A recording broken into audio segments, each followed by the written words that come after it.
Hey, everybody, what's up? Welcome to the beginning of the stream. We're back. I don't know why I'm playing Space Vibes in the background, but I think that's just the mood I'm in. I was like, hey, I remember Starbase existed, and then I feel sad. But then I feel happy because I can listen to the soundtrack whenever I want, and music is the key to the human soul. Or at least your memory. It can uncork your memory.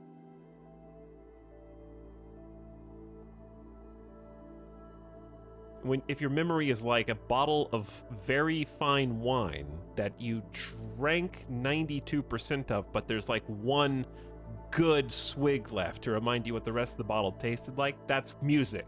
This analogy is off the rails.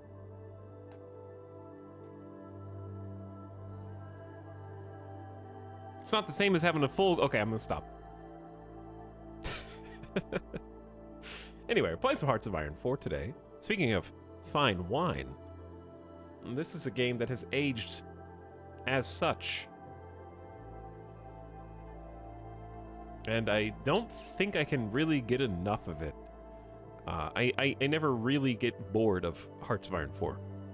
I dare say I think it's my favorite of the Paradox Grand Strategy games.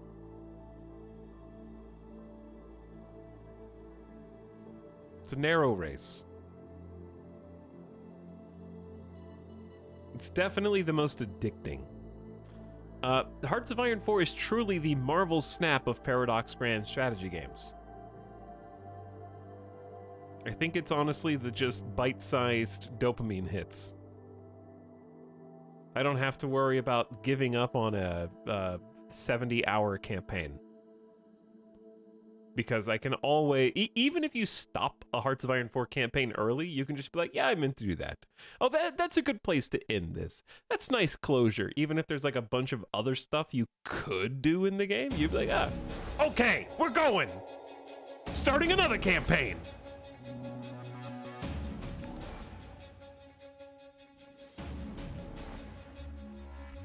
Pandemonium indeed.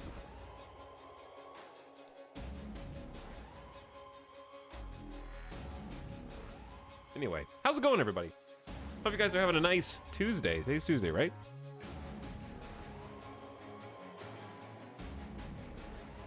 We're here. Got some coffee.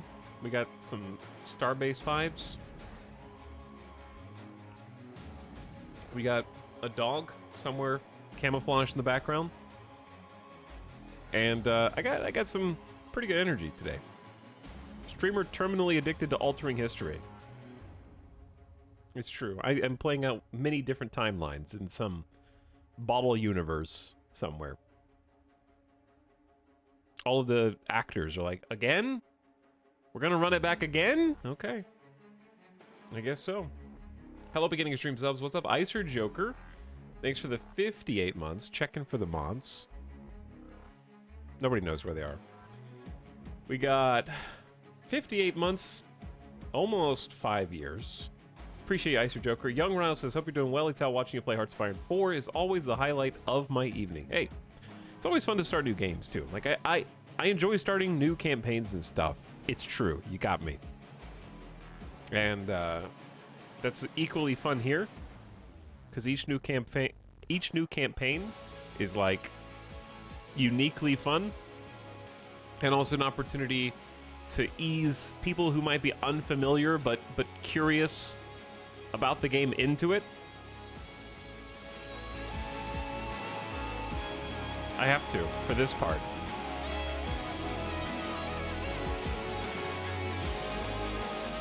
Okay. At least for that part. I think it's fair. This is a slept-on soundtrack. I don't know, it had no right to be this good. For a game that is more or less canceled now, it still technically exists. Is that the 4090 I see? Yes, that is the 4090 behind me. And I don't have anything new to share on that front, so I'm not gonna beat the dead horse. But yeah, the new PC components are amounting to something tangible and accumulating behind me.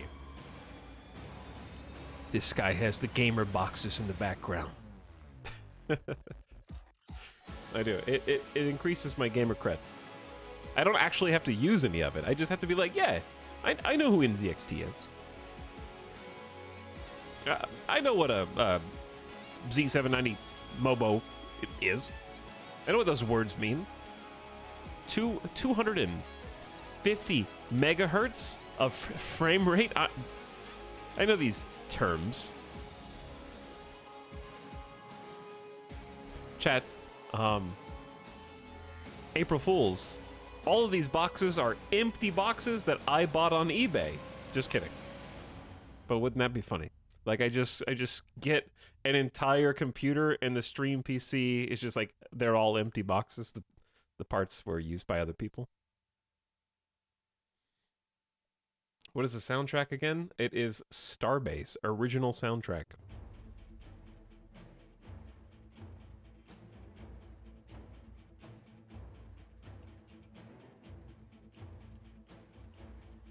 NZXT being the ones who ignited their H1 risers. Okay. People were like, I'm getting a vertical GPU mount, and chat was like, be careful, they catch fire. It's like those are two different things. Okay?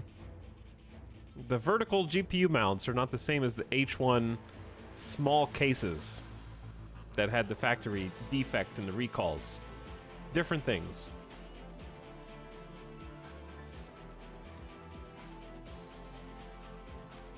So as far as I know, there's nothing wrong with the vertical GPU mount, which is the part that I'm waiting until May to get, but I'm going to try and build the PC before then. My issue now is, okay, I guess I do have an update. Like, I was going to just pull the trigger and buy the rest of the parts that I needed, just go ahead and build the PC, and then when the vertical GPU mount comes in, just uninstall the GPU, reinstall the vertical riser, and that's not that hard. But then I did some research on the motherboard that I want, and the Z790 chipset has like an Intel problem, not like a manufacturer like ASUS or MSI or whoever else. It's like an Intel issue with the Ethernet connections, and I don't know. I guess it's widespread enough. I don't think it's like every one, but many people are reporting. Many people are saying this. Many people are reporting that they're like Ethernet connections on Z790 chipset motherboards are just randomly disconnecting their Ethernet connection and then reconnecting it, and then over and over and over again. It's like, I need that. Like, that's the one thing I need my computer to do to work, is to stay connected to the internet whilst I am streaming. So now I'm having to go back and like weigh my options and find a more consistent alternative. Which means getting a Z690 board, which is fine. There's nothing wrong with the Z690s. They're good, they're current. They're just not future-proof, quote-unquote. Nothing's future-proof, but for this purpose, you know.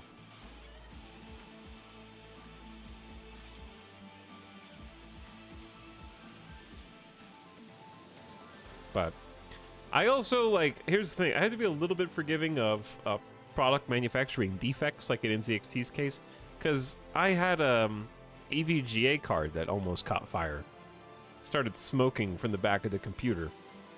Shorted out the entire PC and turned it off each time. It would like just smoke rising from the back of the computer.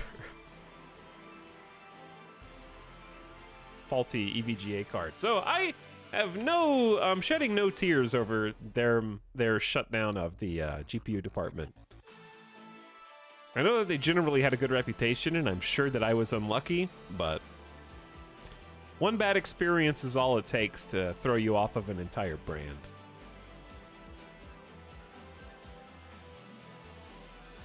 Why? Okay, we're already timing people out. Enjoy the timeout with no ads. Okay. There you go. Who else goes there? Script says, thanks so much for the Hearts of Iron 4 stream. These are my favorite. I could really use it today. I'm cramming in writing for a contest. I need to write 25,000 words before the 15th of April, and I'm up to 13,000. This stream is going to help me relax while I write. Admit it, you're just on ChatGPT 4.0 waiting for it to output 25,000 words. It's just going like, since the servers are under so much load, you're just scrolling one letter at a time every few seconds, and you're just watching the stream while you wait. I know what's up. Either way, I'm glad you enjoy them so much. I have a lot of fun with this too. Thanks for coming. Salty Bread Fairy also gifted 2 subs. Enjoy Rockretep and Rubiz, who was unceremoniously just timed out. Chillin' Sicilian says, yo, Big E, I know you want to disable allied speeches. Make sure to turn it off in the DLC section of the launcher. I don't want to turn the... Fine, I'll turn the game off and do the launcher. These are backseating bits. Okay, I usually skip the launcher. That's the issue. Are we continuing the Italian run? No, we're going to do a new run. I will show you sort of what the Italian run ended on, however. I will show you how it went afterward. Okay, disable allied speeches and the licensed music one. Sure. Okay, let's try that. You have some backseating allowed tags still on. I know, because I've played so much Hearts of Iron 4 that I now know more about this game than 99.5% of anyone who could come into the stream. So it's almost impossible to backseat this stream from like a gameplay perspective. Because usually anytime I need help, I'm like, hey chat, how do you do this? And everyone's like, I don't know. You tell me, that's too advanced for me. I'm not sure.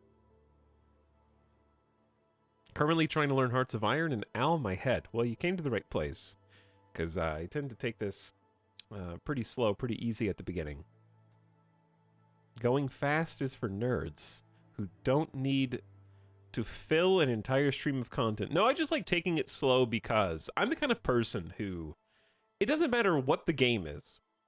The satisfaction that I personally get from a number going up, right? Whether the number's going up in an RPG, like, oh, I put a stat point into Vitality, or I have upgraded a skill from level 2 to level 3, or I am adding, in this case, 5 factories to this production line, whatever. If I don't see the number that it started at and the number that it ends at, I get no satisfaction from that. Therefore, I play these games more slowly because I can soak in the difference. I don't know why it sets off the dopamine sections of the brain, but I need to see the number, how it starts, how it ends, and how it got there to appreciate it. And in games like Hearts of Iron that have a lot of numbers, especially with regard to logistics and supplies and research, I have to take it granularly, or else I don't appreciate it. Winning is almost not the point. Like, for me, it's journey over destination. The moral of the Italy story was misclicking an event can change the fate of the world. True. But thanks again, Salty Bread Fairy, Chillin' Sicilian, I've turned them off. Builder M, thanks for the year of Prime, and 1 Yinners says, Hearts of Iron 4, Mongolia horse-only run. No. Negative. But welcome back, Builder and 1 Yinners. Okay, chat, I said I'd show you. As much as I like the Starbase music, we can't listen to it forever. First, I'll show you how the Italy campaign ended up.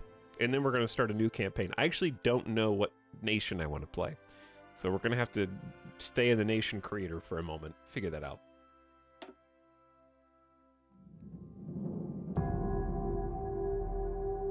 You might notice that remember when I said, okay, there's more stuff we could do as Italy, but I'm going to say the campaign is over. We have won. And at that point, when we had won, we had already annexed the UK. Well, the thing is that France really should have accepted my research agreement proposal, because they have well, reluctantly agreed that we should share all of our resources and factories and equipment and research. Because France is gone. And also, so is Romania, who decided to be in an alliance with them. And this was annexed as of the previous war. Mexico is a puppet of Italy in this campaign. And you might notice that we got a large chunk. Oh, Turkey is also in our alliance. So it's us and Turkey. And then I was gonna invade the Spanish Empire next. I just have to justify a war goal on them because they sort of snubbed us earlier too. But this is sort of a non-issue. Like I could beat the Spanish Empire easily because they hemorrhaged all of their troops fighting France. So they have fewer than 500,000. For reference, we have 2.9, about 3 million deployed manpower. But yeah, this is basically the end of the Italy campaign. I just did the invasion of France and Romania, and it went very quickly. That was off stream. Very fun campaign. So anyway, that's where that ended up. We have Italian France down there in Novus Imperium. Oh wait. Oh, Italian Romania is up there, I guess. Japan went hard. Yeah, Japan, they did some things, like allying with China. And Poland.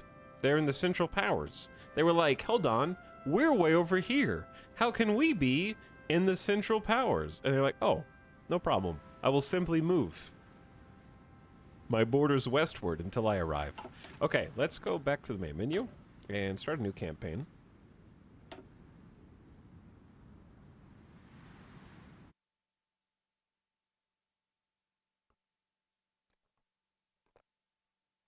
I will have to go by feeling alone. In the gathering storm, the world has yet again been doused in gasoline. And a single spark may be all it takes. Okay, since we just played a major power, probably not gonna play a major power, I think.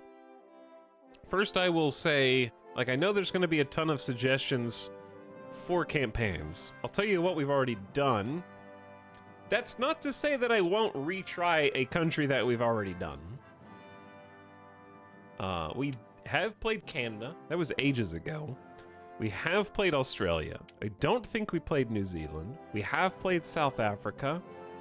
We have played British Raj / India. We have played Czechoslovakia. We have not played Hungary or Romania or Yugoslavia or China or Communist China or Manchukuo or Guangxi Click or Yunnan or Shanxi or Jibei Sanma. But we have played Sinkiang, and that was one of our biggest campaigns. That was fun. We have played Mexico. We have played the Netherlands. That was a really fun one. We have played Spain. That was the most fun one. We have played Portugal. I botched that campaign really hard. That was just a total misfire. We have not played Bulgaria. We have played Greece, but that was like the first campaign, and I had no idea what I was doing, and it was awful. We tried that a few times, and I just never got very far. We did play Turkey. It was kind of boring. And then we played Estonia. I'm not sure if we played Lithuania, Latvia. We have played Poland, and I think we went royalty. We went like the kingdom, monarchy, or something. That one actually was surprisingly successful because we accidentally allied with Kaiser Wilhelm, I think. So that was easier than I anticipated it being. And then we of course did Ethiopia, which took 10, 20 attempts, I think, for us to actually get out of the intro. Because the first war with Italy is just so challenging, even on normal difficulty. It's winnable, but you have to, it was some big trial and error. We did win that campaign, though, eventually. It was a lot of fun. And we did play Switzerland, which we won, but it was a messy campaign. I didn't hit my my targets for that one. Italy and France are the only great powers we've played so far. Yeah. I'll tell you the ones that appeal to me, and some of them are equal and some of them are not. The ones that appeal to me, small, sleepy New Zealand playthrough. It's a tiny focus tree. Just be like, I don't know. Let's just sit there and see what happens. I don't know. I would say maybe a Hungary or Romania, but I don't know why these three, Yugoslavia, Romania, Hungary, have never really driven me. I played New Zealand once and made some crazy carriers. I didn't get to make carriers last time and I wanted to. I wouldn't mind playing one of these. Sen Kiong is very different from the rest of the warlord choices here, or Communist China. The Mexico campaign we also kind of botched, but I don't really feel like playing it right now. I wouldn't mind trying Portugal again, but we've sort of done this thing. I feel like in a weird, almost majority of our campaigns, we end up allying South America. I'm not sure how that happens. So I don't necessarily want to do Portugal unless we did something that wasn't the Brazilian campaign, which is probably the most fun way to play Portugal. But I'm not opposed to it. Bulgaria, I wouldn't mind trying Bulgaria, but in my opinion, the Turkey, Greece, Bulgaria DLC was one of my least favorite ones. So I'm not sure if I would like Bulgaria, because if it has the same design philosophies that Turkey had, I probably won't enjoy it very much.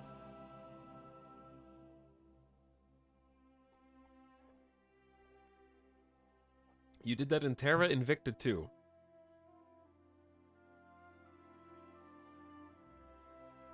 Have you held as France before? We did, Chad, did we do Communist France? What did we do? We actually did pretty good as France, but we also don't play historical. So that's a key thing. So when I say I've played as these, I've played all these on ahistorical settings. Fox, when you play SimCity 2013? After I build the new stream PC. Sometime. Pretty much any new game. Dude, this is... Okay, we'll talk about this in... Actually, I'll talk about it now, because when I get started on this, it's going to be just thing after thing.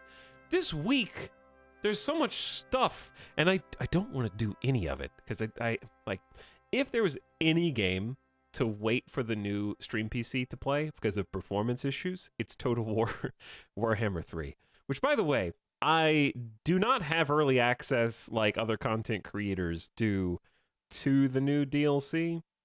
So I'm not playing it out of stubbornness. I just don't have access for whatever reason right now. They forgot about me, I guess, after all the previous sponsored streams we've done. So I'd have to wait until it actually came out, which is in a few days. But yeah, if there was ever a game to wait for performance, having a new graphics card, that's one of them. And then on top of that, so we got Warhammer 3 DLC, we got X4 DLCs this week, which is a space game with spaceships and driving and 3D graphics. That's a good game to use some stream PC upgrades. And then third, we've got, War Tales is out this week. You're probably most likely, I think, to see War Tales this week, because I know that's 3D too, and I can't wait on everything until... What's it called? Didn't you play Czechoslovakia on historical? I probably did. Was it fascist France? Maybe. People arrive. I'm celebrating my boyfriend's birthday today, so I can't stick around, but I hope everybody has a good stream. I love it when chatters come in and they don't want to hang around to watch the stream, so they pretend to have a significant other just to, like, flaunt to other chat members and then leave. It's very odd. I'm sure they go to another high school. We wouldn't know them.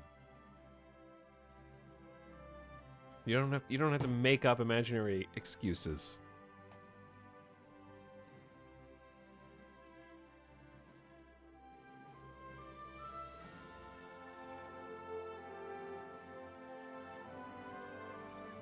play as Canada and take over the US.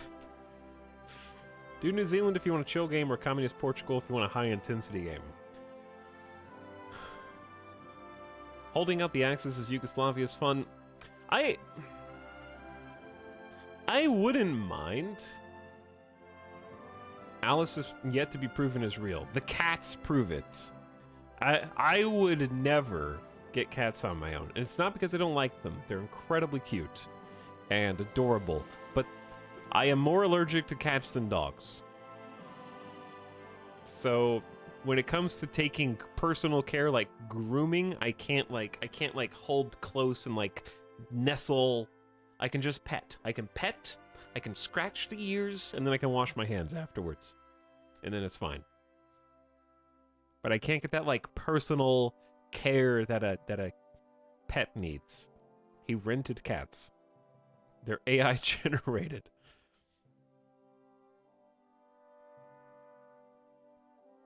Hey, Ital, can't stick around today. I gotta play my dating sim.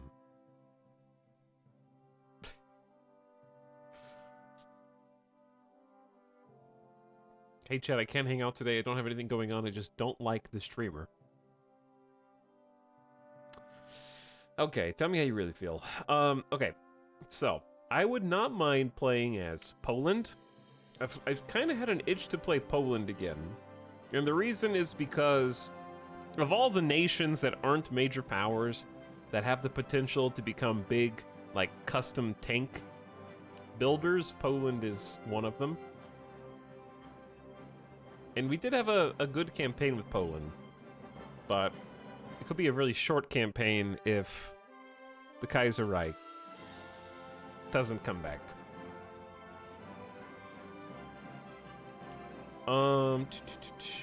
I wouldn't mind trying, like... Let me look at the map.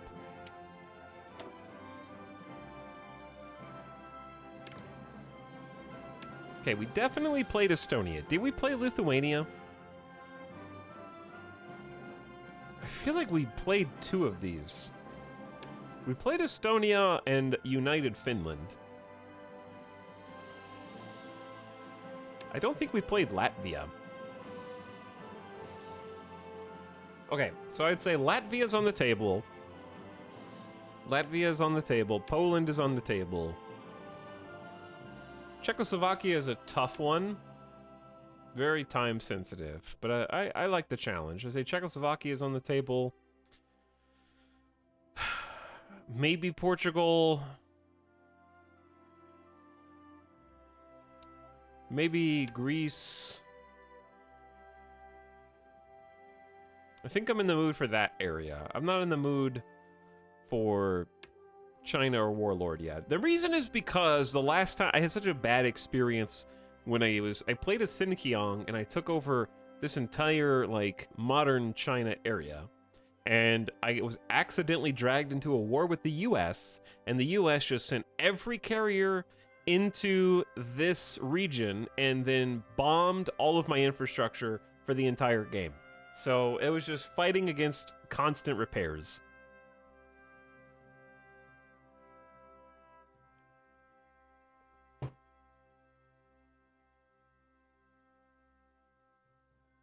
I'm not scraping the bottom. I think all of these are fun ideas. This isn't like I'm choosing the least boring one. I'm trying to choose... I can't decide which one I think would be more fun. I don't hate the idea of trying Canada again, but maybe not today.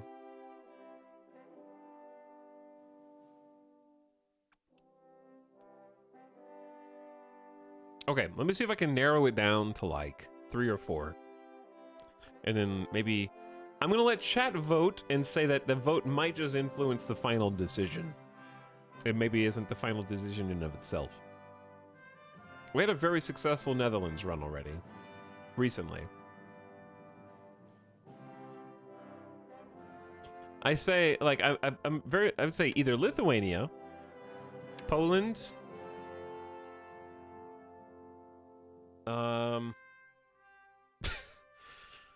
New Zealand,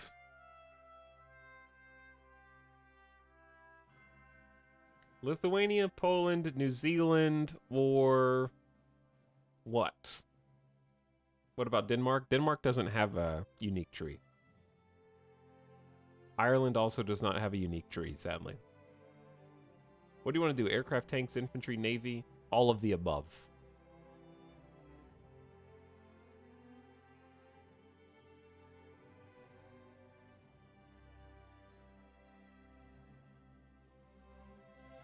Hmm.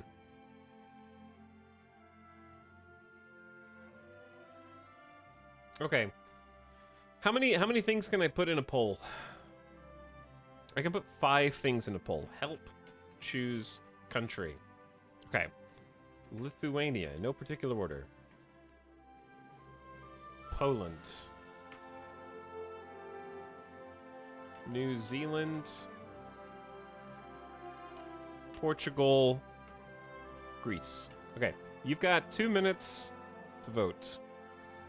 And then don't worry about, just choose your first choice, and then we'll do a runoff between the top 2. Don't vote because of popularity, just vote your first choice, and then we'll do a runoff. Or I'll decide between the top 2. Maybe we'll do it like that.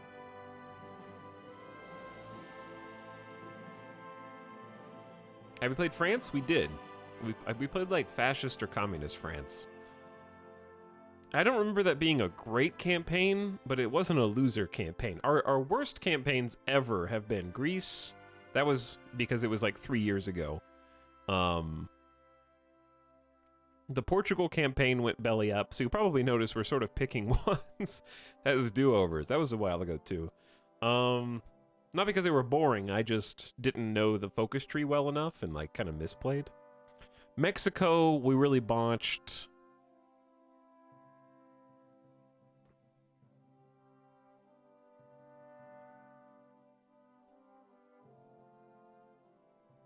Anyways, thanks again, Juan Yiners, for the sub.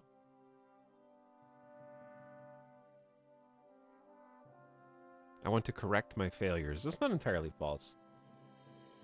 It's not that I want to correct it, it's more like I see the untapped potential fun. I really have enjoyed almost every country that I have played. I think the only one that I genuinely thought was tough to chew on was the Turkey campaign. Just the way that it's set up was very micro heavy from the decision screen. So I didn't really enjoy it. Maybe I'd enjoy it more in hindsight, like if I did it again. Tough to chew Turkey.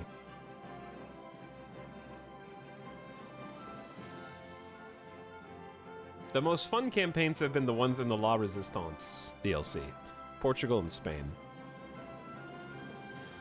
Or like Spain specifically.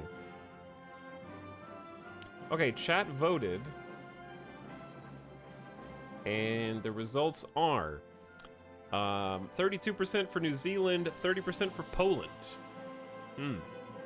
Okay, let's do a 60-second runoff. So you better tab in and vote.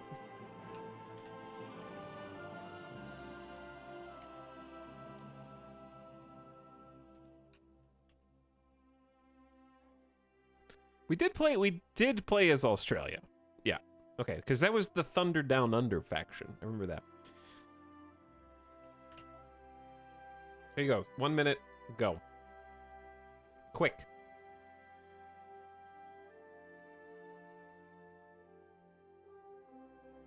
So, Chad, I said earlier, just a few minutes ago, that if I had to pick, gun to my head, I had to pick, I would probably say Hearts of Iron 4 is my favorite Paradox game. What would be yours? Well, you can tell me after you voted.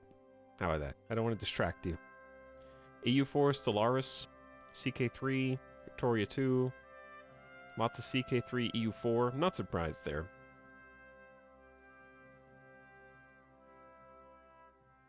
Got some Hearts of Iron 4, unsurprisingly. Can we vote on that? Actually, maybe, just to kind of see what how chat feels. Get a little vibe check. I'm just curious. All right, the runoff.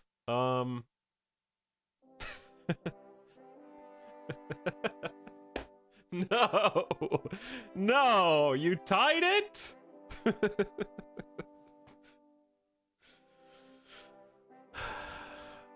Exact tie. Wow. Okay. So I have to choose. Well, that's tough. That's tough. It depends on if we want a small campaign or a big campaign. Because Poland, like it or not, is a big campaign. New Zealand is what you make of it, right? Poland's not a major power, but just because of its location between the Soviets and the German Reich, it is a big campaign. And New Zealand is just like, hi, hello, it's me. I am New Zealand, and I will send a few dozens of thousands of like troops to one of the fights from afar. Yes.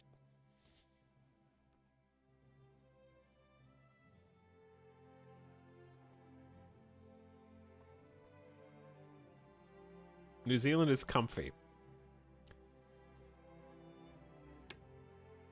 I don't think we played New Zealand, did we? Okay, how about this? I will look. You're just an egotistical streamer. Okay. How about this? I need to look at the focus trees and see. I know that the New Zealand focus tree is quite small by comparison. Maybe that's better. I think we've invaded New Zealand, but not been them. Okay, New Zealand did win the first poll. That's kind of true. All right.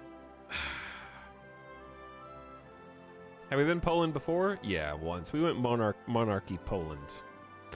My thing is, I want to be both. But fine, let's just be New Zealand. Okay, let's just be New Zealand. It won the first poll. We tied the second one. I have never played it. It's a small focus tree, so it won't take me that long to figure it out. The only issue is going to have to be the islands. Okay, Iron Man mode, yes. So we got regular difficulty, because I think that it's plenty hard. Iron Man mode, yes. Historical, no. Go.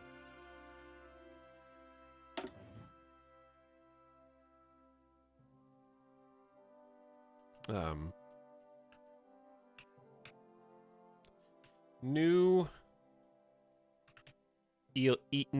Eland. New Eland.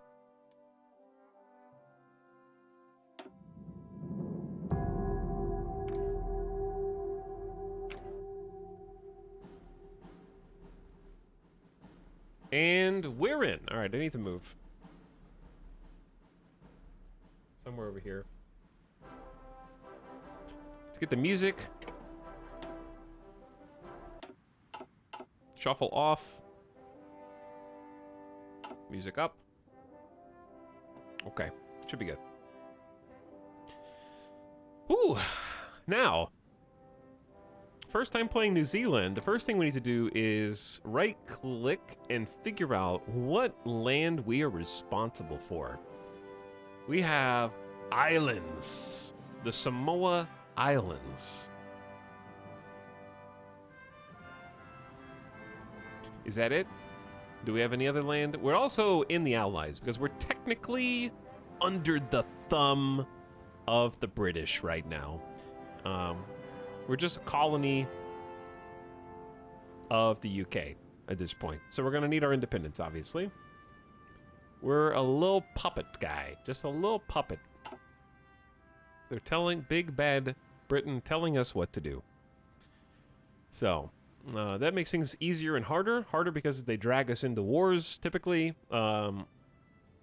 Easier because we have fewer responsibilities. But the same things that are typically here are still here, but in much more digestible fashion. First thing I like to do is shift-click my unassigned divisions, and then right-click them onto an army group, or a division template, and then an army group.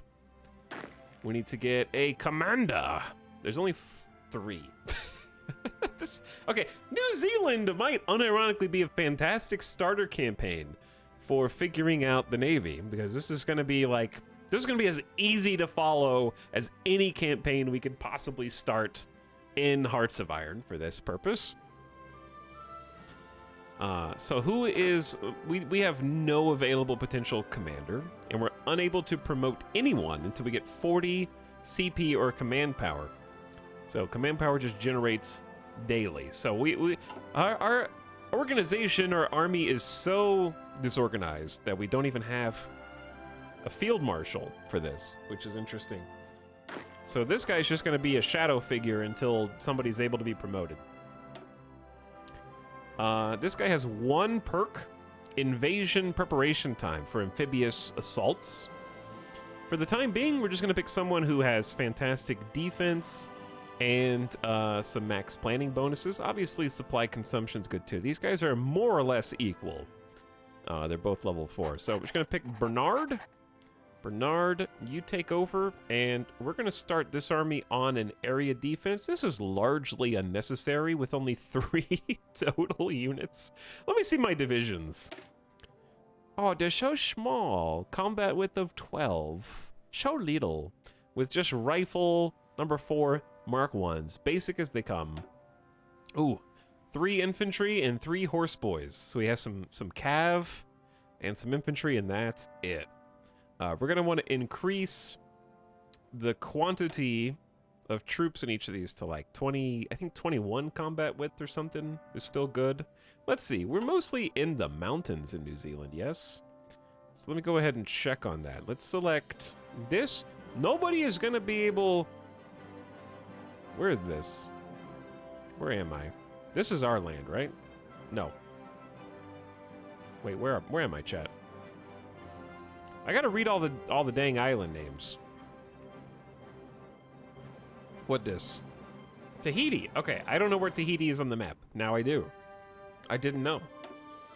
The Pitcairn? I did know where the Pitcairn was. Okay, so I know where some of these are. West Polynesia. There's Samoa. Okay, that's what I thought. We got Fiji. I don't know where these are in relation to each other. Like, I would have told you Fiji's somewhere down there. It's somewhere down there, but I didn't know it was specifically just straight north of New Zealand. I do learn a lot of geography when I play Hearts of Iron. It's true. We got the Ellis Islands. And then, of course, Caledonia. Leading into the East Indies. We got a ton. Look at these dotted islands. This is... Okay. This would have been insane to discover. You know what I mean?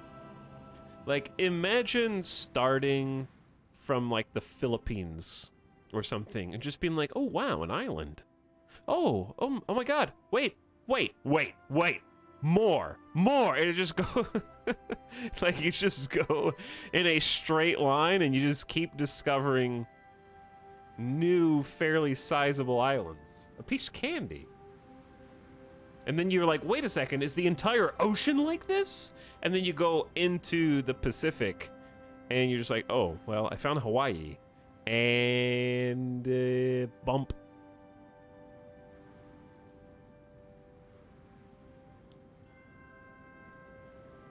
The Maori themselves only arrived in New Zealand in like the 1200s. That's crazy to think about. Okay. Meanwhile, what was I doing? Oh, yes. We were choosing like a little area defensive order. Basically, all this does is typically you want to have many more than 3 people. But we're just going to say guard victory points and naval bases, and that's it. So it needs at least 4 divisions to maintain that. And that'll just plant your units inside relevant places to defend. They'll entrench as much as they can. They can only entrench 30% right now without us upgrading them. So it's not a big defensive bonus, but it's basically just keeping your troops in points of interest in case of a naval invasion, which can't happen unless we were at war anyway, but it's just something to do. It also allows your commander to control more units. So if you just have a regular division setup, it's only 24 typically. There's other modifiers that can raise or lower that depending on their traits, but I would say it's typically 24. If you give them the area defense order, they're capable of commanding 72, typically. So the maximum capacity goes way up. So it's a lot easier to just make one person an area defender and then funnel a bunch of your trained armies or divisions into that cluster. So now that we've done that, let's figure out what we have 3 civilian factories. Wow. 2 places I'm allowed to build, 1 place I'm allowed to build, and no places. This is going to be the easiest decision of my life. I'm going to build, what is infrastructure like here? 60%. We're doing our best. Okay. Build a civilian factory in New Zealand. These 3 remaining factories of the 4 that aren't being, so we got 1 dedicated to consumer goods. That's based on our laws. And then the remaining 3 can be used for whatever we decide. So start building some civilian factories. We're gonna need a lot more than this. All dockyards to build 1 battleship by 1960. Hell yeah. That's the plan. Okay.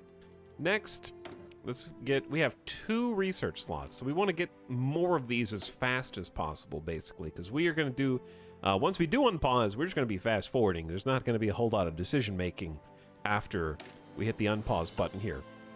So even though, let's just see what starting tech we get in New Zealand. So we do get better than nothing guns, right? We have 1936 guns, and that's probably a result of us being puppeted by the UK. So they're probably granting us a little bit of technology since we're under them, I'm assuming. So we don't have to deal with these stinky muskets, basically. And we have some research bonuses already from technology sharing. We have 1936 engineer companies. We're going to want those using support equipment in each of our division templates because it just lets us dig in, and entrenchment gives huge defensive bonuses against anybody trying to push. Recon, likewise, is good. Tanks, we're going to be making our own tanks. Or none at all, you know. We have some research sharing bonuses for our artillery, or anti-air in this case. Same for naval. We are going to need a navy. We're New Zealand. Like, we're going to have to make some dang boats, you know? We don't have to make them amazing. We'll see how far down the research tree we can go. I love the little 2D graphics for all the planes. Plane Creator is in as of the last DLC. And then I'm just going to do what I always do, because I don't think there's any reason to change. Engineering tab has electronic engineering. This is our research speed up tree. So start here. It's only a 3% bonus once it's done researching, but it leads to an entire tree of plus 4% research speed, 5% research speed, plus 8%, and these are cumulative, and then plus 8% again. So this is our investment to make all research go faster. And then, 40% for synthetic oil. That'll be useful later. And then we jump down production, because we need to start putting equipment into the hands of our stockpiles. Well, they don't have hands, but our troops are probably fine. We have -88 naval bombers. And we have 5 guns. Okay, so we might need to be putting weapons in the hands of our troops, because we're going door to door, knocking on everybody's homes, trying to scrape together some basic weapons to have extra. I love this game. Teach me new ways. I'll try. I don't have all the meta stuff. I don't know all the meta things, but I know how to play and how to win, and that's enough for me. There's a lot of depth here that I still don't know, probably.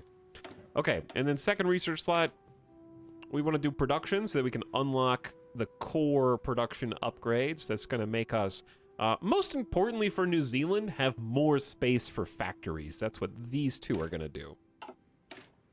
This one is just letting us take our existing 1 military factory. Ooh, so precious, so adorable. Don't spend it all in one place, New Zealand. You need to make that last. This one factory, since it's 1936 and we haven't developed our industry, is at 50% efficiency. So one day, when we're at 100% or above, just mathematically, one factory at 100% is the same as 2 factories at 50%, is how you can think about that. So you're increasing production efficiency to make the existing factories work harder. And so this is gonna jump from 50 to 60% as soon as this research is done. It'll take some days to improve that speed, but it'll give us a higher max. All right, that's done. We have missing equipment from production. That's because I only have one factory, but we need to start making some support equipment. Eventually, maybe some artillery. So we're just gonna hide that for now. Let's check our New Zealand decisions. Oh, this is beautiful. Some nations you'll start, and this has a scroll bar with a ton of different decisions, but New Zealand, it seems, is quite tame by comparison. We can ignore almost all of these, I think, because propaganda efforts are to build war support, which you'll need in order to maintain a war. So since we're not at war, it's not that big of a deal. Political actions are going to give us ways to increase stability by and large.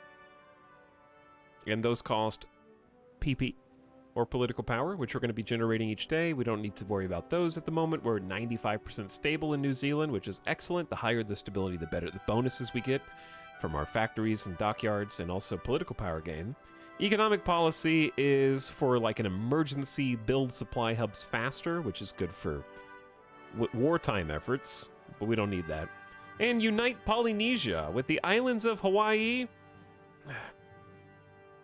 Aotearoa, I don't know how to pronounce that, Tahiti and Samoa under our control. We could unite the Pacific peoples. So this is like a New Zealand specific goal, but we have to control Hawaii. So that would that's challenging. Probably cool achievo though. Okay, scratch the decisions. Low manpower. There were 3.8 thousand people ready to join up to defend the homeland. There's the grinning face of Michael Joseph, savage. Talix, will you play the mods? No. One day, maybe. But everybody has the same question every time we start Hearts of Iron 4. Whether I'll play their favorite mod. If I get bored with this game and decide that I want to be unbored with it, then I'll try mods. But until I get bored, I don't feel the need to play mods. Mods are for people who seek entertainment outside of what they already have access to. Totally valid. Totally fair. But if I'm still enjoying this, I don't need to try to add to that for no reason. It's nice to know that all the things are out there, though. Just in case. But yeah, we're going to have to start getting some more manpower via changing our recruitment laws, which have various restrictions and prohibitive... usually war is one of the things it unlocks. Either that or being fascist or communist. In this case, we can do it with 60% war support to get down to service by requirement. Because volunteer only gives us the smallest recruitable population, and we can do limited conscription at 150 political power, so we're going to need to do that. We're in an export focus right now. We probably want to move to free trade as soon as possible. That's also 150 political power. That'll boost our construction and research speeds. 5% research speed very early in the game is kind of huge. And then economically, we want to mobilize here so that we can build faster, and also so that we use fewer of our civilian factories or for civilians. I know that sounds counterintuitive, but I would say our priority is probably just to get to free trade first. Maybe get a political advisor even before that. The type of political advisor we're looking for has a 15% bonus to political power. And if we don't have that, this New Zealand doesn't have that, we'll probably do export focus to free trade first, when possible. And our single gun factory doesn't have enough steel to make guns, so this is off to a swimming start. Now, let's take a look at the focus tree. New Zealand has an incredibly easy pill to swallow here. This focus tree is narrow, it's simple, and it's easy to understand. Unlike some of the other ones that you may find overwhelming, like DLC Mexico or DLC Spain come to mind, DLC Soviet Union come to mind especially. So this is a good, it's still unique. It's not the default one, importantly. So on the right, we have things that help our army, usually just some simple research bonuses or some military factories. We've got infrastructure and civilian factories, as well as research slots. Those are very important. Might go there first. We have expand the Air Force. We have expand coastal defense and the Navy. And then we have our political decisions with a couple mutual exclusives in here. Yeah, DLC Switzerland is pretty big as well. I agree. So the number one thing is to decide if we want to do, if we have any time-sensitive political focuses that we need to take. So let's just see what this does. This is the first Labor government is a modifier that we currently have. We don't have any national spirits as New Zealand. Wow, that's fascinating. So this is the easiest. Other than the fact that you need a navy, wow, not even having to read a single national spirit makes this as simple as they come, I think. Which is going to be nice. It's going to be refreshing. This adds a national spirit, I think. First Labor government will give us more of our factories to use as we see fit. So -2% is something that doesn't seem like a lot. But when, right now, we're actually using... people expect 30% of our civilian and military factories to produce consumer goods. So even lowering that by 2% is what, like, actually a more significant reduction than it sounds. And we're going to keep iterating on that, making it lower and lower and lower so we get more factories. Right now we only have 4, so it doesn't matter. But that just helps all production. And then we can kind of go through one of 2 mutually exclusive paths. We have strengthened the Commonwealth. Reinforce our ties to our fellow British territories. And that leads to technology sharing with Britain, arrest the pacifist leaders. This seems like the boring, stinky one. And then we have the Statute of Westminster, give us independence under the crown. So this is trying to gain independence. And if we gain independence, we have some very basic communist paths. We have an independent New Zealand path, leaving the Allies entirely, as opposed to joining the Comintern. We have rule them all to create our own faction in the South Pacific. Australia should consider submitting to our superior ethos. And then we have fascism support, befriending Japan, and tech sharing with Japan. And then on the left, this is not mutually exclusive. We can get the Bretana Alliance, which is basically not an alliance with another nation, but an alliance with our Maori peoples, our native New Zealanders. Doing a Social Security Act, and then conscripting them or taking volunteers. Okay, basic enough. So I don't think there's anything super time sensitive here. So in my opinion, we just go straight for research if it's available. So first research slot that we can unlock requires Bureau of Industry. Okay, Bureau of Industry requires either oil or New Zealand steel. Okay, New Zealand steel requires the road board. All right, that sounds perfect. Let's do it. Let's do National Roads Board.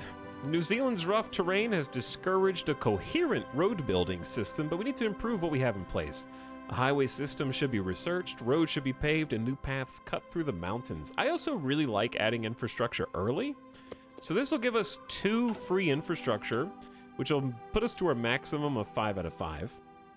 And infrastructure, we can go ahead and unpause now. So there we go. Let's go ahead and unpause. I don't think there's anything else we need to do.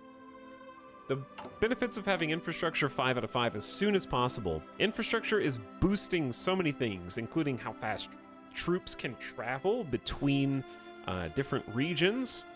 It also increases our building speed in those regions. And lets us extract more resources, which in this case is not much. So we don't really need to worry too much about that. He paused in just about an hour? Hell yeah. And we had multiple chat votes before that to get to New Zealand. So all in all, I'm pretty satisfied with that.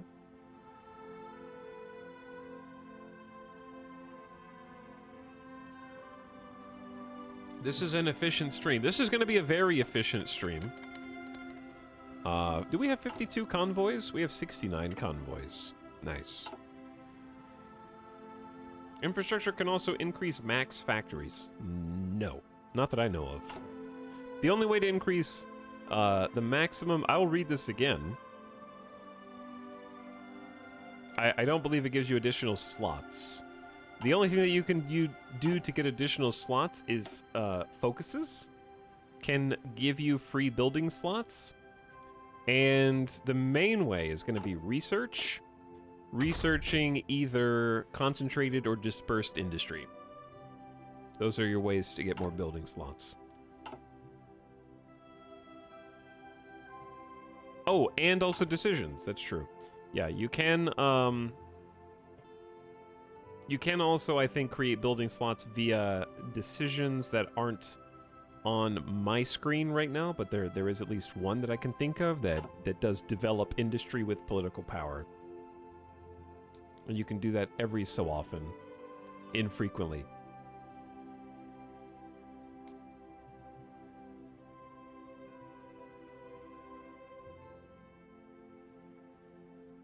I guess this isn't really a Navy game. You can go around here. There's more Navy in this game than you think. What's the goal for this one? I don't know. Kind of feeling it out. Between these, what was something that doesn't involve staying with the British? I think that's probably the least interesting one. And these are very simple political focuses. So we're going to finish this tree. We're going to do the whole tree. But when you're done with the tree, you can do continuous focuses. There are some very useful ones here.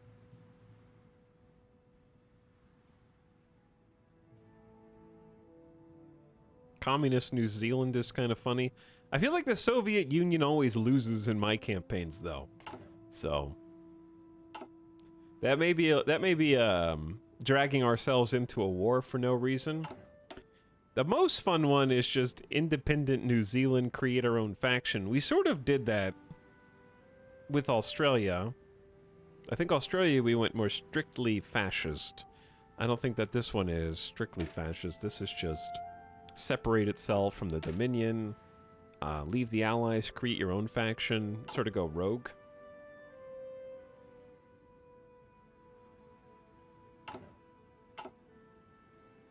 All right, we're gonna go straight up to 4 times speed because we really don't have to do anything except choose our focus tree stuff and do some political power. Italy is moving to annex the Sultanate of Ausa, which is what they do when they start at war. There is a war in progress right now between Italy and Ethiopia. And if Ausa gives in to their demands, which they did, unsurprisingly, so the Italians have like a wider front line against Ethiopia. Good luck, Ethiopia. I hope that you're the Ethiopian AI that can somehow pull out a W here. That would be very rare. That would be like a legendary loot drop in Hearts of Iron 4. Italian forces are now moving into the small nation to take up new positions on the border with Ethiopia. It's unclear whether the occupation is permanent.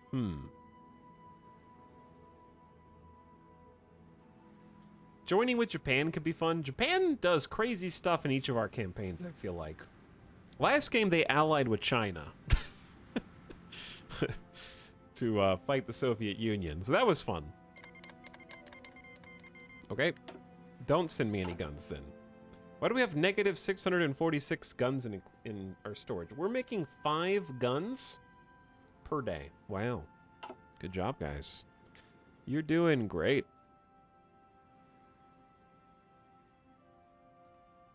I guess I'll update the title for people who come in late.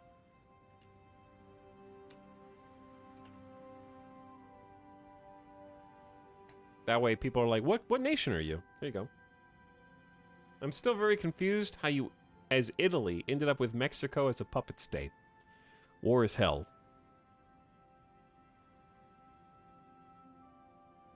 The good thing about the tree being that small is you have time to wait and see how messed up the world gets before choosing a path. Kind of true, yeah. What we're doing first is improving infrastructure. Gonna uncover some steel production, which will help us with that initial industrialization. And then we get 2 civilian factories from Bureau of Industry. We get a 3rd research slot. And then we can just go straight. We do have to have think big for this one, so that's tough. New Zealand is fully independent for national. So 3rd research slot is pretty easy. 4th research slot is going to require most stuff, which I honestly think is worth pursuing because that's 4 extra civilian factories. But it's going to take a little while to get there. That's okay. We need these free factories as soon as possible. Germany has stationed troops in the Rhineland territory close to the French border in clear violation of the Treaty of Versailles. The local population cheered the German soldiers on, while the diplomatic reactions from France and Britain have so far been muted. Chad, when does the remilitarization of the Rhineland happen historically? This seems early. But maybe it's not. Okay. Plus 4 free infrastructure. Maybe I just haven't seen it in so long. Are we actually going to have a campaign with Nazi Germany instead of with Kaiser-led Germany, maybe?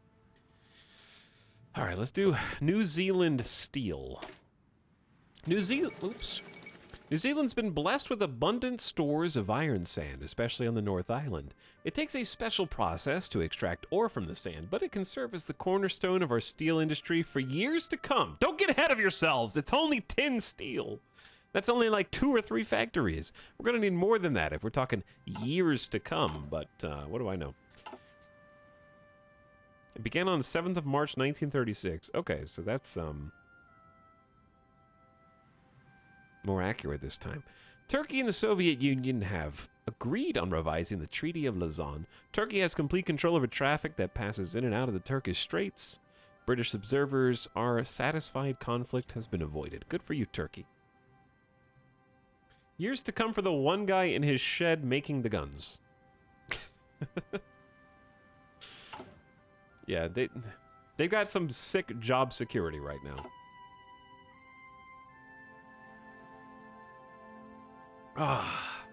So I think my goals for this run, I want to have a New Zealand, because I wanted to have a carrier fleet last time.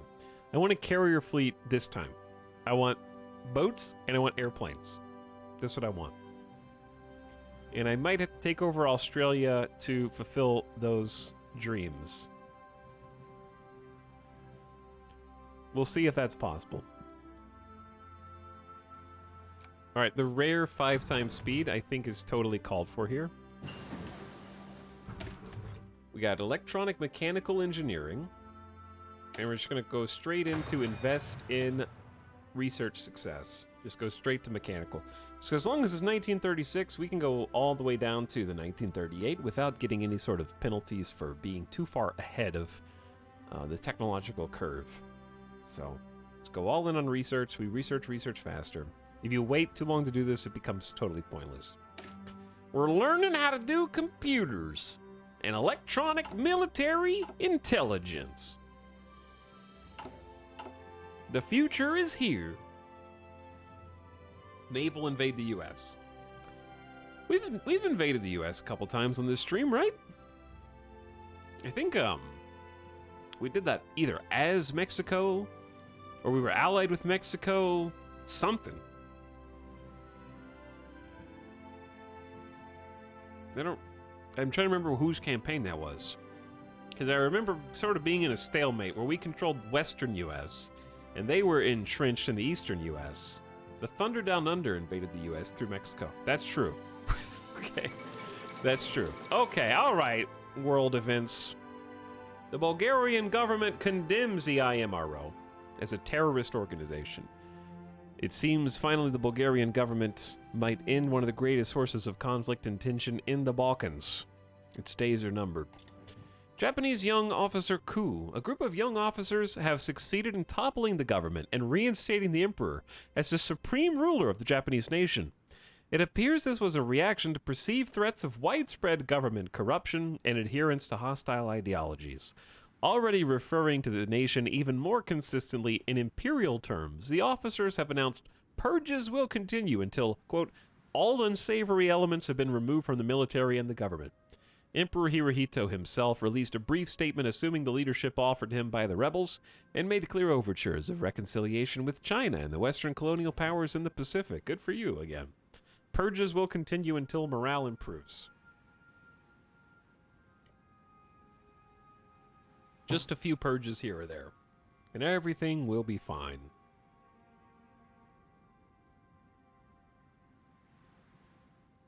Okay, we gotta dig ourselves out of the tech hole first. Steel into civilian factories. Look at this beautiful New Zealand infrastructure. 5 out of 5. We got more tungsten than we know what to do with. And we've almost got enough political power to actually do something. I think, like I said, the first step is going to be changing the export focus to free trade. It's just a good general strategy. Faster construction and research speed being the keys. Because, like, if you think about it, we're researching a 4% research speed buff, and then we can combo that with a 5% just by changing a law. Like, that's just a free extra research. The Second London Naval Treaty has been signed. Delegations from Britain, France, Italy, Japan, and the U.S. met in December 1935 to discuss a renewal of the First London Naval Treaty, restricting the number and size of cruisers and submarines. Negotiations turned heated over Italy's war in Ethiopia and Japan's desire to be seen as equal to Britain and the U.S. Signatory nations agreed on limits to the size of battleships and aircraft carriers. Maybe we can have an alternate history where they don't, so we can make the super yachts. I want to see how big they'll make them with no restrictions. All right, we're in free trade now. So, research speed shoots up to 13% from plus 8%. I'm just going to go up to plus 17%. Hey, Chinese Town, thank you for being the perfect fall asleep voice for me. You are feeling very sleepy. Very sleepy. You are reaching for your credit card and putting the information into Twitch, and you are subscribing to my channel, and you will pass out just after that and forget that that ever happened.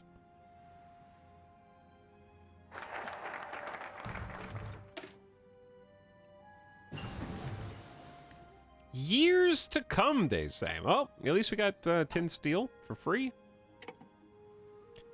And then tin steel leads to 2 free civilian factories. Now that we've got basic machine tools, our rifle production can slowly get better. It's still only 1 factory, but it will slowly get better. Now we have to choose an industrial research. Chat, is this a concentrated industry run or a dispersed industry run? Is it always a dispersed industry run? I feel like it's always a dispersed. Chat, are you guys just saying concentrated because everyone else is, or do you have an actual reason?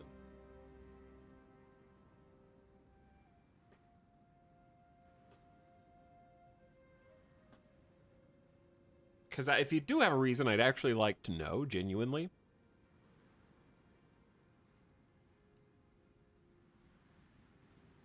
You won't get bombed too much, so you don't need dispersed. Okay, well here's my counterpoint. Throughout the game, you don't really get benefits from concentrated industry until you plateau in like 1942 to 1944. And the reason is because you're going to be upgrading and researching and switching to different production lines. Like you're going to be producing new guns or switching to a different model of plane. So the main difference for the uninitiated is concentrated industry gives you a flat bonus to factory output. So it's a 15% bonus instead of a 10% bonus. So if you research all these, that's an extra 5, 10, 15, 20, 25%. Your factories will be 25% better.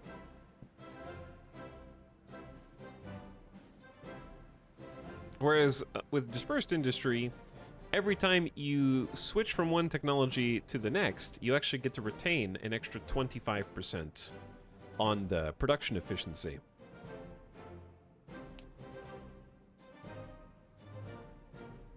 How much would be researching? I'm getting basically, I'm able to get to 4 research slots pretty fast.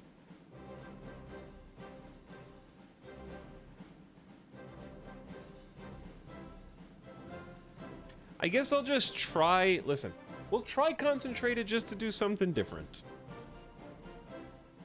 And I'll give it a try. I generally don't like concentrated though.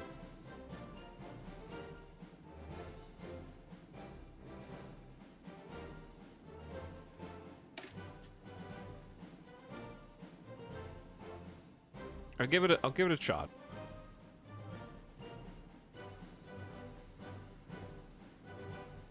The plan is to take Australia eventually. Yeah, eventually. Okay, we'll try concentrated industry first, just to give it a shot. You can't switch; it's mutually exclusive. So it's still 20% more factories per state, so it opens up more space. Your production efficiency base is also up plus 5%. So this is another reason why I think dispersed might be better, because chat's saying, well, you don't have that many factories, so therefore you won't be switching as much. But each time you make a new factory, this production efficiency base is saying what level that factory will start producing at. So if we're building new factories and then putting them into production, this is going to be 5% higher starter level than the concentrated counterpart, and that's going to go up to a 25%. So if we have all 5 of these, we build a new factory, we say start making this, it's going to start at 25% efficiency and not 0. If that makes sense. So I actually think dispersed is still better, but I do like the extra 25% output, so we'll just give it a try. See how it goes. What's up, Angry Jack Russell? Thanks for that 34 months. Appreciate you. Thanks for priming. And Asta waving at chat. Hello, Asta. Over 2 years. People, hey yourself. Oofta, thank you for priming with a brand new sub. You reach for the credit card. Loopy Guy says, I'm sleepy with my credit card. Also with the $5 sub. Yo, Marshmallow's pumping it for 21 months. Yugoslavia, even more stoically than other nations, has for years refused to recognize the communist state of the Soviet Union, with today's announcement that the government of Yugoslavia will henceforth establish official relations with the Soviets. Its policy has come to an end. Whether this means the opening of the Yugoslav state to communist influence, it remains to be seen. But the tone of the announcement was surprisingly cordial. Surprisingly cordial indeed. Sharp Dome, also, if you're out there, what up, Sharp Dome? Thanks for hitting me up with the Prime sub for the next 30 days. Enjoy the no-ad content. Fira says, did we tie? Proud of you, chat. Yo, Fira, thanks for 5 subs in 1. Egotistical streamer missed the sub. But yes, you did tie. And Arathon, it's modded Hearts of Iron, and we will kick off the zombie invasion. I don't think we'll have to do anything to kick off the zombie invasion. I think that'll just happen. Wait for the world tension. The Italian war on Ethiopia is almost at an end. Hearts of Zombie DLC. Coming to a Steam store near you.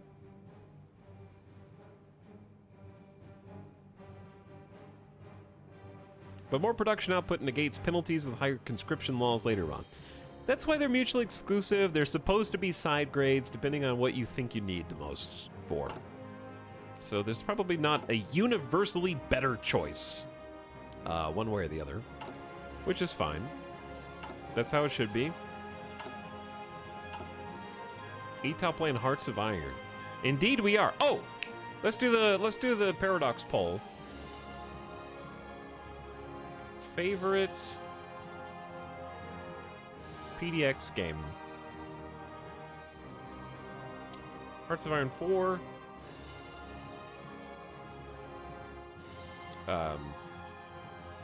Crusader Kings 3. Vicky 3. Stellaris. EU4. Okay, I'm doing a poll. You don't have to write it in chat. Am I missing anything?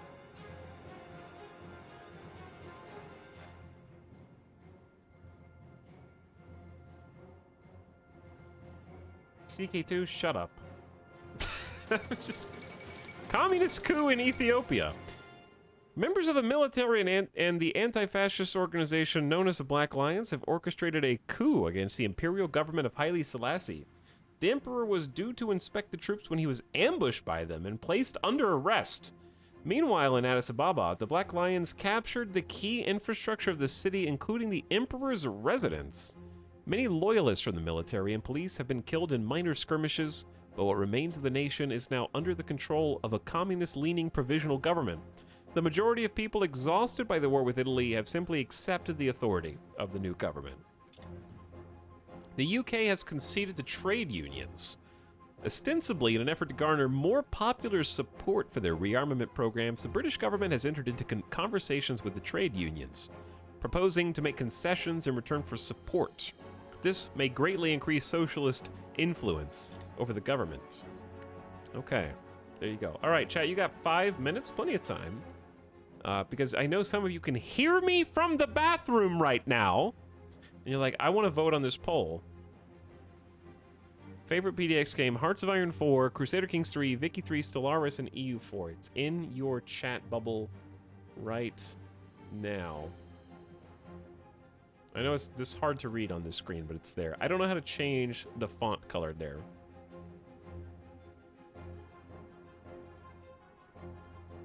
No one plays Imperator. Well, it's been literally discontinued. So, City Skylines is a published game and not a Paradox developed game.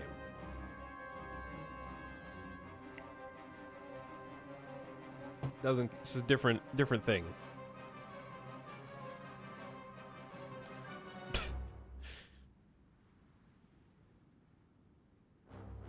But yeah, I think Britain going communist is probably good for New Zealand because it will be easier to go independent.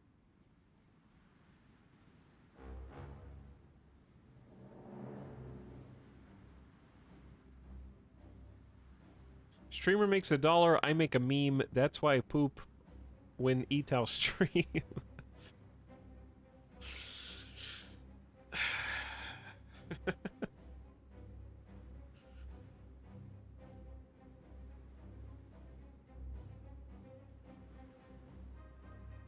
That's true. Nationalist Spain has declared war on Spain. All right, July 1936, Spain is not wasting any time. I guess we can have a gamba over which Spain is going to emerge victorious again. But yeah, the poll's still going strong. You can tab back in and vote. There wasn't a sixth option for it. None of the above. Or else I would have put that in. There were only 5 options. We'll wait until after the poll's done to start a gamba. 2 free civilian factories. Man, it's my favorite thing in Hearts of Iron to get the researches that give you free building slots and free factories. That's just the easiest way to my heart. New Zealand is an agrarian society with an emphasis on ranching. The Bureau of Industry must encourage great investment in capital infrastructure and manufacturing. Indeed, indeed. Now, give me that extra research slot. So, now we got 2 going to consumer goods. So it's even more important we get the economic policies changed, which means giving the civilians fewer toasters. They don't deserve that many toasters. I like research that gives more research. That's also fair. Take the toasters away from the people. Give them to the guns. We're still building this one factory. It'll be done in 1937, no problem. It's easy. But yeah, chat, this is going to be one of the few streams of Hearts of Iron that we're just going to be chilling at like 4 times speed for the majority of the stream, probably. Things will just be human in the background, pause for some events, and see how far we get. I'm hoping past 1940, easily. Ding, ding, ding, ding, ding, ding. Hello, War of the Worlds. Thanks for gifting a sub to Slaying Society. Enjoy that gift sub. Back for 2 years, Slaying Society. What up? Thanks for the subs and follows, everybody. Much appreciated. The Games of the 11th Olympiad, held in Berlin, Germany, attended by 49 nations across the world. The 1936 Summer Olympics are the first in history, enjoying limited live TV coverage. The Games were a significant propaganda victory for the German regime, who spent lavishly on the events. German athletes saw the most success, winning 33 gold medals, while the Americans came in second with 24. 4 of these won by Jesse Owens, the most successful athlete of the event. No German civil war in this campaign, I don't think. French is still democratic. Spain's already embroiled in civil war. The UK is supposed to be leaning socialist with Stanley Baldwin. I'm curious how some of these other places are gonna shape up. Mackenzie? Europe is gonna have an interesting time. This might be one of the more historical ahistoricals that we've seen, which honestly would be a nice change of pace. Okay, chat says Stellaris with 43% of the vote, followed by Crusader Kings 3 at 28%, Hearts of Iron 4 at 18%, EU 4 at 9%, and Vicky 3 at 3%. 4 bold voters for Vicky 3. United Kingdom revisits the colonial policy. At a speech today, Stanley Baldwin announced a change in the nation's colonial policy, recognizing the rights of all peoples for self-determination. The British government has resolved to set all imperial subjects on the path to independence, the conclusion of which is intended to occur in the foreseeable future. That's great for us. We want to go independent anyway. In response to concerns this would greatly weaken the United Kingdom's position in the world, Stanley Baldwin stated that all nations that desire to do so will be welcome to remain a member of the newly founded community of nations, but as fully equal and independent parties.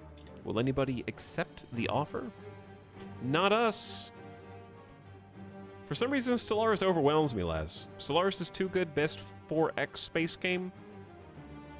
I downloaded the Hearts of Iron tutorial, started the tutorial, got overwhelmed, and closed it in 45 minutes. I did have chat help me through a lot of the initial Hearts of Iron stuff. I do think the learning curve for Hearts of Iron is up there. I think it's less than Crusader Kings 2. Definitely more than Stellaris or Crusader Kings 3. I think that Hearts of Iron is the most deceptively simple, because Stellaris is the most deceptively hard, I would say. Hearts of Iron 4 has you have to step off of an initial cliff of difficulty, but then once you do, you're like, okay, it's kind of like Hearts of Iron requires a bit of a leap of faith. It's like the Indiana Jones thing, where it's like, oh wow, that's a giant chasm of difficulty, but then you step, and you're like, oh, it's an invisible bridge. It's actually not that deep, you know? Like, it is, but it isn't. I'm not saying the game is shallow, I'm just saying that it looks like it's a ocean that's gonna drown you, but then you jump in, and as long as you can learn how to swim initially, it's like, oh, the water is quite nice here.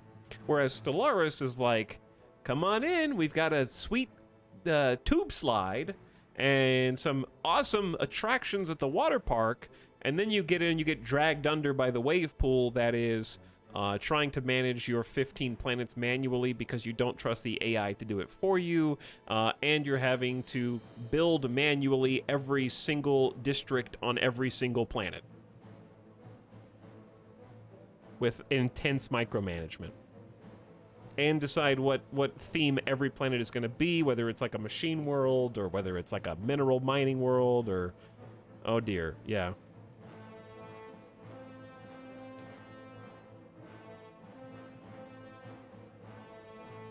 Stellaris lures you into a false sense of security, I think. That's how I would say it. Where you think it's easier. Ethiopia has capitulated. Rip Ethiopia.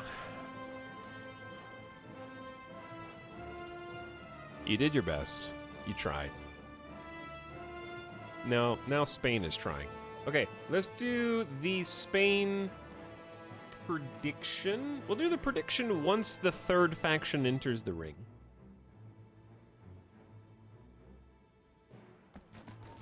I have 400 hours in Stellaris, and I didn't know you could use the AI for that. There you go, see? There's a lot of stuff behind the scenes. Surely Democratic Spain will win this time. It's easy.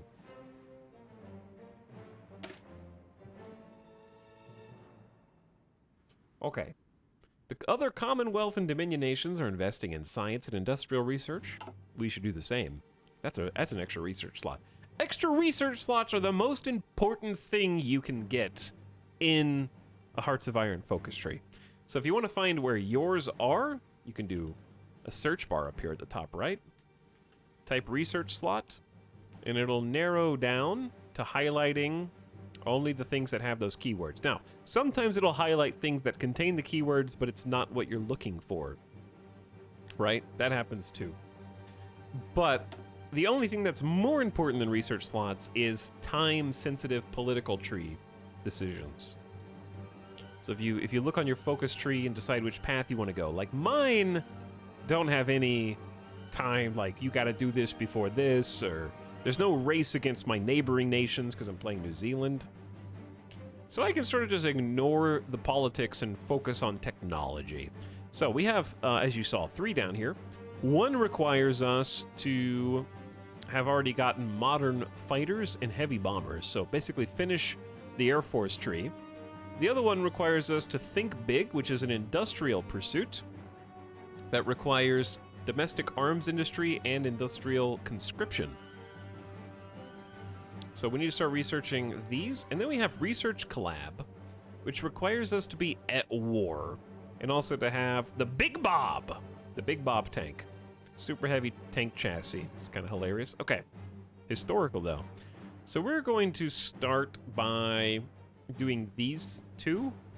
That's the first half of the requirements. And then we got to go army reforms, boom, boom, boom. And then we can do think big. And then we can expand the university. And these are all useful anyways. Because this is going to sheep farms here. We're going to lower the amount of consumer goods factories that are required from consumer goods, which will free up, eventually it'll free up factories for construction efforts here. What's our goal after we have big army? My goal is to make, I'm basically just going to see which way the world goes, because it's a historical run. I have no idea what anybody else is going to do, so see what they do, become independent, maybe start our own faction, and just... I really want to build a carrier fleet navy. That's going to take a while. Oh yeah, we have a research slot. So, if you're unpaused, you can actually bank 30 days of research. So, if you're not actually wasting any time while it's unpaused, not choosing a tech, unless you go in excess of the 30 days that it can bank. So what we're doing is just focusing on infrastructure and construction like we usually do. So let's do construction 1, which we already have a technology sharing bonus for. So our build speed starts trending upward by 10% per research level. And now we have 3 research slots. So we just increased our total research capacity by 50%. A lot of nations start with 3 research slots, but some of them you have to build up from 2.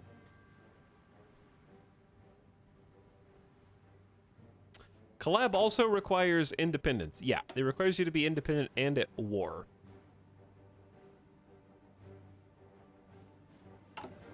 And I am planning on going fully independent New Zealand.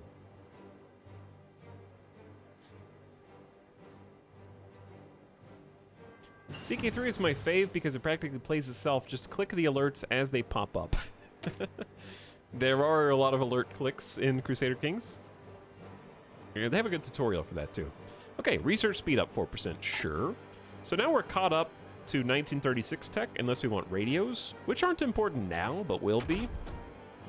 And we're caught up on industrial tech, other than fuel storage and synthetic oil, which we will need, but it's not our top priority.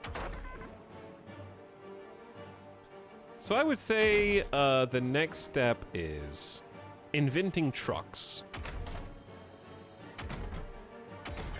I would say inventing trucks is good. And then we need to start researching boats. Okay, let's invent trucks. How do truck work? We've invented trucks, we just haven't discovered that you can put troops in the back of the truck and drive them faster than they can walk. Let's learn how to motorize our infantry.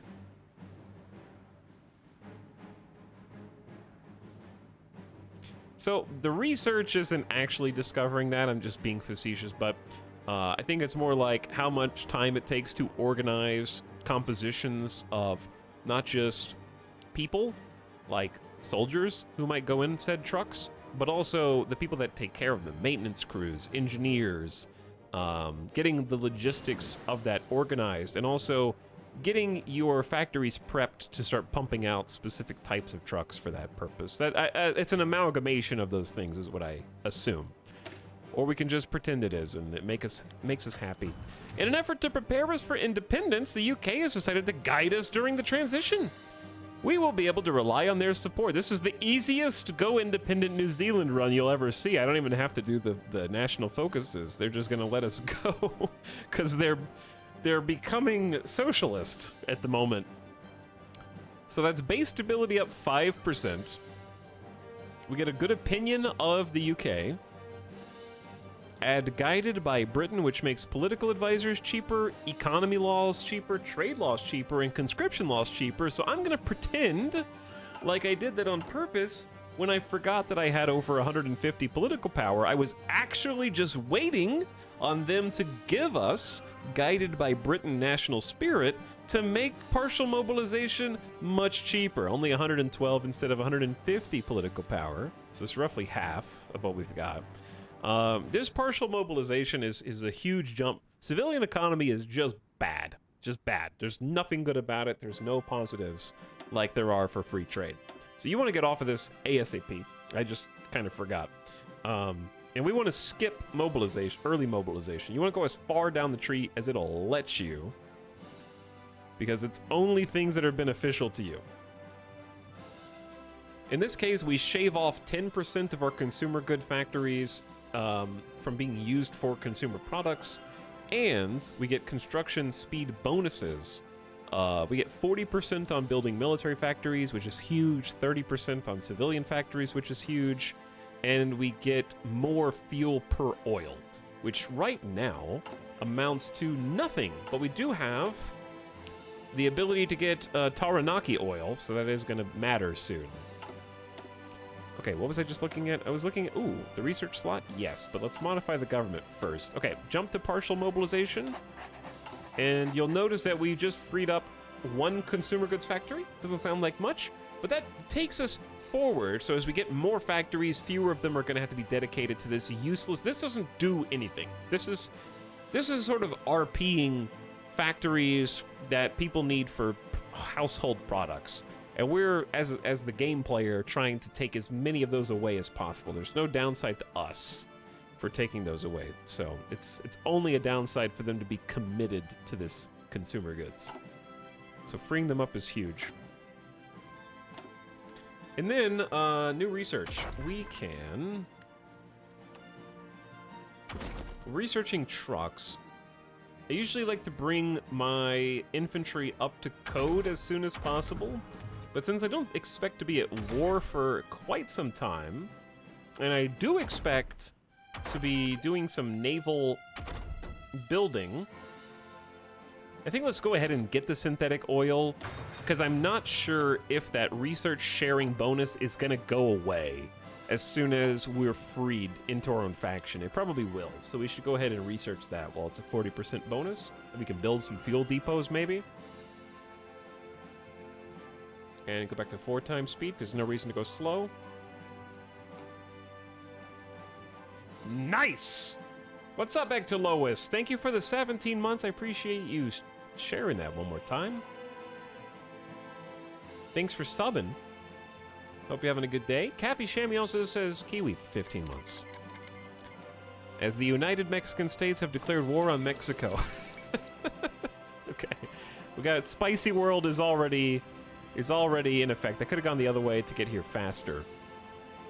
What's up, Charles? How's it going? Welcome. The forces of church and revolution have once again come to conflict in Mexico. With the government renewing attacks on the church, the embattled Catholic parties and social movements are launching an armed rebellion to seize control of Mexico. Cristero militias are reforming after a decade of inactivity, supplemented by defectors from the federal military. They have taken over several rural states and are using these as bases from which to operate. The first Cristiada ended with a settlement negotiated between senior revolutionary and church officials thanks to intermediation by the American government. But it's likely this violence will end only with the complete destruction of one of the belligerents. This is too complicated for an outsider to understand. All you need to know is we got Democratic Mexican Republic versus Mexico. Civil War in Mexico in 1936. That's fast. That is fast. I gotta stop going across that way when I could just cross the Pacific. That's way easier.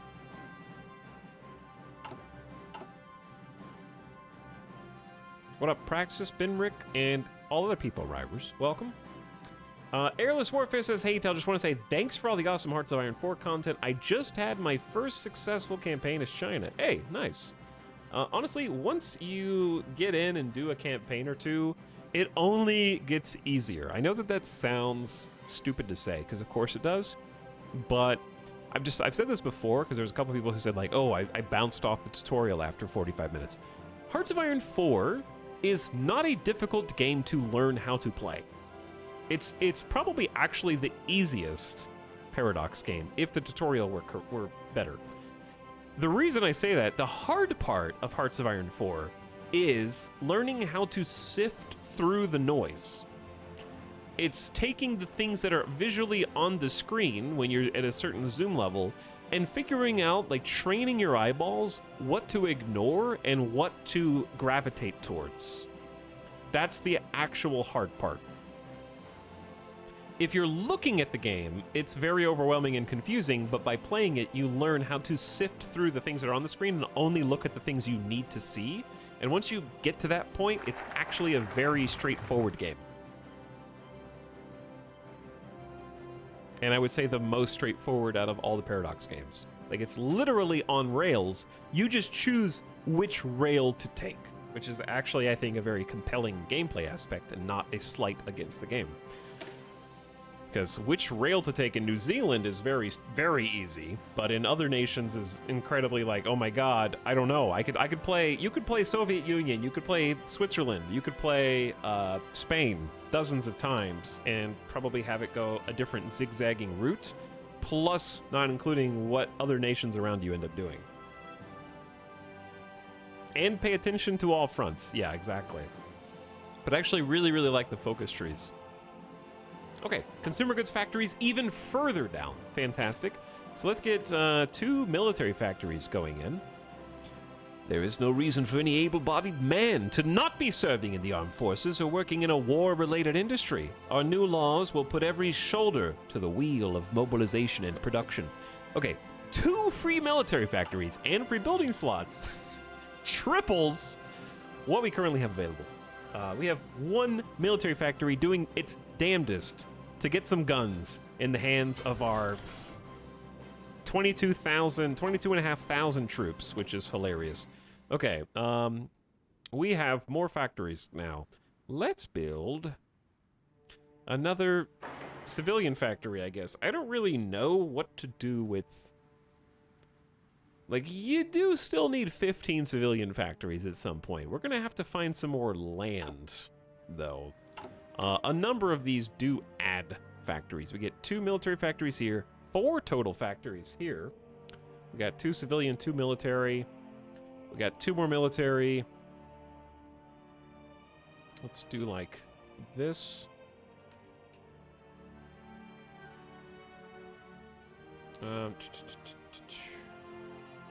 Okay, it's not factories plural.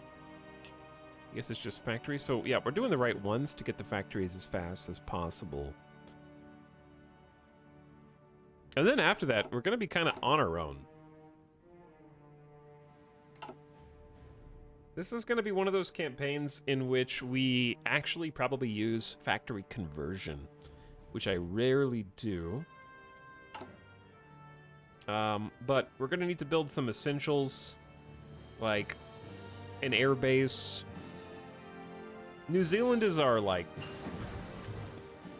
You can't lose New Zealand. We should probably get max anti-air in each of the core places. Get some coastal forts for defense.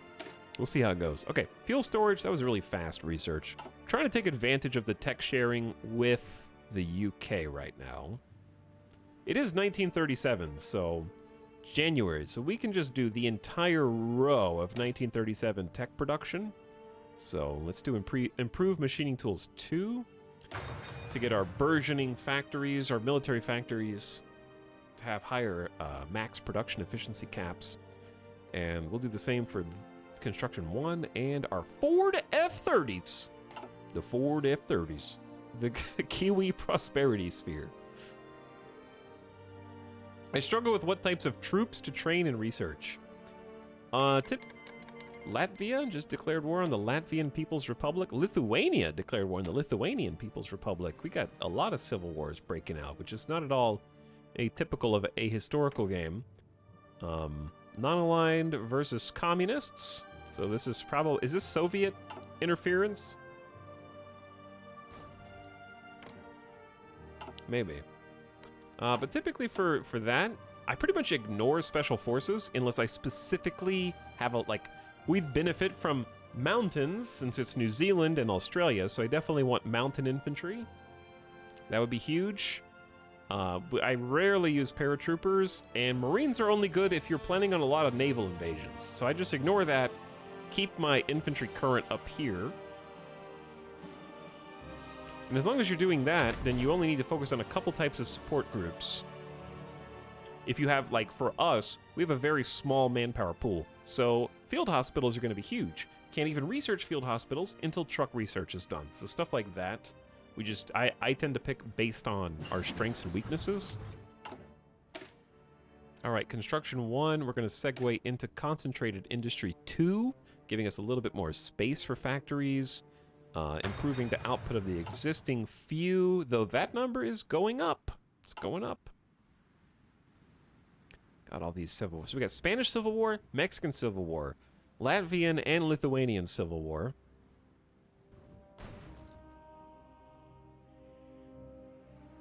How's the Mexican Civil War doing?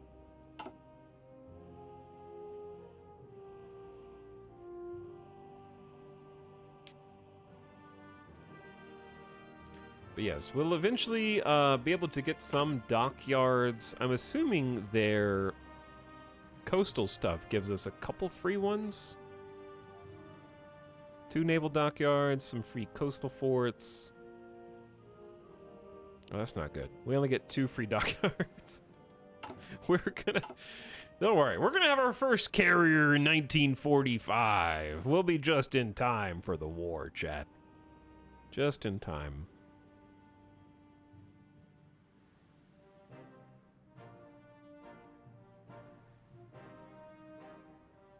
That's why we're going to be chilling on 4 times speed for the majority of this stream. Like, we're already cruising through 1937 right now.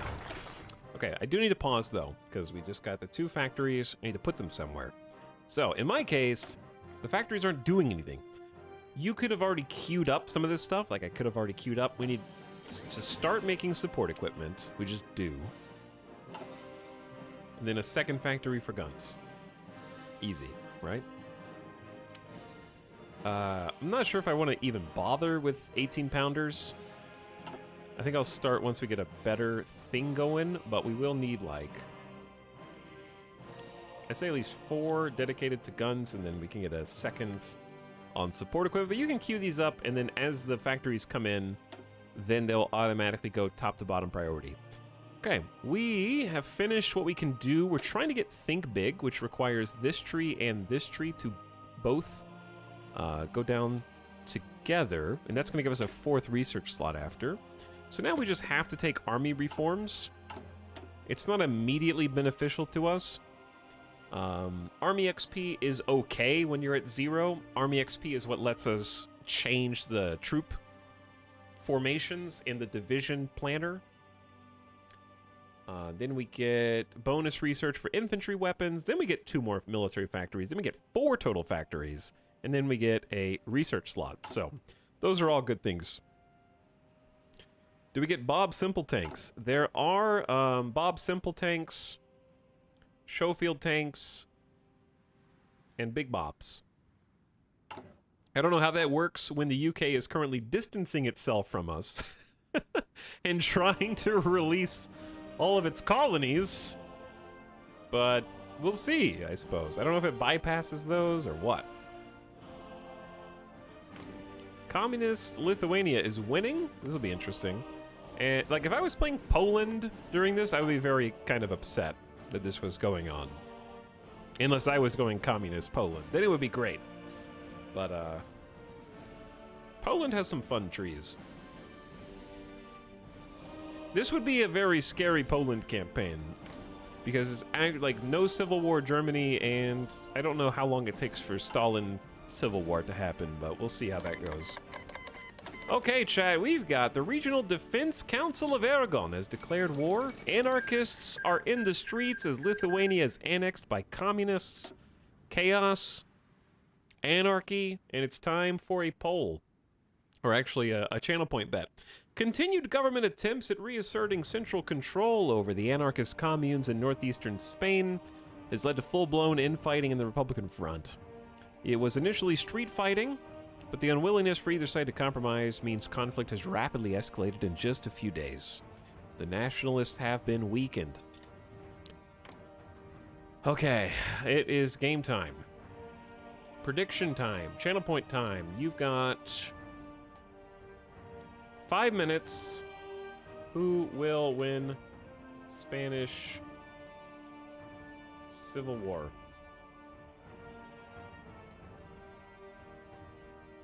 Number 1. The nationalists, who represent the fascists.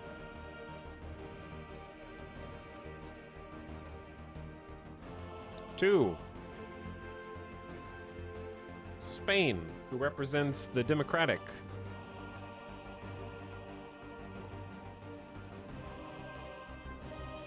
We've got the anarchists. And then we've got Carl. Chad, who does Carl represent? Who do the Carlists represent?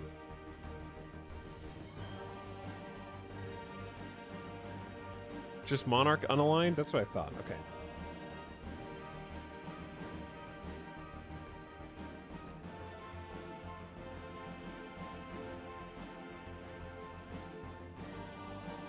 Okay, you got 5 minutes. Go. Put your channel points on the line. You also you can vote on this without putting any channel points on the line if you so choose. And the Carlists have yet to join the fight. This is the anarchists, this is regular Spain, this is the fascists, and then the Carlists will just appear.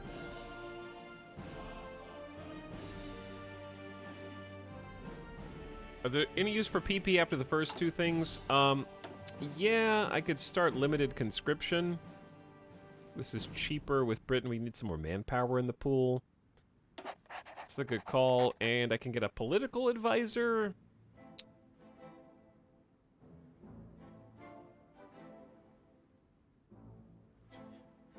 I don't really care for any of these. Party popularity modifier. This is like, we already locked in 100% democratic here. Non-core manpower, foreign subversive activities efficiency down, damage to garrisons down. I don't know. Prince of Terror, who am I supposed to pick? There's not really a decision. Oh, there is. I guess I could do region-wide industrial integration. I didn't know that was an option right now. This is how we add more building slots, New Zealand. So yeah, we do need to do that. That's a good point. So our manpower potential just doubled. We were volunteer only. No. It went up 1%, which isn't quite doubling. It was 1.5, now it's 2.5. Czechoslovakia joins the Little Entente. France and Czechoslovakia have issued a joint statement. The latter has been formally granted member status of the Little Entente. Whether this partnership is used for offensive or defensive purposes remain to be seen. But undoubtedly, extensive joint military planning is already underway. Oh, this is a fun alt history timeline. They got their own alliance. This is going to be a fun alt history game, I think. France and Czechoslovakia can definitely not beat the German Reich, but the fact that they have the Little Entente before the Sudetenland is even demanded is interesting. And before Austria is annexed. Because once Austria is annexed, Czechoslovakia has a real hard time. Ooh, trucks. Okay, so we can make truck divisions if we want. I don't know why New Zealanders decided to make the RC-controlled trucks just large enough for a single unit to sit on while it scoots down the road, but, you know, it was a different era. So we can now continue our industrial 1937 upgrades and get construction too. 10% faster build speed.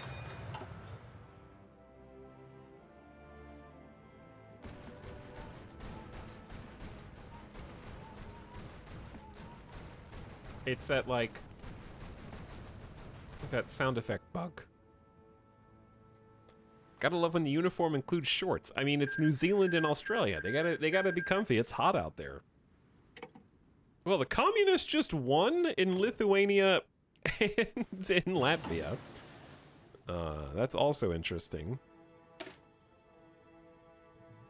Improve machining tools. Hell yeah. Efficiency cap up another 10%. So, we have a max of 70 now. This is really rapid. We're getting up there fast. But what to do next? What to do next? Excavation seems a bit premature. It's not even close to 1938. Let's do the field hospital. Either the field hospital support company, which we're gonna need, but we don't have support equipment. So we can't train them anyways. My one main goal for this stupid campaign is to have carriers. And if you need carriers, you need planes. So I am thinking maybe, yeah, basic planes. I'm thinking planes.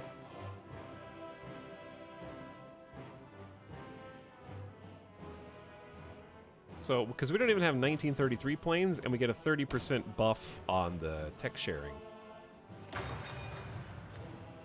Because we need to go at least to 1936 quality planes before we even build one. This is the earliest I've started researching planes. That's fun. Construction's going well. I like the 25% bonus. But what comes next? I say just another civilian factory. We definitely need more.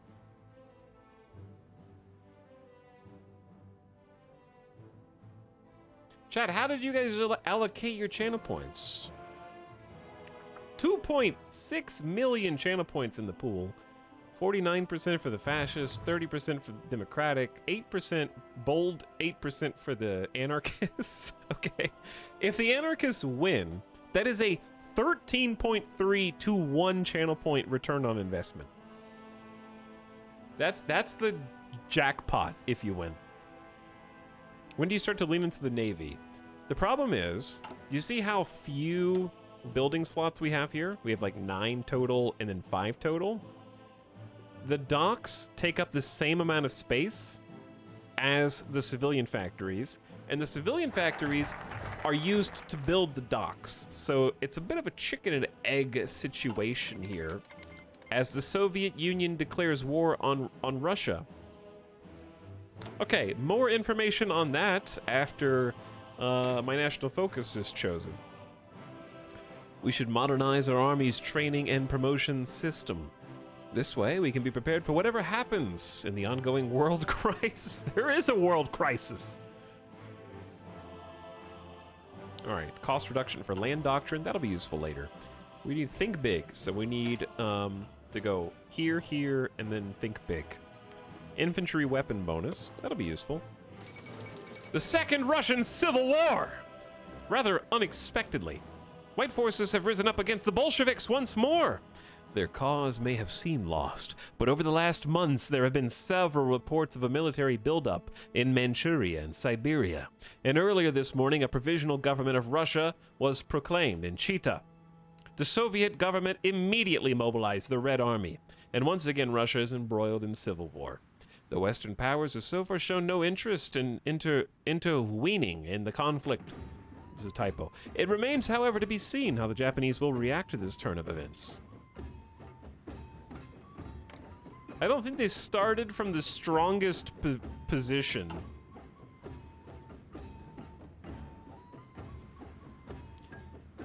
Oh, but I didn't see that they do have Odessa and other little parts. The dawn of the European Pact. Despite the recent Soviet focus on communism in one country, the internationalist roots of the movement transcend borders. This solidarity with workers around the world was a key element in Stalin's speech today when the European Pact was announced. Going beyond a political international, this is an alliance that binds the countries militarily, with both regimes promising to aid others against outside threats.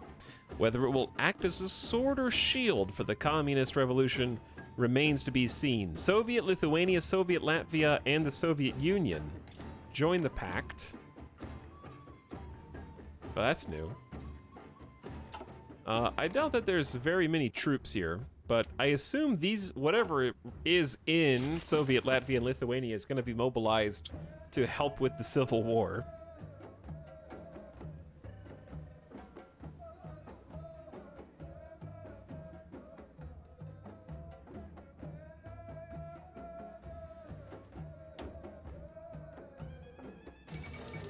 The Hindenburg has blowed up again, chat. The German passenger airship Hindenburg was destroyed today, attempting to dock at the Lakehurst Naval Air Station in the United States. For reasons not yet determined, the airship was engulfed in flames, crashing to the ground and claiming 35 lives. With public faith shaken by this disaster, this could spell the end of an era for airships. That's definitely a time traveler did that, you know? We went into a steampunk future, and a time traveler from the steampunk future went back to blow up the Hindenburg to stop that future from coming to pass, to protect us all. When will the timeline save the Hindenburg? I don't know. Maybe never. Also, what up, recent subs? Thanks, Dr. Skelly, for 52 months. Very kind of you. Thanks for subbing again. Boom Muse is almost there for 23 months, almost 2 years. Howdy Boom, you thank you for the tier 1 sub. Gogo Gatsu also for a year plus 3. Welcome one and all. We are playing as Little New Zealand. We're just doing our best. We got a 3rd research slot already, and we're working towards a 4th right now, while the world becomes engulfed in civil war. Provisional Russian government making moves. Making moves. Vladivostok is just right there. These are some jams. Oh, I guess they got crushed out of this area, huh? We'll see how this turns out.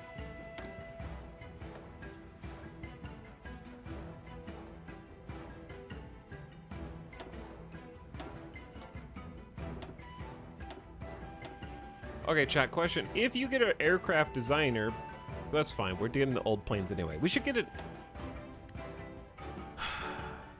We should get an industrial designer first, right? That just makes sense.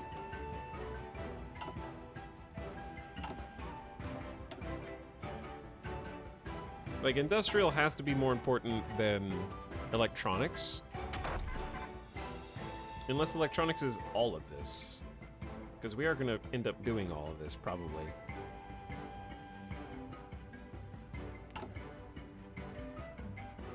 Yeah, let's just start with industrial concern. All right, plus 15% to industrial research speed. We gotta get industrialized ASAP.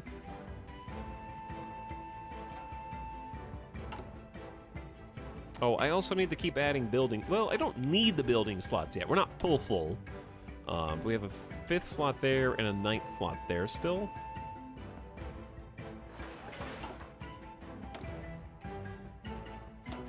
We're gonna be a little short on steel. We need aluminum for planes, I think, too. All right, let's see where those channel points are at right now. Where am I? If you are an anarchist believer and you believe in miracles, now's the time to go do some cheerleading in Barcelona. Carlists haven't even entered. In the Royal Rumble that is Spain, the Carlists are the final contestants. Behind the curtain, waiting to pop out. Totally fresh.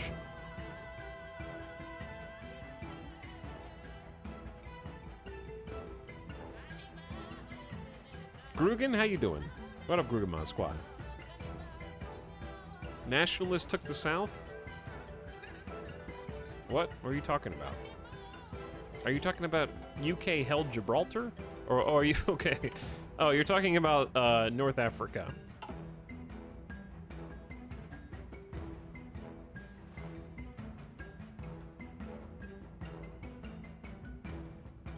How is the provisional Russian government doing? They don't seem like they're doing bad. I think once they capture this little tail, they'll probably redistribute. Whatever keeps them busy is fine. Oh. Yeah. Oh no! Amelia Earhart is also gone! The Lockheed Electra plane vanished and the US Navy and Coast Guard has very little hope of finding them. This is the darkest timeline. Okay, chat, we remember how I said there was 9 and 5. Now we have an extra. We got a 10th. Concentrated industry giving us a little bit more space. And some more factory output. All right, 1937. What do we got? It's July. It's a little early to do computing machines. We'll always need basic radio.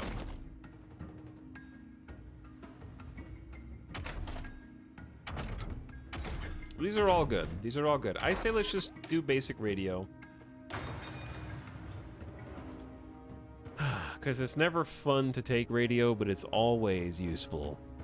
And we'll need to put radios in planes. So that checks out. Ooh.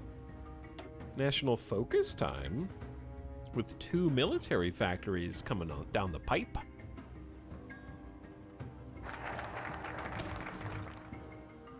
One of our citizens has modified the standard Lee Enfield rifle to a fully automatic gun. This is New Zealand ingenuity at its best.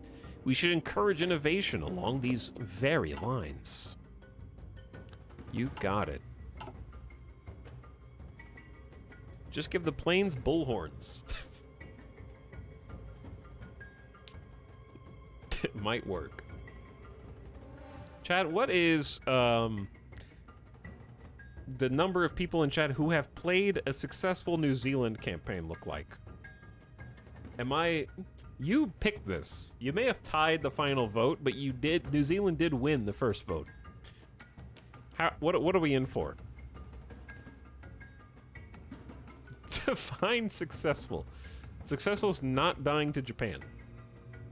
I played an unsuccessful one because I got bored of it. We would never give up on New Zealand like that. I'm gonna invade Japan. We're gonna take over Australia and then we're gonna invade Japan. It's easy. Australia first, then New Zealand. I mean, I am New Zealand. Australia first, then Japan. China declared war on Yunnan.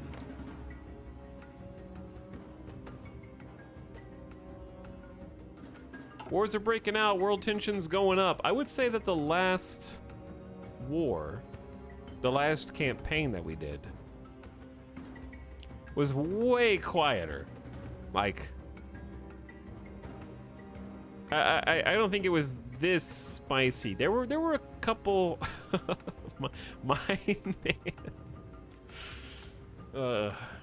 I think because we had like no world tension, right? And now we got 14% already in 1937. Anarchists are gonna need a prayer. We need Carl. We need the Carlists to jump in to the ring. Off the top rope. Otherwise, anarchist voters are about to be eliminated first. China with some more war declarations on Shanxi.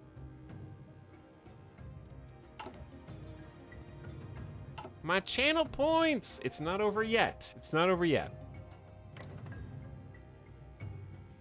It's not looking great, but it's not over yet.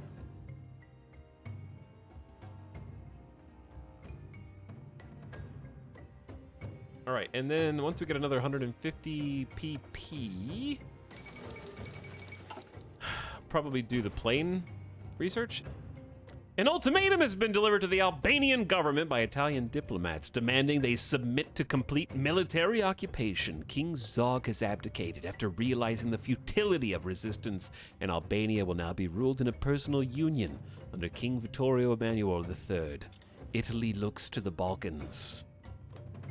There he is, poised to strike. I'm loving the poll selection badges. Are those new? They've been around for a while now, I think. They've been around for a good bit. We discovered small aircraft, little baby aircrafts. So cute.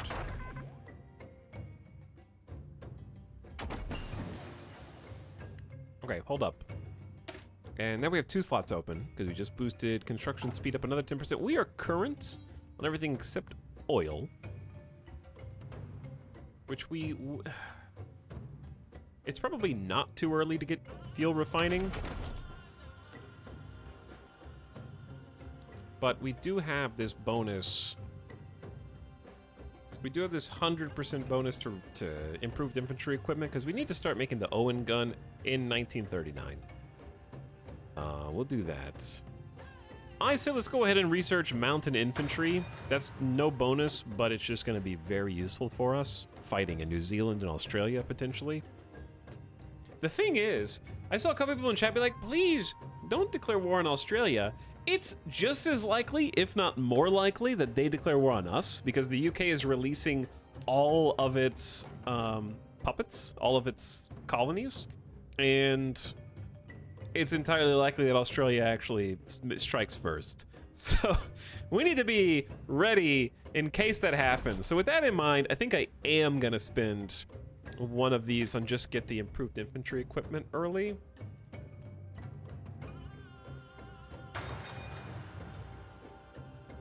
You gotta toughen up a little bit. We need a... The Azerbaijan Democratic Republic has declared war on the Soviet Union. Totally normal stuff. Totally normal stuff. Oh, of course, of course. How could I misplace you? That doesn't look like a Mamad Amin Rasulzadeh, but I don't know. He may have looked this dapper. It's possible. I feel like that is a picture that's already in use. Who is that?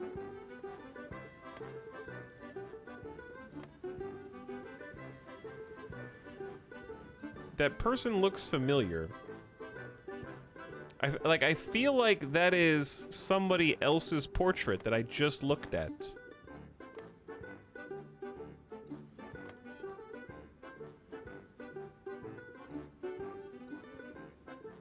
Alf Landon? Maybe.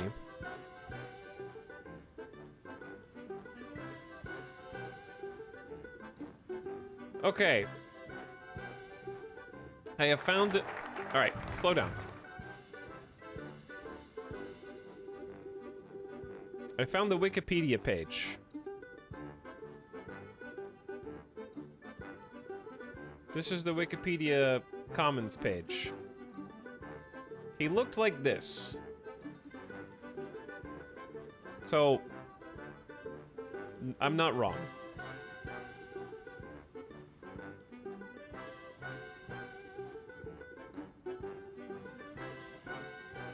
He aged very quickly. I swear I've just seen this portrait before on another nation.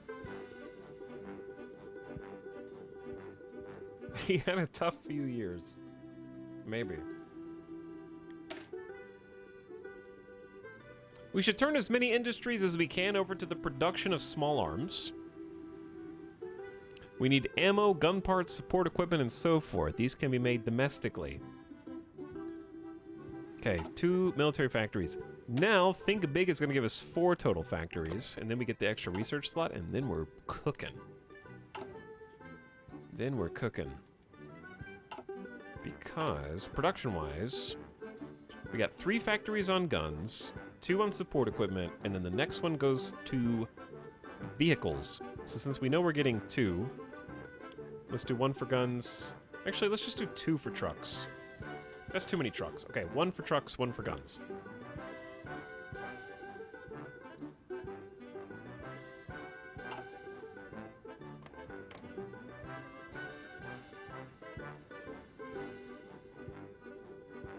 That's a generic, yeah, that's a, okay, it's a generic portrait, so I'm not crazy.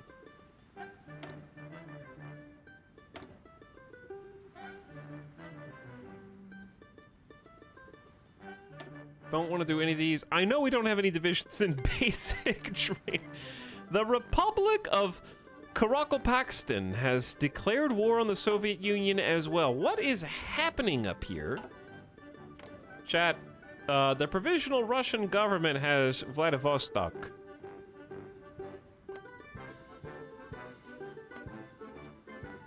I have never heard of the Republic of Karakalpakstan, but it's there. They are really struggling right now. I will say this is why we play ahistorical, because constantly surprised, even if there's some things that are similar, like Japanese Imperial Hirohito Shogunate faction, you know, like this time we've been blessed by not having the eternal German Civil War, so we get to see how that goes.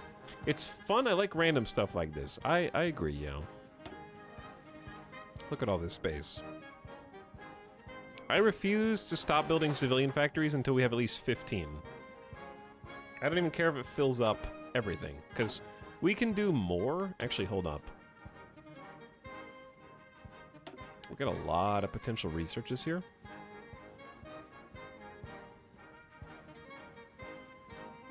I think material designer benefits is the earliest. Weapon and equipment research speed plus 15%. You can't go wrong with that, I think, because look at how much we have to do. Like, getting that as early as possible. We haven't researched anything. Let's do that. Can you change mobilization yet? I already did. We're at partial. We went from civilian to partial. We went export to free trade, and we went volunteer to limited. So we've done all 3 of our laws. There aren't really any political advisors that I feel like we have access to that are good. So I went with industrial research and infantry equipment research, which is helping out quite a bit. You can see them and their perks up here. Soon we're not going to have the tech share with the Commonwealth. Commonwealth research bonus is quite nice. Free 10% on all the stuff. Lets us get out in front. All right, how we doing with the channel points? Barcelona is under siege right now. Anarchists. being pushed back. Oh no, is that the fascists winning again? I've never seen that outcome before. Where is Carl?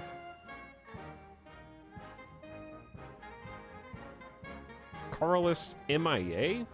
Fascist Spain too efficient? The Republic of Ukraine has declared war on the Soviet Union. Oh, damn. There he is again!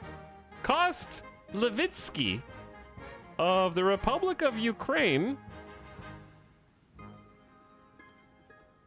He's everywhere. Okay, I was right. Of the Ukrainian National Democratic Alliance. They are not allied with the provisional Russian government.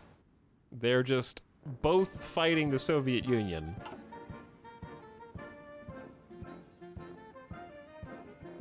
This is so weird. I've never seen this timeline before, so this is fun. Time is a flat circle. That was a Mexican Civil War. All right, regular Mexico is beating Democratic. Felipe de Impudia? I don't know if the U is like a poo or pew, you know? I would say Impudia. Or Empidia.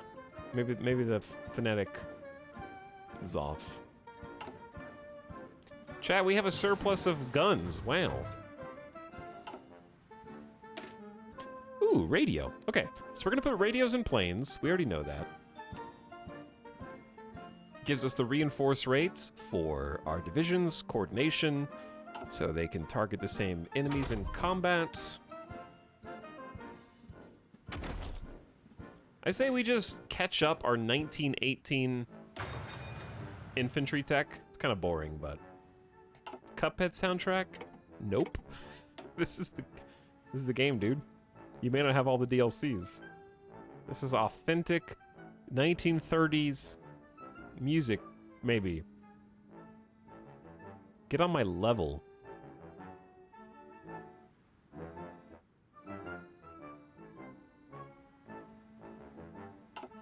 Real life was just like this. It was, yeah. You just walk outside and this is the music that you hear. Meanwhile, in China, lots of war going on there, too. Mexican Republic was annexed. They won. We'll get to this in a second. We have become accustomed to seeing ourselves as a lesser dominion than our Aussie or Canadian allies, but New Zealand is fully capable of industrial greatness. You will recognize us before this is all said and done. Don't get comfortable. Canada, Australia, we're coming for you. Maybe.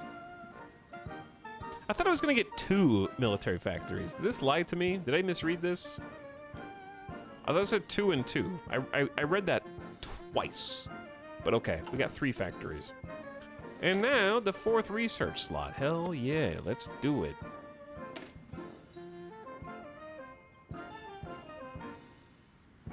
Improved weapon models, specialized equipment, leads us to the Owen gun for 1939 tech, which is a whole different tier of weapon, but it's very nice. It's a little too far ahead of time right now, so forget about that. Okay, maybe the field hospital is a good research at this stage. We gotta get our ducks in a row in case Australia has fun ideas about what to do with New Zealand. Dutch attempts to maintain trade neutrality have failed as we turn the music down again. There we go. Recent measures implemented by the Dutch government make it clear they will be embarking on a German Reich favoring trade policy. It's likely this will result in greatly increased German influence over the Netherlands. I'm allergic to German increasing its trade influence over the Netherlands.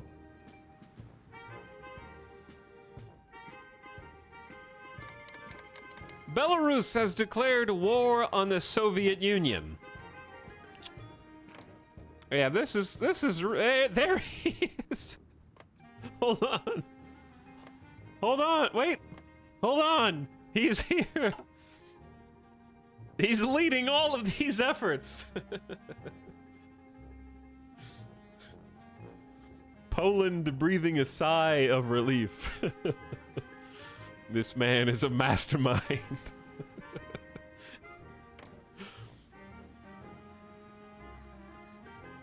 Chat, I don't know how to pronounce this, so I apologize in advance, but is this Adam Stankiewicz or Stankiewicz? Because that's a great name. Adam Stankiewicz. That's how it looks. It is now. Rip the anarchist, by the way.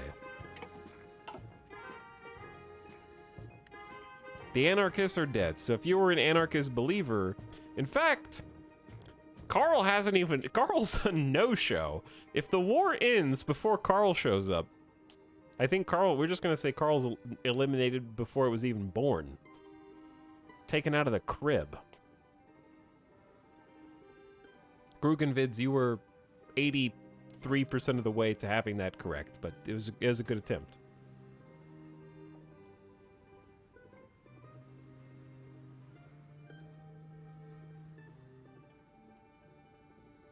We've got German increasing his trade influence over the Netherlands. I'm about to change this song.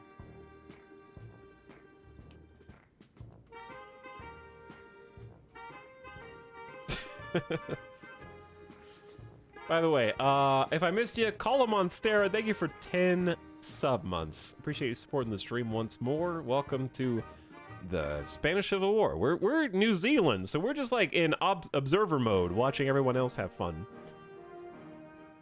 At 4 times speed. We're already cruising to 1938. This is a wild timeline for the Soviet Union. We got the provisional Russian government who's got Vladivostok moving west. We got the Republic of Ukraine and Azerbaijan Democratic Republic of Karakalpakstan, all fighting against the Soviets. A little crazy out there right now, so we're just watching. Also, the UK is going communist, or was, and is releasing all of their colonies. The Mountainous Republic of Dagestan has also declared war on the Soviet Union. Yep, there he is. There he is again. It's all the way here. Makhachkala, the glorious capital. When does New Zealand drop nukes? So New Zealand actually historically discovers nukes fairly early in the grand scheme of things. So we do actually have a nuclear research called Project SEAL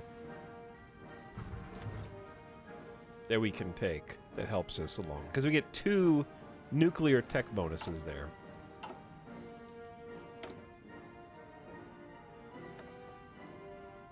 Yeah, I don't really like any of these political advisors.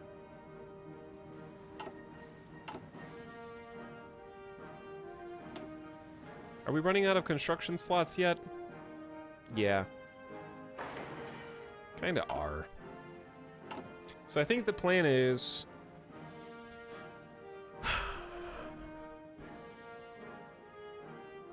let's just go ahead and get a region-wide industrial integration. So for New Zealand, this is so important.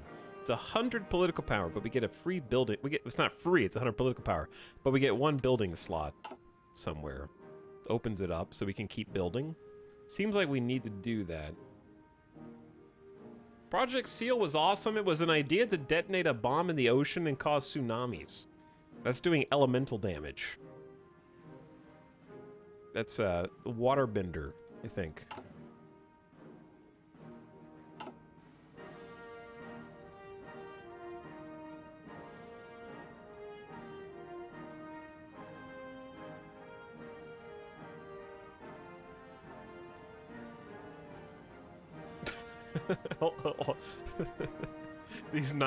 These Nightbot commands, I'm trying to figure them out. Because I thought it just undid a thing, and then Nightbot is having some difficulties. The Republic of Karelia has declared war also on the Soviet Union. Oh no. That's bordering Finland. Petrosavodsk. There he is again!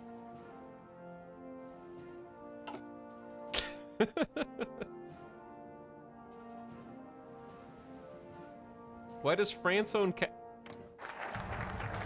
Apparently, Spain has joined the Little Entente and dragged France into war against the fascists in a surprise twist.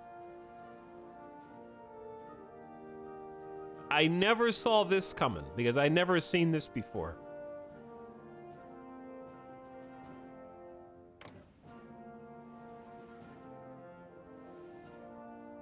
Never seen someone intervene. I don't think I've ever seen anyone intervene in the Spanish Civil War until now. But that's what happens when ahistorical France invites Czechoslovakia, Romania, Yugoslavia to the Little Entente. I guess it could have been one of the other ones. I think that's France, right? And then they're just like, well, you know who else is democratic? Spain. Wow, this is going to be really cool. This is an incredible campaign so far. The University of Auckland is our most important post-secondary institution. By expanding its facilities, we can try to keep some of our finest minds here at home. 4 research slots for me? Oh, that's for me. Okay, now we can research kinda whatever we want.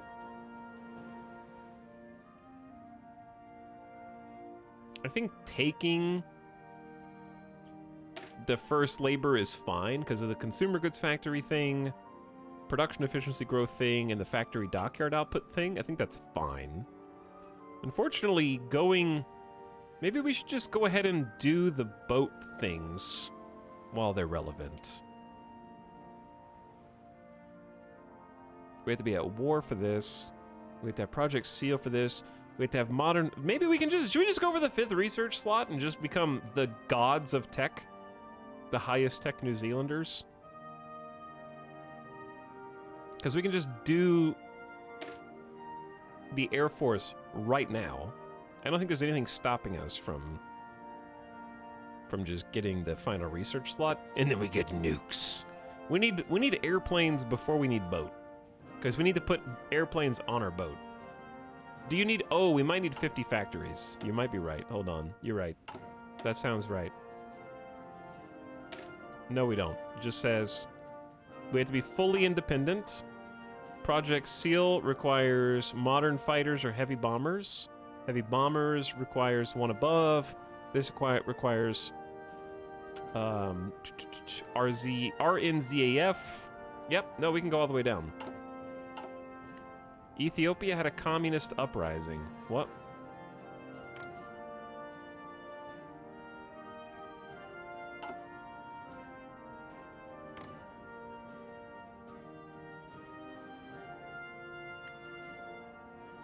Well, I guess I didn't realize Mussolini is gone. And they relinquished control of Ethiopia to Prince Amadeo. Interesting. This is... this is going upside down. There's no pop-up for Mussolini losing power. I think that happened in our Italian playthrough as well, actually. Weirdly enough.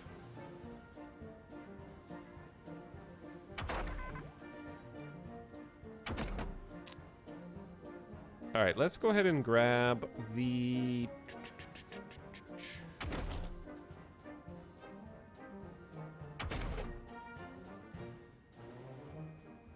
We need trains. It's a basic thing. I don't know if we probably do. Does New Zealand need trains? I don't know. Yeah, I guess I could just do Marines, because we will need those later. Do we have tracks? Real question. Okay. So that is a real question. We do, yeah. We do.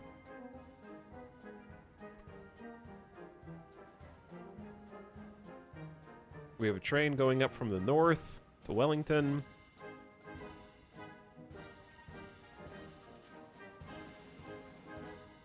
Right now, we need 0 trains. But we have 0 in stockpile. We'll probably need train. Okay, fine. Let's just do trains. Wait, trains is on support. They're just baby civilian trains. I think let's just do it all. We're gonna have 5 research slots soon. Let's get the baby stuff first. Meanwhile, production, we have 4 factories on infantry, 2 on support, 1 on truck, and we don't have -8 steel. I'm just gonna say let's give up one of our civilian factories. And that way production, I think 1 civilian factory for our factories actually making stuff is a good trade at this point. All right, there's Mountain Infantry 1. So Mountain Infantry 1, we have to physically train. We've unlocked the ability to train them. They're specialist forces. There's a limit on how many we can train. But of course, they have crazy good bonuses in hills and mountains. That's why we chose them. But yeah, I think Marines will be good long-term too.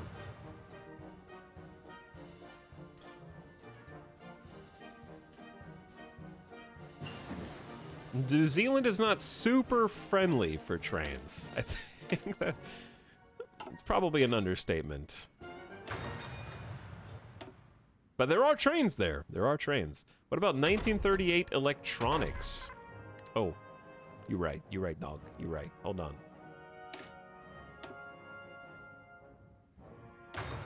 You're right. I forgot there was I was thinking that electronics was on 39, just like industry. But yeah, we gotta get the 5% research bonus from computing machines, so all of our research slots are firing on full cylinders. Talix, I think you have lived in Spain for some time. Do you know Spanish? No. I live in Las Vegas, Spain. I have been to Spain. I have been to Barcelona. And I have seen the Casa de la Familia in person and other things.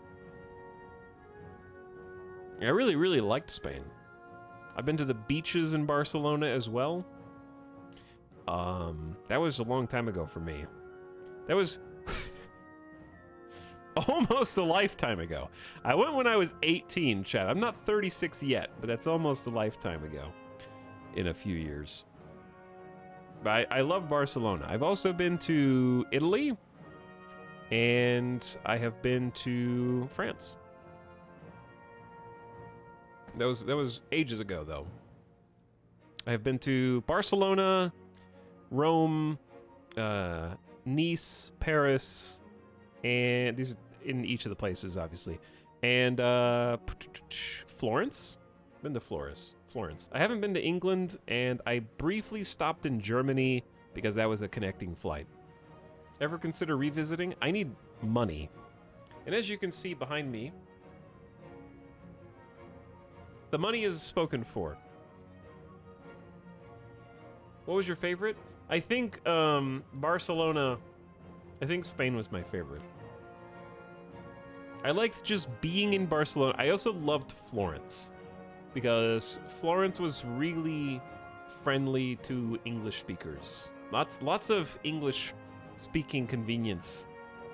And I understand, like, I never got mad if somebody couldn't communicate to me in English. That's fine. I'm in your country. That's okay. However, people in France actively talked shit if you spoke English. This was in 2007, so I don't know how things have changed.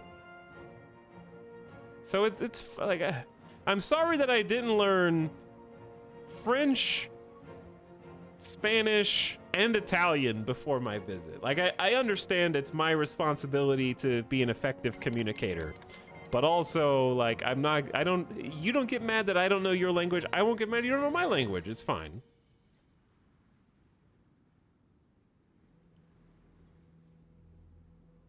Barcelona was the most beautiful, but also the place that the tour guides were like, hey, so if somebody's gonna steal something from you, it's here.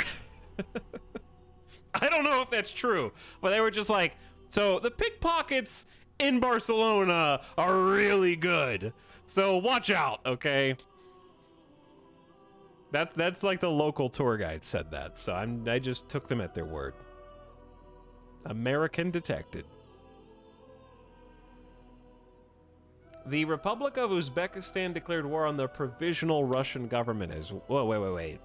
They declared war on the Soviet Union and the provisional Russian government. That's kind of hardcore. That's 2 for 1.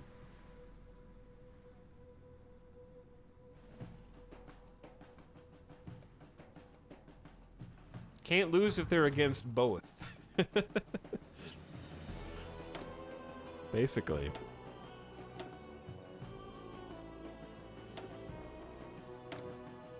We're all right on these. Yeah, we can clear most of those.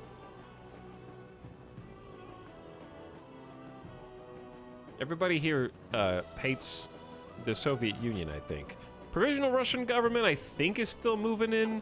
They're kind of sneaking up the border toward Latvia and Lithuania from the Republic of Ukraine, which is interesting. This, like, just this little front that formed here.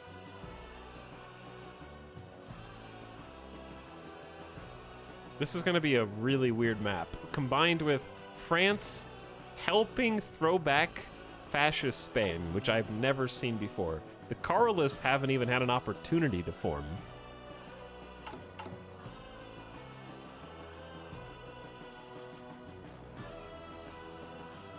Meanwhile, in Little New Zealand, the Swaraj movement makes gains in provincial elections. British civil servants woke to a rude shock this morning as a result of the recent provincial elections came in. It's clear now a large majority of Indians have given votes to pro-Swaraj candidates. In provinces across India, calls have started to turn this limited amount of local government into total self-rule as quickly as possible. Spokesman for the British government stressed that now was not the time to discuss such measures, and any transfer of further authority to Indians was out of the question. Well, I thought they were releasing their colonies and assisting. Apparently not.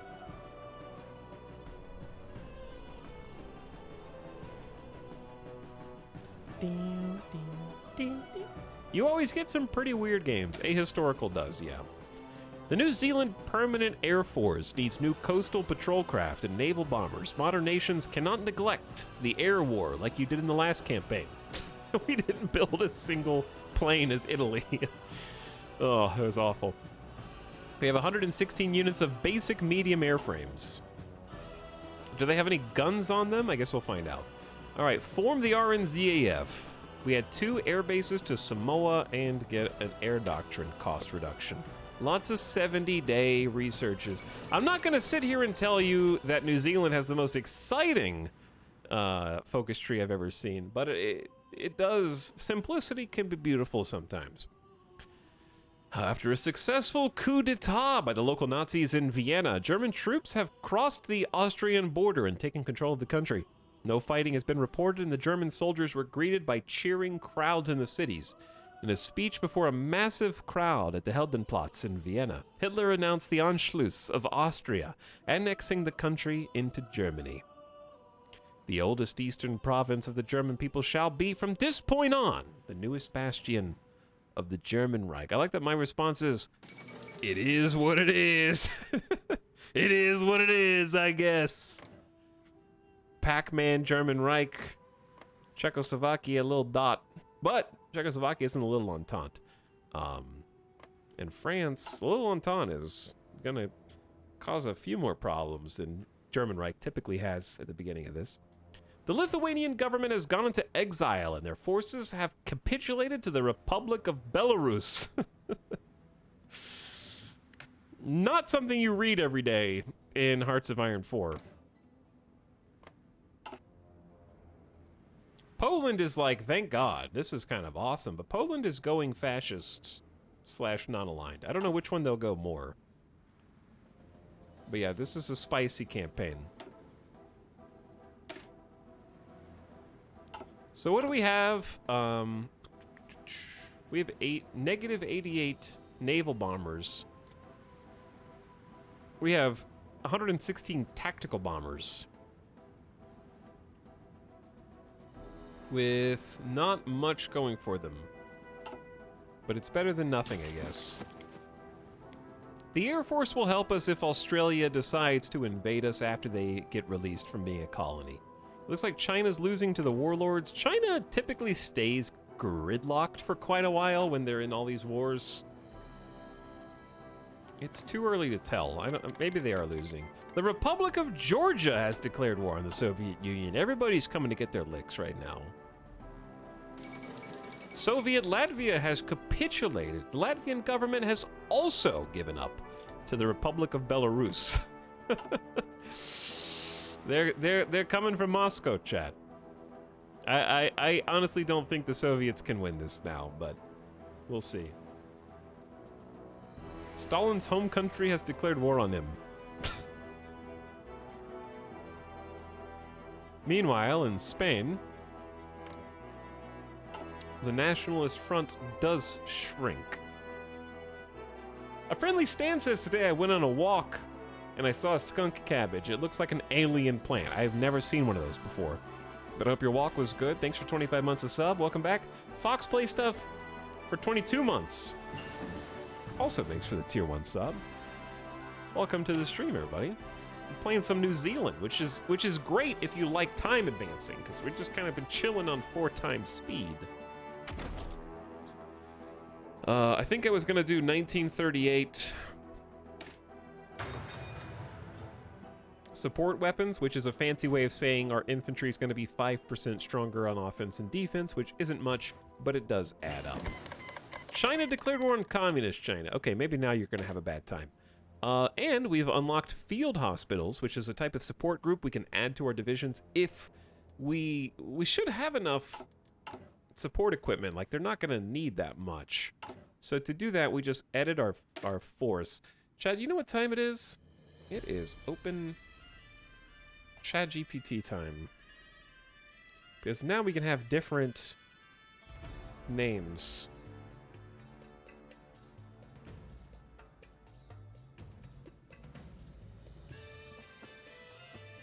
Okay, do that again, but for Australian themed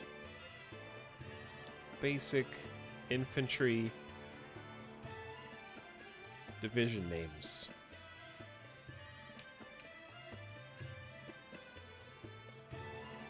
The previous model used in this conversation is it's unavailable. Did they turn off GPT-4? They've disabled it. Chad, have we hit AI, what's the word? Is this the event horizon? Did they have to unplug it? Are we crossing over the threshold? The singularity, thank you, singularity.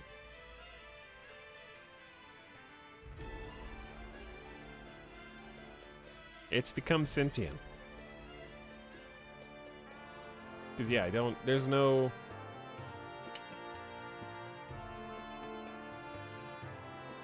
Okay, well, whatever the default model is, ChatGPT 3 or 3.5. We'll see if it's got the stuff. Okay, number 1, the Roo Rifles. 2, the Koala Corps. 3, the Wombat Warriors. 4, the Wallaby Walkers. 5, the Kookaburra Company. 6, the Emu Brigade.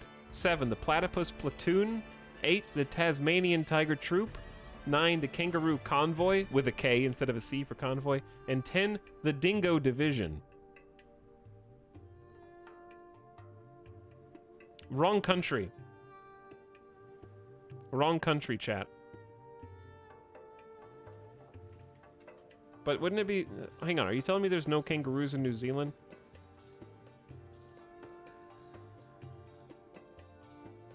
Do kangaroos not exist in New Zealand? Nope. Really? Yes? You didn't even take one over there to the zoo?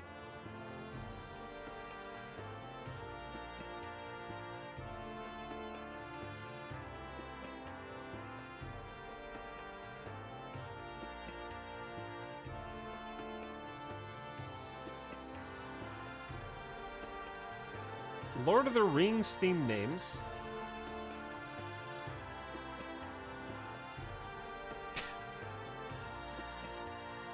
Absolutely none of those animals are in New Zealand.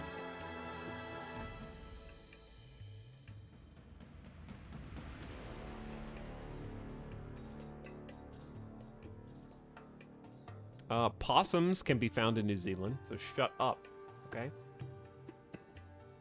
See, but Australia and New Zealand have possums in common, which is, you know, really cool.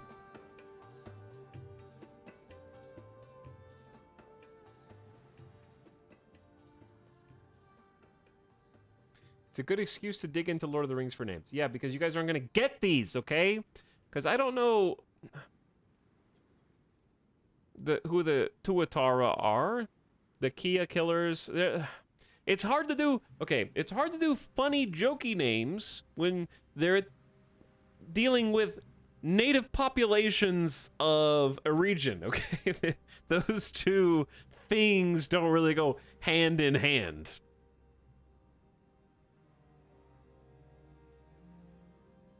Hey, did you know Viggo Mortensen broke his toe during this scene, so the scream is real, warriors? It's a good one.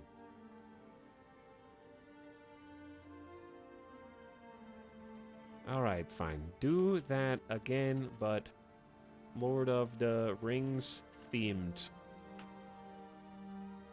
The Fellowship Fighters, the Mordor Maulers, the Gandalf Guard, the Helm's Deep Division, the Rivendell Rangers, the Balrog Battalion, the Moria Miners, the Rohirrim Regiment, the Gondor Guardians, and the Isengard Infantry.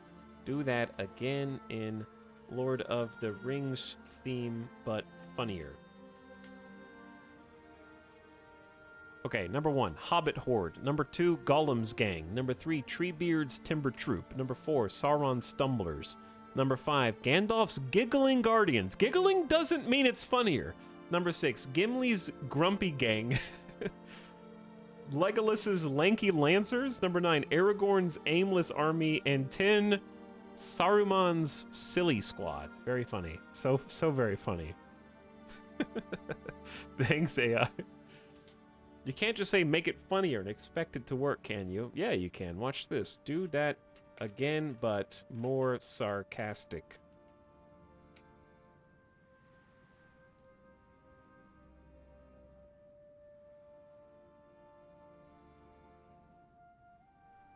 The Rivendell Rejects, Smaug's Smirkers, Balrog's Buffoons, Gandalf's Goofballs. Yeah, you see, you can just type in funnier and it comes up with Gandalf Goofballs. Well. All right, can we just pick... What was the first group? The,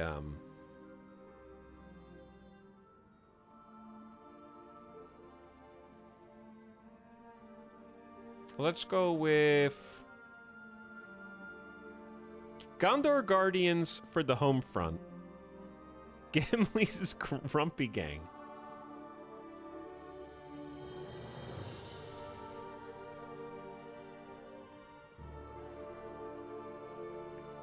How about the Bag Enders? And we'll give them a field hospital support group. So that basically what the field hospital does is when your troops would normally die, instead of dying, they get added back to, a percentage of them gets added back to the manpower pool. And the higher the tier of the field hospital research, the more are recycled.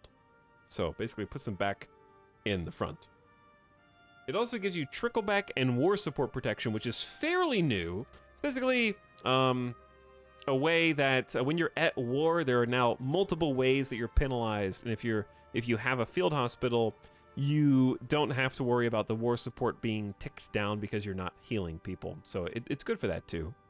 So we're gonna jump in with the field hospital, and that's gonna require 90 support equipment, which isn't that crazy. I think that they need an engineer company. That's going to take 180 support equipment. So let's just start with the simple field hospital and engineer company, right? That's basic stuff.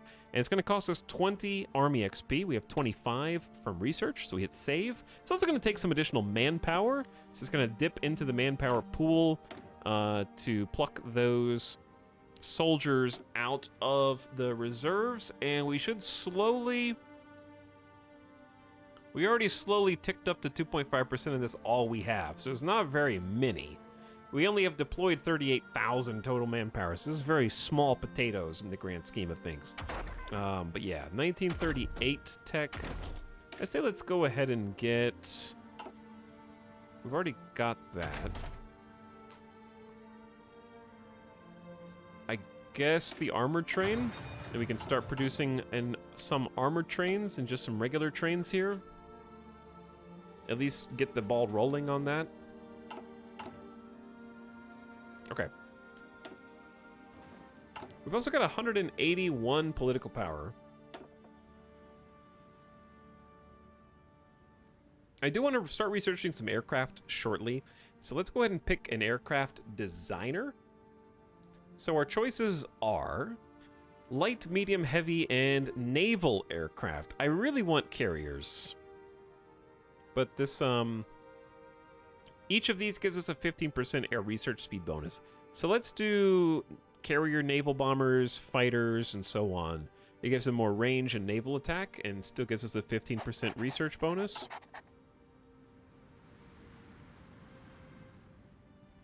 Let's do that. Kiwi carriers. That's the easiest one, right? That's the easiest one. What's up, GDB? We're hurtling towards 1939 now. At this rate, we're easily going to make it to 1941, 42 today, maybe more.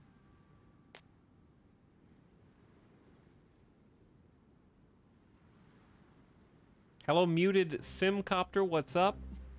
We got the Sim shirt on. Hello, Sim. If I speak like this, then you will be able to read my lips, and I'm saying hi. See, that works, right? He doesn't have to be unmuted for that. Do the children know sign language yet?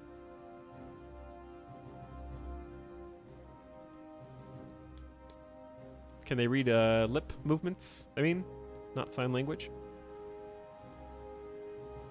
Okay, chat.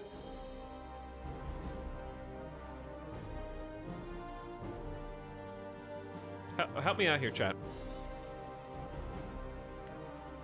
Help me sign my name. Okay, E. Is this T? A L Y X? Is that right? Which one did I mess up? That's just muscle memory. I knew some sign language at one point. That T was an R. Okay, which one's T? Chat, you don't have hands.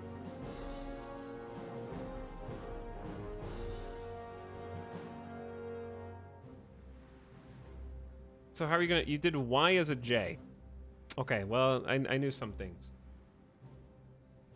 What did you call me? Okay, hold on. Sign language T. Okay, T. And then... Oh yeah, Y is just Y. I knew that. Alright, so it's E, T, A, L, Y,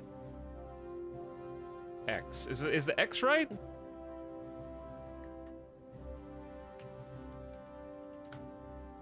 No, X is this. X is this. Palm facing out, stick your index finger and bend it into a hook. X. Okay. E, T, A, L, Y, X. All right, we got it. I got it. Done. Sign language is really cool. I would like to learn more. I used to take some sign language classes like a long time ago, and it was really fun. But I never got conversational, obviously. I don't even know the alphabet anymore. After a long and grueling civil war, the Second Republic has defeated the anarchist and nationalist enemies and secured full control over Spain. Though isolated pockets of nationalist troops continue to wage a guerrilla war that may well hamper Republican control in previously nationalist areas, it's unlikely further coordinated resistance of any significance will materialize. Against all odds and relying on minimal Soviet aid, the Spanish Republic was relying on French aid, you mean? We'll focus on rebuilding. Spain took 12 states, nationalist Spain was annexed, Morocco was liberated, Equatorial Guinea was liberated, and the Sahrawi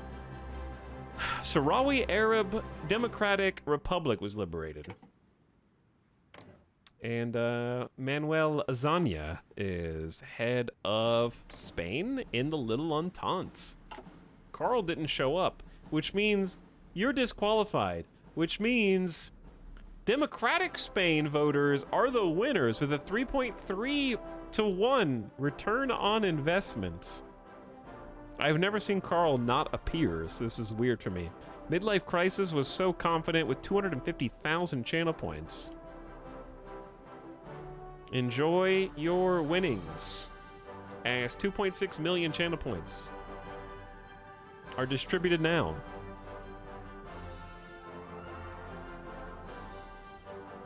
We got third party. That's the risk you take. This is Hearts of Iron, baby. Any win's a win. There's no such thing as fair.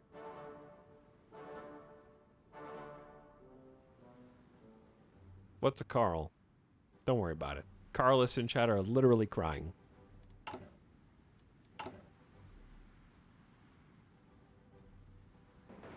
I picked the biggest one and it paid off. It wasn't the biggest one.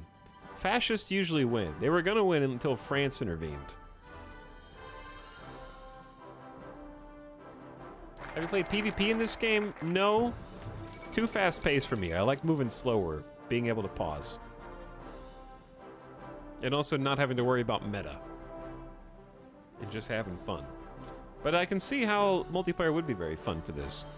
I also like reading events. British authorities were quick to react as the radical Quit India movement has called for the UK to leave the country as soon as possible. Reports prepared by Special Branch indicate many sympathizers are still at large, as authorities have cracked down on the movement. The National Union of Greece has declared war on Turkey already? What? Hold on. Zod has already given over to the Kingdom of Italy, now led by Gasperi? Who is that? Is this democratic-leaning Italy? Okay, maybe it's not so scary, but they took Zod and Albania, and then Greece is like just straight. Greece is at war with everyone. It's Georgios Kosmidis. This is the portrait I feel like everyone has seen. It's hilarious. But why is Greece at war with France, Czechoslovakia, and the rest of the Little Entente? I'm confused. Meanwhile, the time has come to make the Air Force independent of the other combat arms. The Royal New Zealand Air Force will have its own command structure, but cooperate closely with the Royal Air Force. Turkey is guaranteed by Romania, which is in the Little Entente. Oh, so basically the AI making a terrible attack decision. We got 2 free air bases and some air doctrine. Fighter or bomber focus? I think you gotta go fighter focus.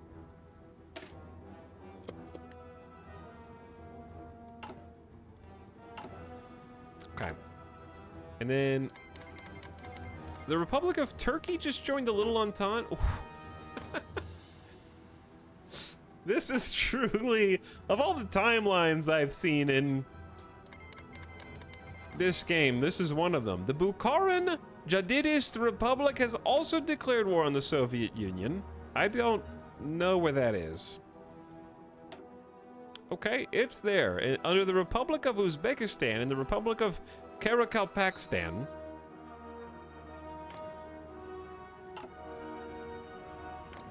Still at war, eternal war with the Provisional Russian government.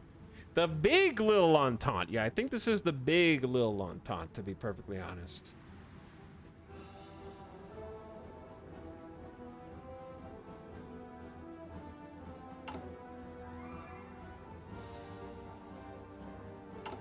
All right, and we are probably going to be done with construction soon, so we need to spend the next hundo political power we get on development of industry, so we get another building slot.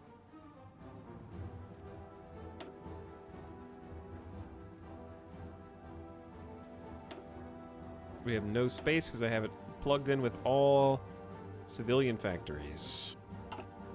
New Zealand is getting big, though. We're working on it. I like how Unite Polynesia is just like this big. I can't. What is this image? Is this a map in the background and then Easter Island guy there? Why is that image so strange?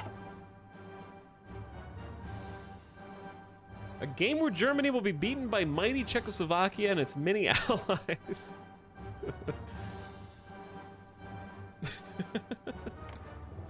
Czechoslovakia is allied with Romania, Yugoslavia, Turkey, and France, and Democratic Spain. That is what we call checks and balances, chat.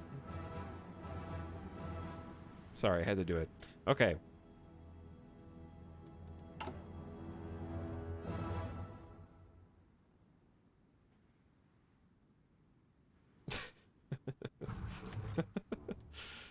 Decisions. At what point do you get the industrialization economic policy choice?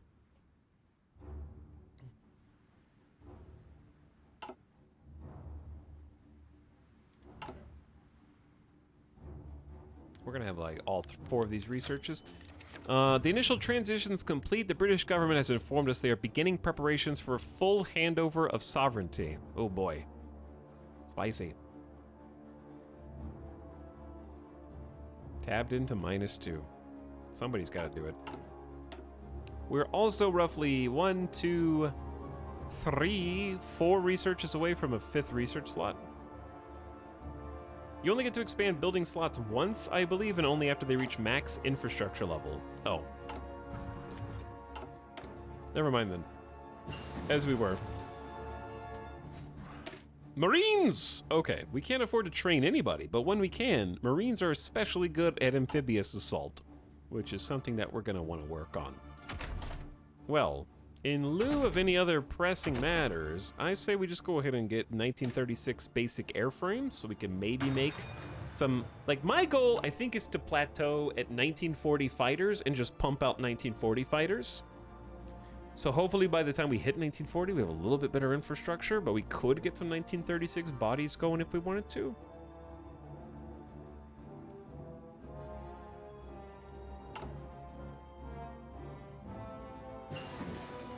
Okay, computing machine, plus 5% research to all speeds. Boat time. We do need to at least get a current destroyer hull. I'm gonna say we need anti-air before that. If we get anti-air, that lets us build anti-air levels inside of New Zealand. We need to be ready. Like, that's gonna be one of the things I do. I want Fortress New Zealand, because I don't trust Australia once they let us all go. We need to be ready to defend. And the only way to do that is to get more manpower. And the only way to get more manpower is more conscription. And the only way to get more conscription is we have to be fascist or communist or already at war, which is super unfortunate. So we're gonna have to just stockpile as many guns as we can and trucks and support equipment and whatnot. And then just start pumping out divisional training once we get declared on. So it might be too little too late. Hopefully Australia doesn't just knock us out. Okay, defense and breakthrough up. We only have 3 trained divisions, which is kind of hilarious. And we don't have any manpower. We really have to go to war to do any kind of mobilization changes.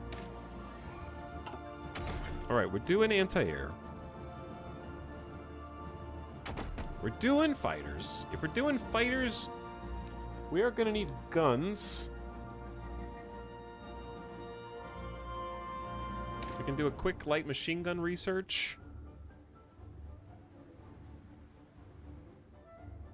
Gotta put something on the plane bodies, but is there something more important than that? I'm just gonna do fuel refining, because once we start making planes and or boats, we're gonna need more fuel. Our daily gain is 48. Which we can increase a little bit by getting some oil on the North Island. So that is gonna be buffed by this research. I don't know what the proper research line is. Maybe join the Big Little Entente. We're actually gonna be able to make our own factions as Hungary joins the Axis. Just straight away, the Axis is just made. Fighters are effective intercepting and escorting bombers, and that will be the decisive weapon for our allies. Okay, then we move on to, let's say, modern fighters. The German Reich has declared war on Czechoslovakia. Hungary renounces the Treaty of Trianon. In a public declaration, Miklos Horthy has renounced the treaty imposed by the Allied powers after the Great War. Signed by the Hungarians under protest in 1920, it greatly reduced the country's size and limited the strength of its military. In his speech, Miklos Horthy already hinted that Hungary may soon look toward reaffirming claims on territories taken from them 2 decades ago. Well, World War II has begun a little early. Some would say a year early, because this is what happens when, I assume, Germany demands the Sudetenland and then doesn't get it, is a declaration of war. So we have Nazi Germany under Hitler, but this time the Czechoslovakia has allied themselves with Democratic France, Democratic Spain, Republic of Turkey, Yugoslavia, and Romania, so it remains to be seen. And then we have Greece, who's on the way out right now. Greece is mostly gone. All right, chat. Let's leave all this up. I'm gonna take a BRB. It's been over 3 hours. Now that it's getting juicy, I need to stand up, stretch my legs. We'll just pause that. Play that. But now that the World War is popping off, I need to go get a drink, get a snack, take the dog outside, and then come back and hunker down for the next few years. The war has just begun. Thanks for hanging out with me tonight. I hope you guys are having fun. I'll be back in just a moment.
Yo, what up?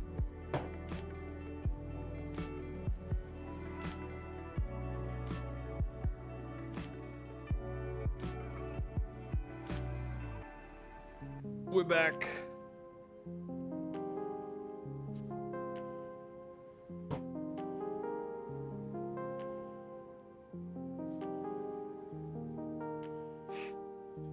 Woo, all right.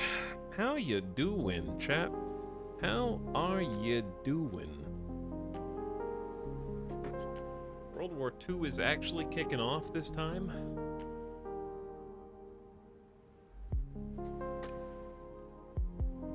All right, we'll unpause just a sec.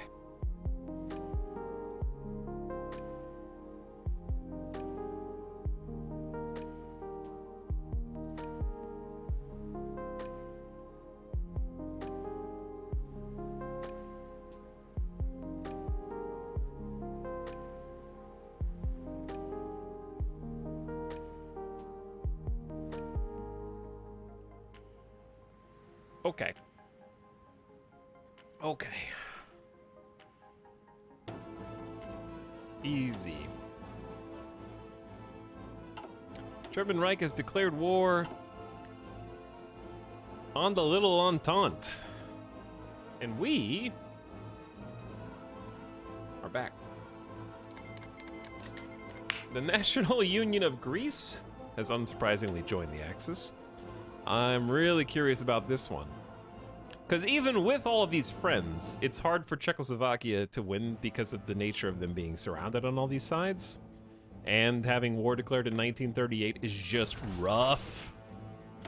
We have free civilian factories. Okay, well, what am I doing with those? Because we're actually, like, full? I think? Yeah, we're full. Okay, we build as much as we possibly can. Infrastructure's maxed. My theory is let's get a couple of convenience things, like we don't really need, we'll get like one level of airbase. No room for silos or dockyards. We are gonna need to invest in our naval bases though, for later. So let's do a level 4 naval base here, get a level 2 naval base. And then what we really want to do is prepare for a potential Australian invasion. So I want a couple, maybe 3 levels of naval fort in each of our ports. Because that's going to be the quick ticket. That's going to be where they strike first. Where, dude, is air bases, which side is the air base on? It's like right in the middle.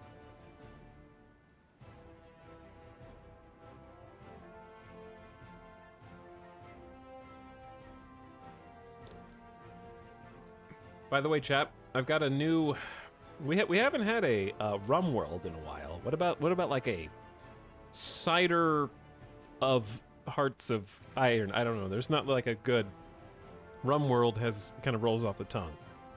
I'm trying a new cider I found in the grocery store. Hearts of Cider. I haven't had the hard cider in like 2 years, I don't think. This one's not bad. It's not bad.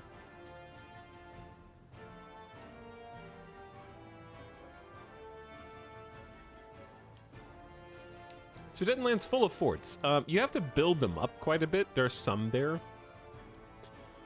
How rough is the German or Russian campaign in Hearts of Iron? I would say that unmodded, Germany is probably the easiest campaign in the game. Chad, am I wrong?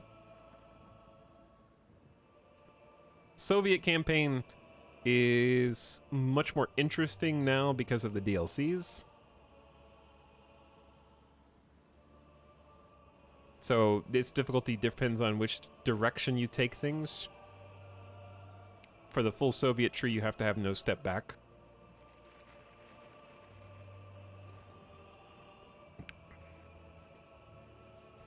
Does more Civ factories mean faster building of buildings? Yes.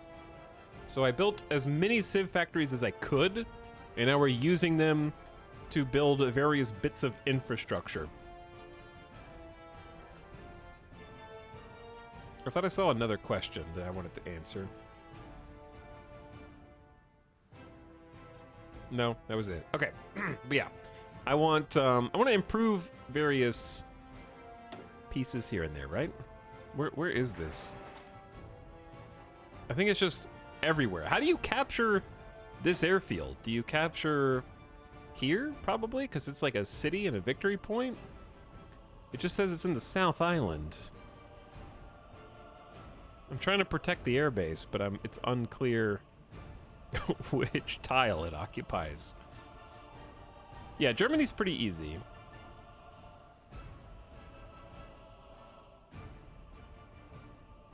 Ooh, I don't have this one going. Okay, so it's 3 coastal forts there. And then we'll get another naval base increase. Let's just start doing some infrastructure. Just click the oh yeah, I can click the province. You're right, you're right. Can we relax?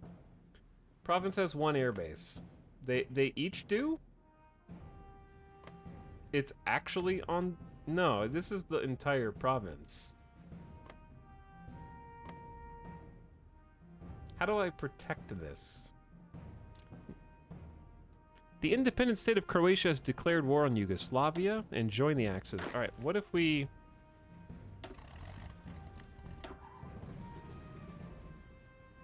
I don't know. Queue an airbase increase on each province. It's... Okay, when you build an airbase, it takes up a region, right? So the airbase is queued up in the region. The region selects a province to place the airbase. So if you sent foot soldiers to this province, they could capture the airbase and you could use it. Click defend and filter it only on an air... Ooh, that's actually a good idea. Hold on. So if we do a area defense and then say guard air bases only instead, then we trick the AI into showing us where the airbase is. Okay, yep, it's in the one with without the town. It's in this one. But where, chat, where does it show me on the individual province where the airbase is? Sad Frogman. It shows you where regional air bases are. So if I click any province in this region, it says 1 level of airbase. See? Oh dang, I'm wrong. Damn right you are. Is it in the tooltip? Not that I know of. Okay, anyway, we figured it out. That one guy in chat, Galactic, you figured it out. It says airbase capacity on the tooltip. Okay, so yes, if you highlight the province, then the tooltip will tell you. Okay. See, hundreds of hours in Hearts of Iron, and some of the information is still difficult to find without someone else helping you out. That's just the way it is.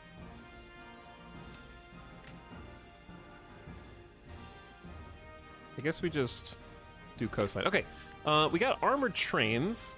We do actually, we will need some, like at least a couple trains, I think, at some point. Now, we'll start a production line, but we need an extra factory. It is September 1938. I'm gonna get a jump on 1939 tech, and we're just gonna go all in on concentrated industry, just 0.26 years ahead of time, because why not?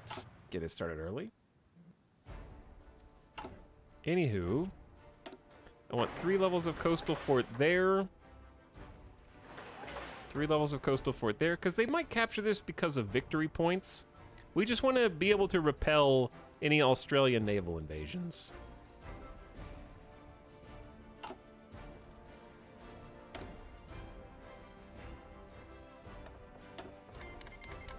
The Republic of Crimea declared war on the Soviet Union. It just continuously gets worse for them. Worse and worse and worse. Oh, okay, let's take the naval research speed. Yes, I want the deck size up, armor down, max range up for capital ship screens and submarines. Absolutely. We're just going to get all of our research and production guys, other than tanks. And then we're going to start getting a chief of army, a chief of navy, and a chief of air force to start building XP so that we can use that XP and wield it. Meanwhile, in China, they're still holding out. Whereas the Soviet Union is, woof, they've got enemies everywhere. They got enemies in the provisional government, Belarus, the Republic of Ukraine, Karelia, Uzbekistan, more. World War II has officially broken out. The German Reich versus the Little Entente. Hungary is in the Axis. And we had a Croatian rebellion in Bosnia.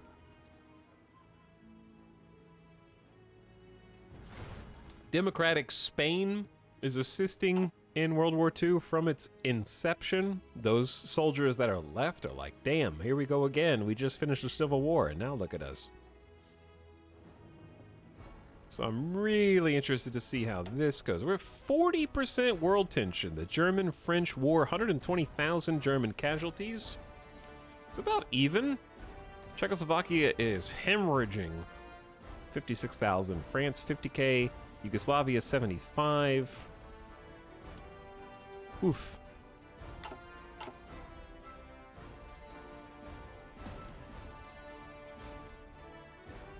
Task you send a liaison to someone in Europe. Why? You mean an attaché? Because no, that's not a thing you can normally do without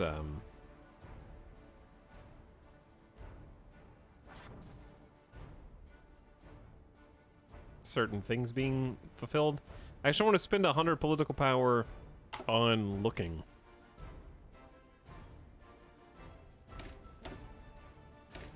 Oops.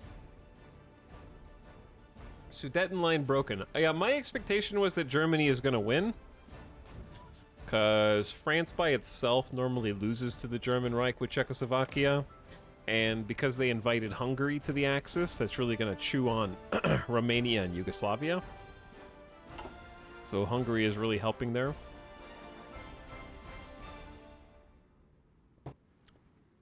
Turkey at this point really doesn't have anything going for it. And Spain just got out of a civil war. So my money would definitely have been on the German Reich here. But it was a good fight to put up. But yeah, the mountain line is broken. It's really hard playing Czechoslovakia against Nazi Germany. Really hard. I've tried it once or twice. I don't remember how it went.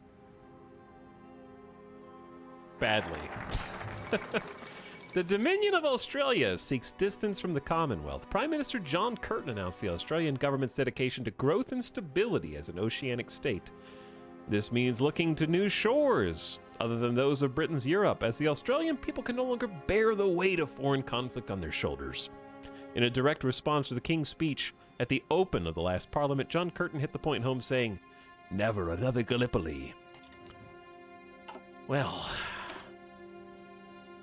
we're not distancing ourselves yet, but the UK is distancing themselves from us, which is sort of the same thing. It's time to upgrade our fighter designs to faster craft with longer range. Allies have shown the way with some of the most advanced planes the world has ever seen. It's a free research bonus for fighters, and let's do Project SEAL. 2 nuclear bonuses, but we're doing this because we can go straight to a 5th research slot and just be the ultimate research greed game. The German Reich has made diplomatic motions to demand other nations oppose communism. They've offered states under immediate threat from communism a chance to form a pact against the Soviet Union. I think the Soviet Union has a dagger. Portugal's declaring war on Spain? What?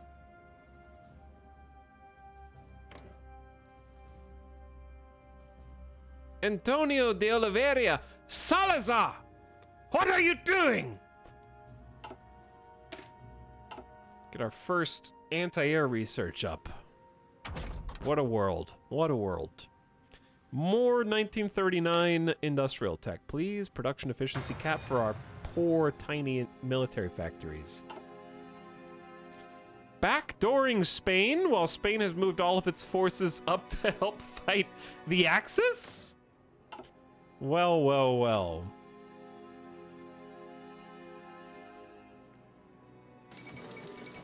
U.S. Congress, of course, doing what they do best, passing the Neutrality Act, placing heavy restrictions on trade with nations at war, and specifically prohibiting the president from offering any kind of support to other nations. Can U.S. do something different in my ahistorical runs?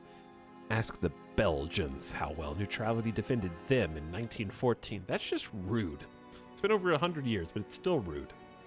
I want to know what Italy is doing. Italy went monarchy, and Vittorio Emanuele has been replaced by Gasperi.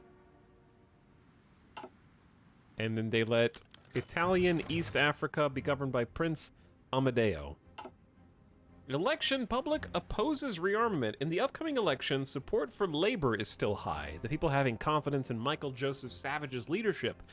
However, the party's pursuit of increasing New Zealand's focus on military matters has not been entirely popular with the public, with a significant segment of the citizens considering this ill-advised jingoism. War is yet to reach our border, and few would like to see New Zealand take aggressive action. Cooperating with other major parties who share our concerns for safety of the nation, we'll still be able to rule after the election, but with diminished support. Bro, do you see what's going on in the world? Europe is engulfed in flames. The Soviet Union is collapsing as the provisional Russian government has, like, who is this bold blitzkrieg tank that is crossing over every line and is now on the border to Moscow? What the hell?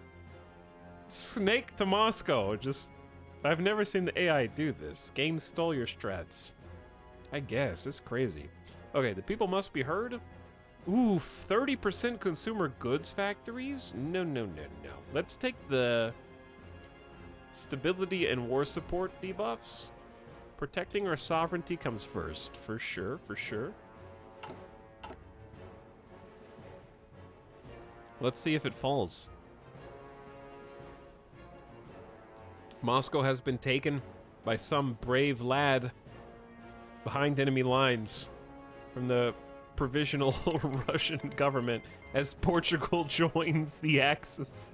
No one predicted Axis Portugal, I think, for this playthrough, invading Little Entente Spain. Ahistorical continues to surprise and impress.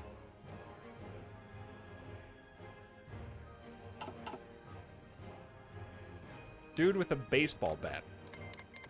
The Republic of Armenia declared war on the Soviet Union. Oof. Czechoslovakia's...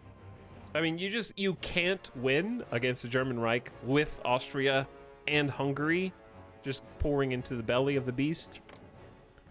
No one expects the Portuguese Inquisition.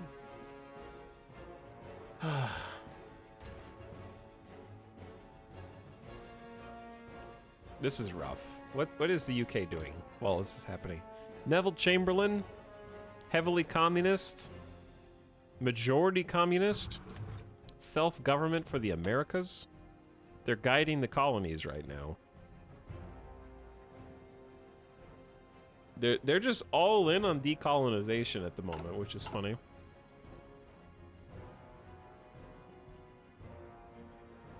Spain is in pain. Spain is in pain. We need more factories, chat.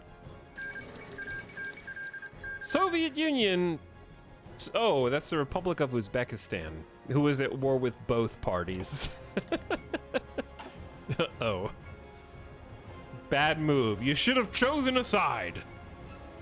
You can't be all in against the world on that one, unfortunately. Well, Soviet Union retook Moscow after that, unsurprisingly. The Polish... Poland! Taking initiative in 1938 and joining the Little Entente, France and the Polish National Republic issued a joint statement. The latter has been granted member status of the Little Entente. Whether this partnership will be used for offensive... I mean, we know what it's going to be used for. The Polish National Republic, led by Roman Dmowski, super fascist, fighting fascism with fascism here, joined the Little Entente. This is a very weird timeline. Apparently, France successfully invited them to the Little Entente. Why would fascist Poland join a democratic group? I don't know. It's like the communists infighting. They gotta call them to war. Okay, we got, chat, the ability to make 1936 airplanes. We just don't have any weapons to put on them. Let's get construction tier 3. Like I said, just go all in on 1939 industrial.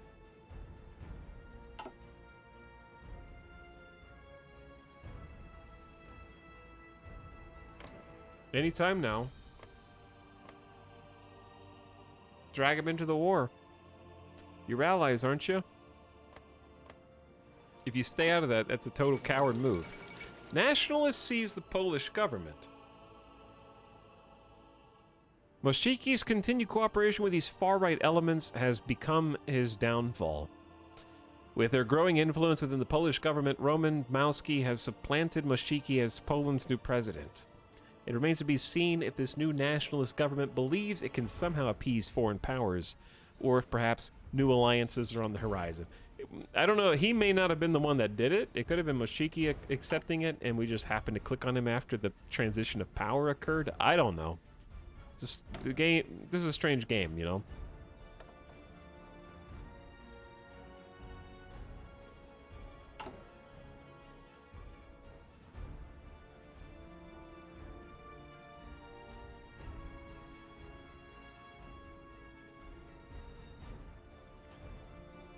What are the benefits of this? Mobilization speed, surrender limit.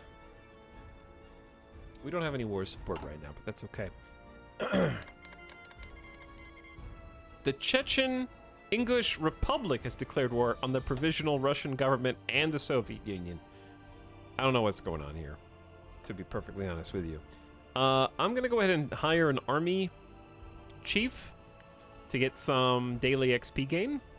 So we've got division defense, division attack, army XP gain, and speed. Non-combat penalties. Okay, they're roughly side grades of each other. I'm gonna go with army offense because the best offense is a good offense, you know? And that'll start getting our army XP to go up so we can modify the cores. This timeline is a mess. Yeah, this timeline is a mess. Good luck, Spain. Good luck, guys. It's 1939, by the way, chat. We are hurtling through time at 4 times speed. I'm pretty comfy here. It's fun watching all the chaos unfold while our nuclear program gets started in 1939, I guess. Yeah, the Poland has not joined the war, so we may have PogChamp for no reason.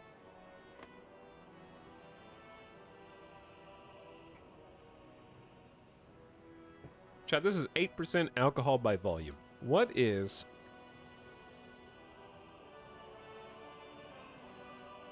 alcoholic content of the regular one? Excuse me. Soviet Union was annexed.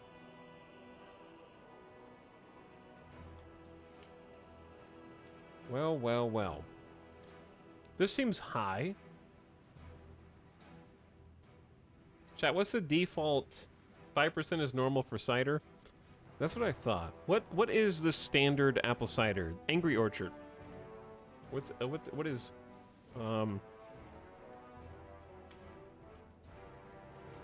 5% regular? Oh, so this is like 60% higher alcohol by volume than Angry Orchard. Okay, chat, if I start to become slowly unintelligible, it's because I'm having this is a really hard cider.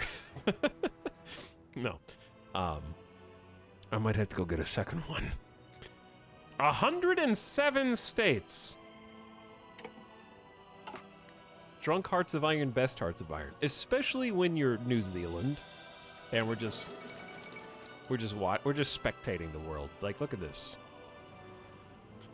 What seemed like an impossible undertaking, the renewal of the fight against the Bolsheviks by the exiled white movement has turned into victory in spite of all odds. The provisional government declared the Soviet Union beaten and vowed to restore Russia to its former glory.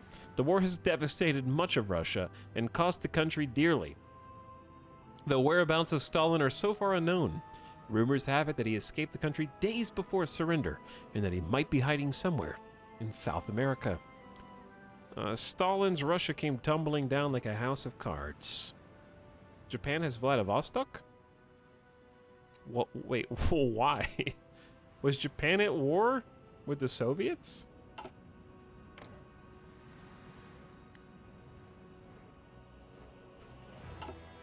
Well, the Republic of Ukraine, the Republic of Belarus exists. Crimea exists.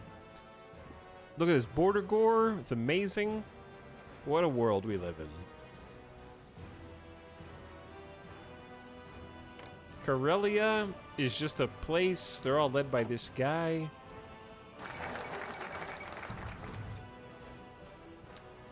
President Lázaro Cárdenas of Mexico's Partido de la Revolución Mexicana has announced the formation of a new bloc of nations in the Western Hemisphere. The Bolivarian Alliance takes its name from Simón Bolívar, an independence fighter who helped win freedom for many Latin American nations now joining together in an alliance. Their declared goal? An end of the continent's domination by the old European and American empires, by building strong socialist states linked together economically and diplomatically. There's options to promise Vladivostok to Japan in exchange for material help. Ooh, interesting. Project SEAL is a new initiative with the Americans to develop a weapon that can trigger tsunamis to overwhelm our enemies. It's a little fanciful, but the bouncing bomb that has been developed shows great promise. 2 nuclear research bonuses. I have to be fully independent for the final research slot. Okay, but it's ready. You know, like it is ready.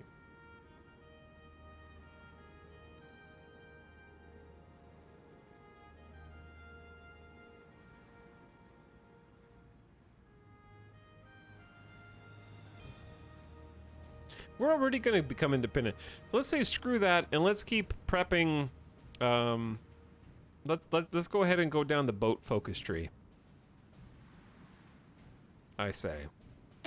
That way we can at least get a couple. Look at like 2 dockyards. Look at 2 dockyards. Like I can leave on my own. They're already getting ready to do that for me, though. They're doing self-government for Africa now.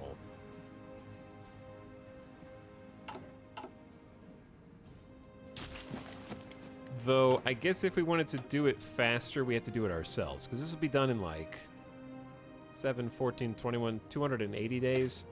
Fine, I'll do it myself. Plus, the first Labour government is only a bonus. I don't know how long it's going to take the UK to decolonize. Where are we at? We are a Dominion. We need 1,000 points to become free?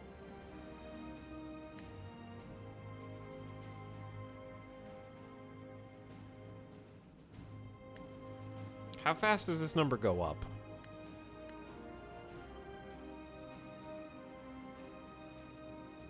Don't you get 2 free cruisers from Britain for the first tech?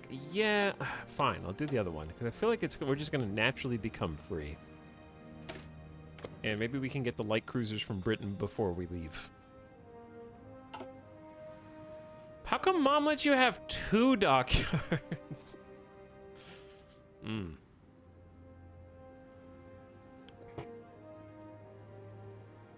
And 2 cruisers. One of my great uncles used the bouncing bomb in the war. They called him a dam buster, which is kind of cool. It is kind of cool. I actually remember watching the operations room video on that. on the actual dam busting with the bouncing bombs. That was pretty sweet. I think the operations room got bored of World War II stuff, or ran out of stuff. The problem with making a channel dedicated to the analytical observation of historical conflict of the modern era is eventually you run out of history.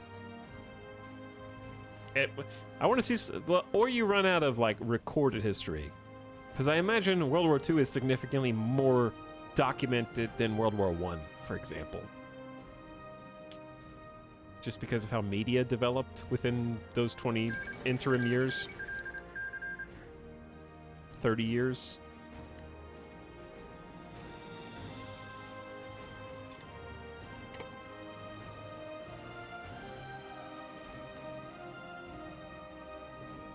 Chat, what are you guys playing right now?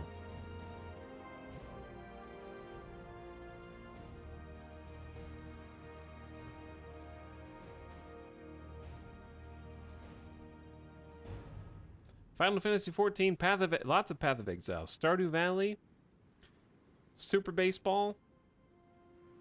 Oh god, too many people responding. Chat's moving too fast. Diablo 2, great choice. Just a fantastic choice. Tropico, Warhammers, Project Zomboid, D3, lots more Path of Exiles, Sea of Thieves, Pokemons, Octopath 2, Hearts of Iron.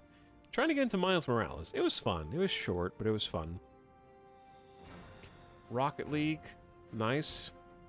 Diablo 2 Resurrected, sick. Et Karast in Nightmare. Hey, sweet. We are on the 5th act in Nightmare. Got started on the 5th act last night. So getting ready to poke our toes into hell difficulty for the first time. Very exciting. Still want to stream that at some point in the near future after the stream PC. All right, we got some more space for factories. At least a little bit.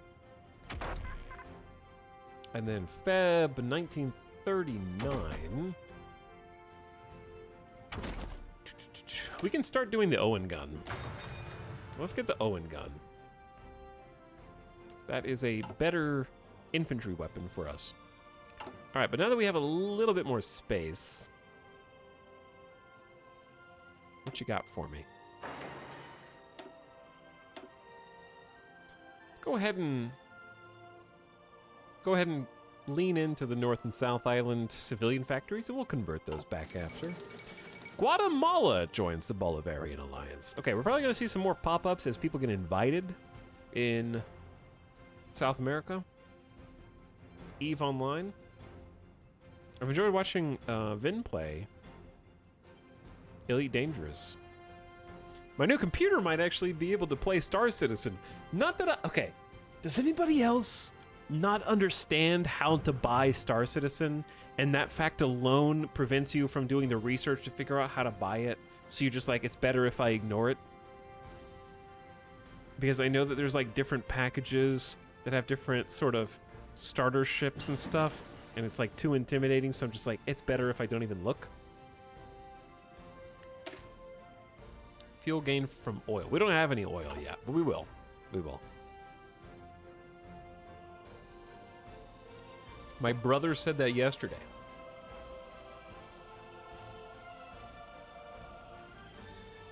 Buy the cheapest one, then grind. Star Citizen is a fungible NFT.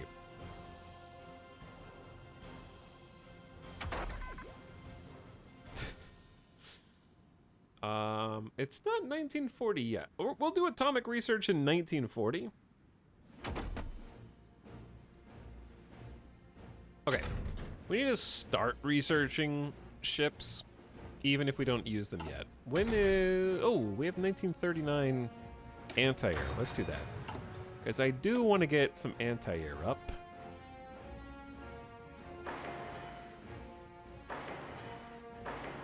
Let's do level 2 to start out with.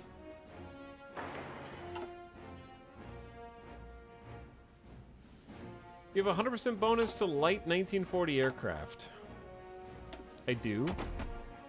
I guess I could, but I can't build any yet because we don't have the weapons and engines researched.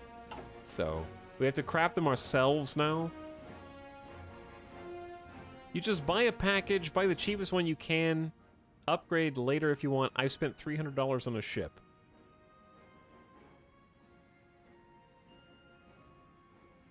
I bought back when there was only like the $40 pack one, and I've just been riding that puppy for a decade. For a decade. How long has it been in development? Okay, let's get the Air Superiority and Air Force XP gain guy.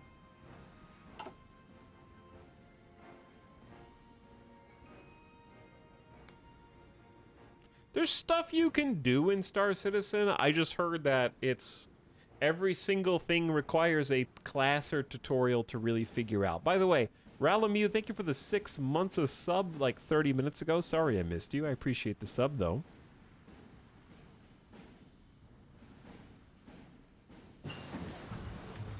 That's pretty accurate. And I can get into that. Like I like that kind of stuff sometimes. But I don't know what you do after that. Single player campaign any day now, guys. All right, production efficiency caps more. We can go to a max of 80%. Sweet.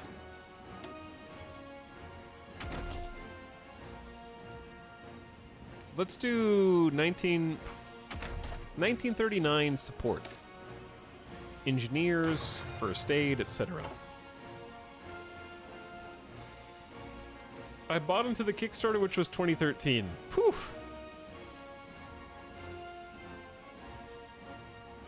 Here's the thing, chat. I honestly believe they could have made Star Citizen, but I don't understand why they promised 3 or 4 or 5 completely different games almost simultaneously. They could have just made one of the games by now.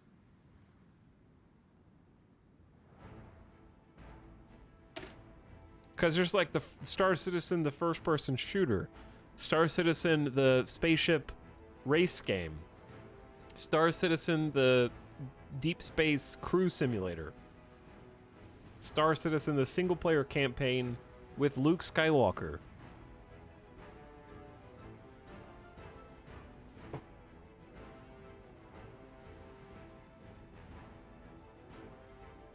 The second New Zealand division's been mobilized, so we should send it where there's no fighting right now. The New Zealand division from the Great War was attached to the Mediterranean, so will be the new division. UK gives us 2 light cruisers, and suddenly we think we can take on the world. Let's form the RNZ in. Boat. What happened with Russia? That. Now we're concerned with what's happening, in Europe, because chat, Poland left the little Entente and then joined the Axis.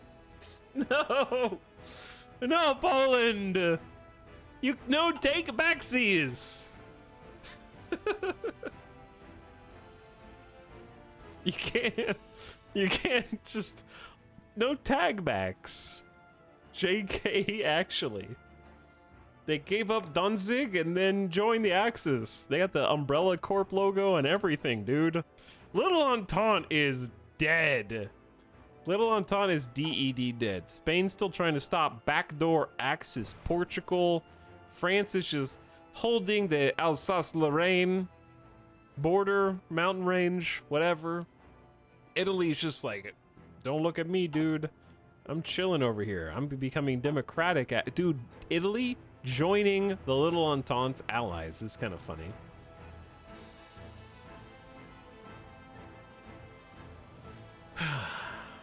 Well, Polish National Republic pulled a Uno reverse card to fight into Romania and Yugoslavia.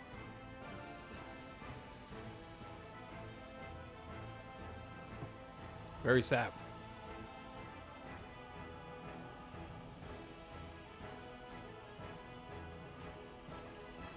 I remember my friend hyping up Star Citizen in 2013, and every time I check with him, it's like he was paying to be in denial about the game he bought.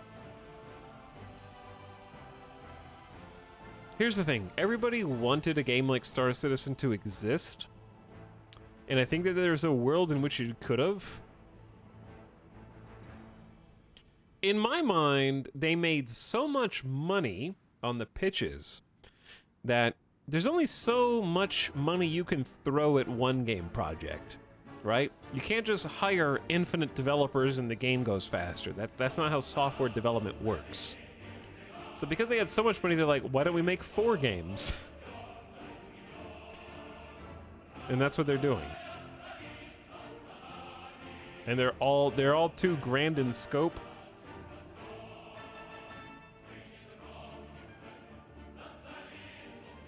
No Man's Sky was announced, flopped, and resurrected in the time Star Citizen's been in development. Is Spain winning? Wow. This is good for Spain. I'm sure there's some fun to be had in Star Citizen, especially if you can get like the... Chad says there's like a $40 ship package. I'm sure you can find some fun stuff to do in there for 40 bucks. If your computer doesn't buckle under the weight of... I feel like even now, it requires a lot of power. Maybe by the time it's done, the average home computer will have caught up to what you need. Construction 3, another 10% construction speed. Okay, 1939.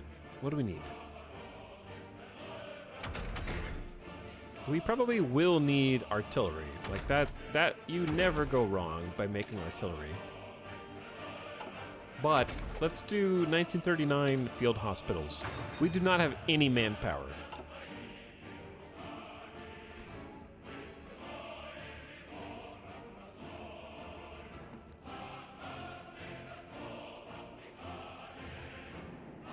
We have to be at war to get more manpower, which is gonna be rough. Yeah, New Zealand is becoming more free. We're almost halfway to freedom. This might happen faster than if we just researched it. Oh well. It's fun if you get past the bugs. That's fair. I'll probably try playing it someday. I think the problem with Star Citizen is nobody truly knows what you do in the game. Like, I'm so misinformed that my understanding, the reason I've held off on buying Star Citizen is because the way that they advertised it, it seemed like if you buy a ship, you're buying a physical digital ship, and if it blows up, you lose the ship and you can't play anymore. I know that's not how it works, but that's how it works in my mind. And because they made it sound so hardcore that it probably bounced a bunch of people like me off. Just because of the way that they presented the information. Anti-air bombing damage reduction, 2%. Thanks, devs. 2%. That'll take us to the finish line there.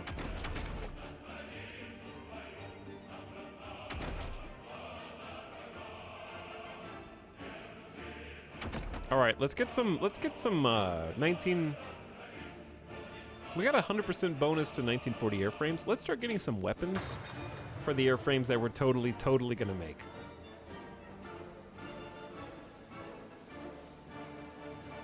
They should do that just to make more money from whales. I think people confuse EVE and Star Citizen a bit as far as ship replacement goes. That's because they made you buy the game by buying a ship. So that's sort of just a inherent marketing issue in Star Citizen. Right? Like, you can buy ships that are incredibly expensive in Star Citizen. So because you're buying a specific ship, it makes it feel like it is not a permanent purchase, even though it is. Most expensive ship you can still buy in Star Citizen. Star Citizen's most expensive ship is the Javelin, which costs $3,600. $3,600 That's almost as much as one Marvel Snap card. Jesus Christ, guys. Okay, the Mexican Socialist Republic has just declared war on Honduras.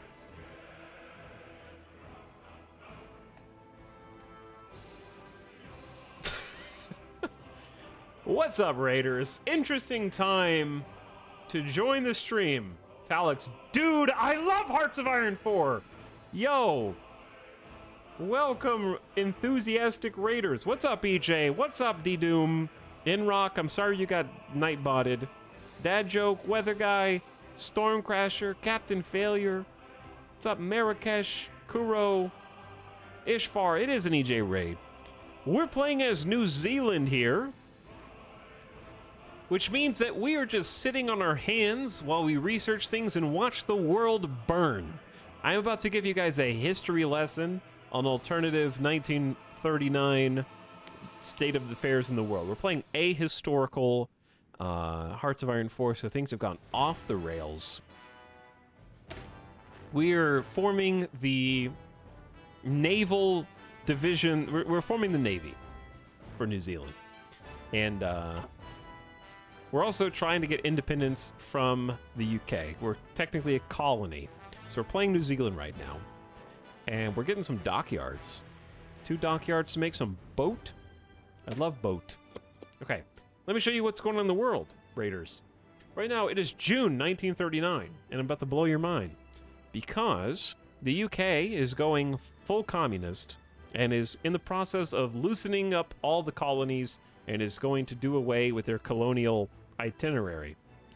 In the meantime, we have seen Spain have a civil war and go full democratic. You'll notice that Iberia looks a little strange right now. That's because for the first time in my Hearts of Iron 4 career, I have witnessed foreign entanglement in the Spanish Civil War.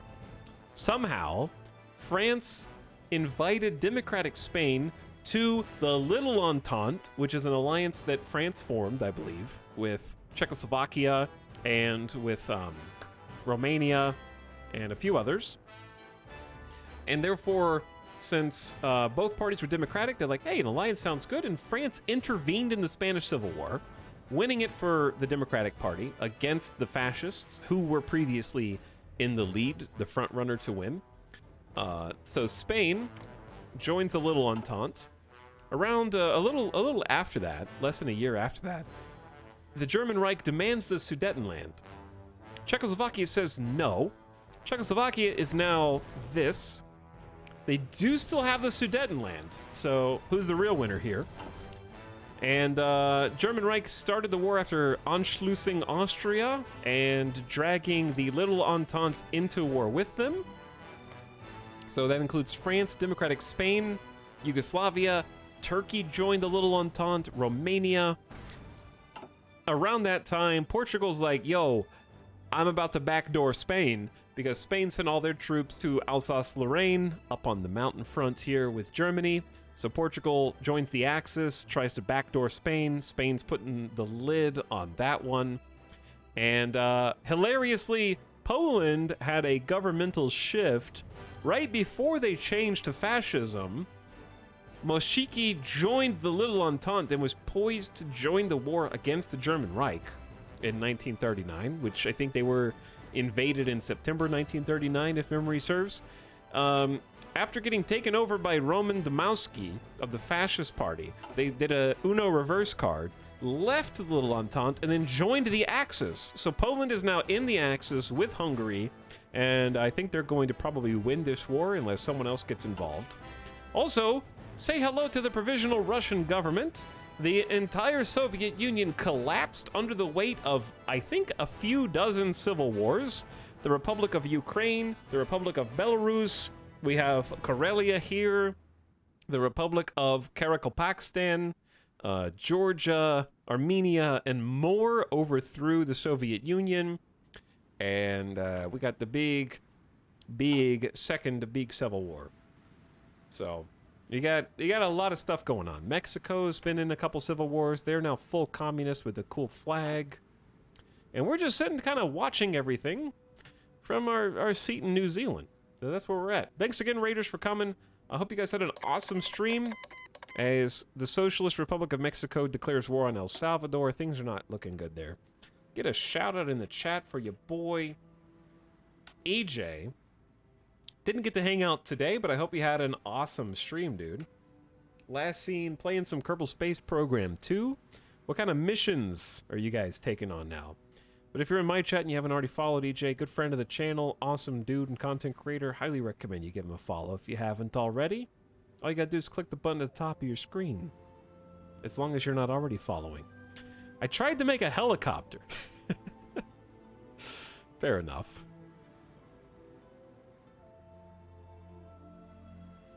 Did the okay, how I imagine making a helicopter in Kerbal 2 works is you put the rotors on, and as it spins, the physics break and shoot off the helicopter blades and or explode the vessel.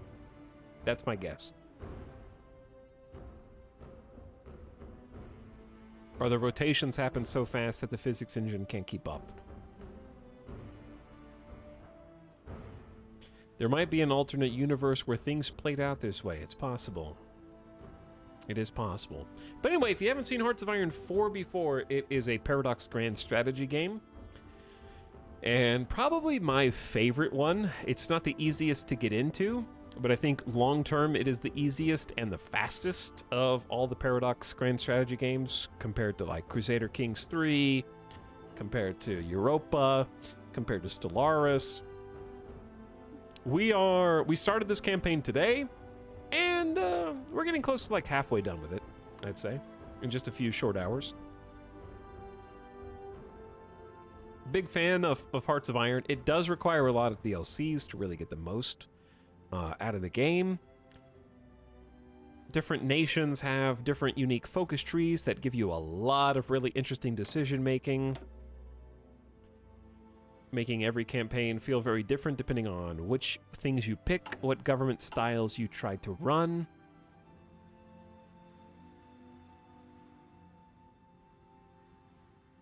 However, they do have like a subscription mode. I think it's like $5 a month, which I'm not advocating for you to subscribe to a game indefinitely. I'm just saying that I like the option, like a paid demo.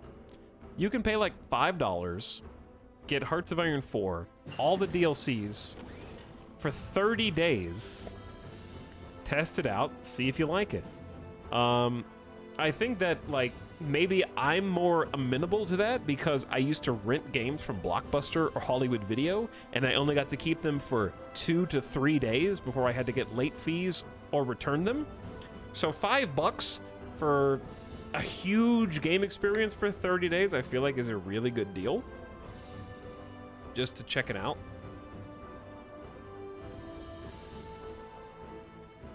Rip Blockbuster and Hollywood Video. But either way, welcome everybody. If you have any questions about the game, it's a lot to look at, it's a lot to take in, and it can be a little confusing with all the numbers on the screen, but I'm gonna try and break down what I'm doing and why. We just researched a new type of gun, the Owen gun. We also are researching how to turn down the music volume, even though it's badass. So, we're gonna stop producing the rifle number 4 Mark 1, start producing the Owen gun. Give our troops some big bonuses to defense, offensive breakthroughs like your first push through enemy lines. Soft attack is our anti-infantry, so we're like 50% better against opposing infantry units. The problem is we have to take our factories. We got 4 factories making guns, and they are working at the top efficiency that we can get right now, almost 80%. So because we're using concentrated industry, we just went down to 23%. So it's going to take a long time for those factories to spool back up, start replacing guns with the new Owen equipment. But once they do, it's going to be a lot more powerful. We do have a stockpile of 28,000 spare infantry equipment, so we're good for a little while and can afford that, but we need to pick a new research to follow up on in July 1939. We've already got all of our industrial tech for 1939. We've been working on researching better support units to kind of tag along with our infantry divisions. And I think I'm just gonna keep up to date on the recon companies. We don't have recon companies, we're not using them right now, but we will once we get some more support equipment.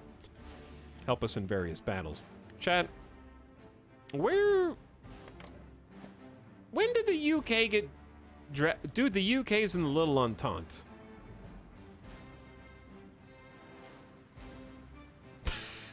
This is just the Allies under a different name. This must have just happened, because I just saw all these little boats moving around. The French Allies. Isn't logistics good? Logistics is a good one. There's a lot of good ones. Honduras has capitulated and surrendered to Guatemala. Okay, but this is a big deal. So UK has officially entered World War II. Italy is being led not by Mussolini, but by Gasperi, who is leaning heavily democratic. Does that mean you're at war too? I am just a little puppet. What do I know of the ways of war? I humbly request my freedom from the United Kingdom before I get dragged into war with the Axis, please.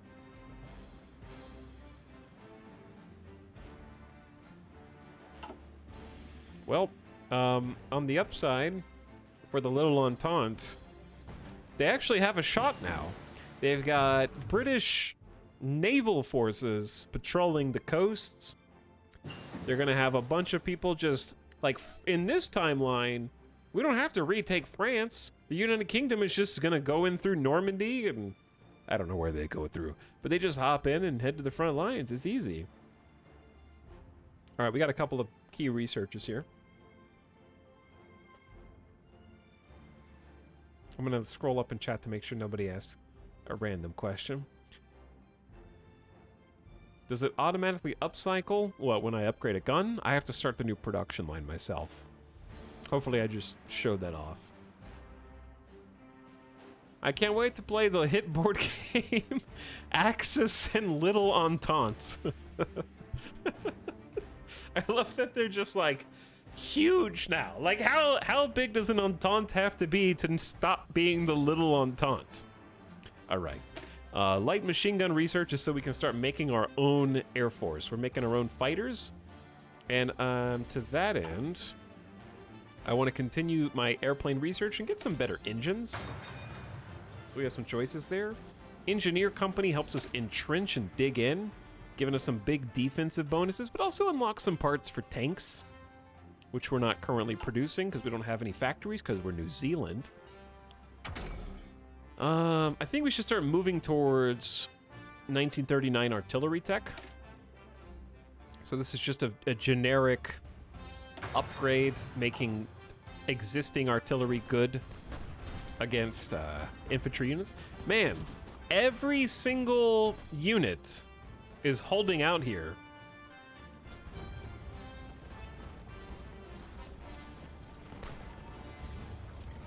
This is what's left of the Little Entente in Czechoslovakia.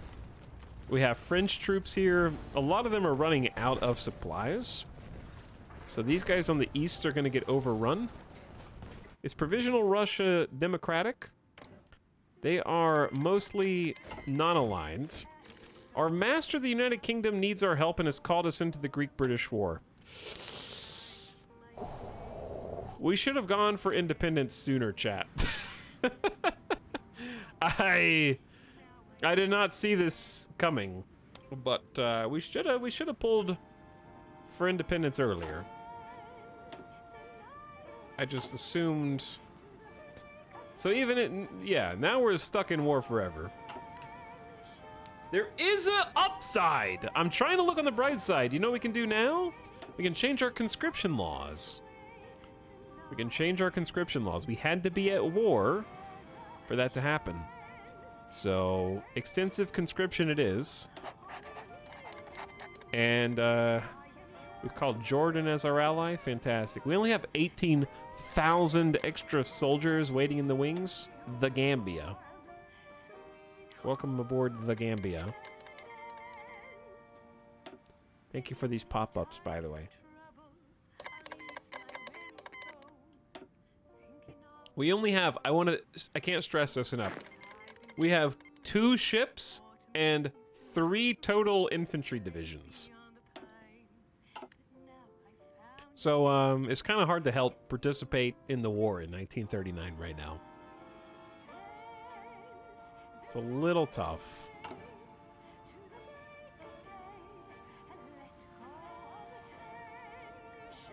Looking like a threat.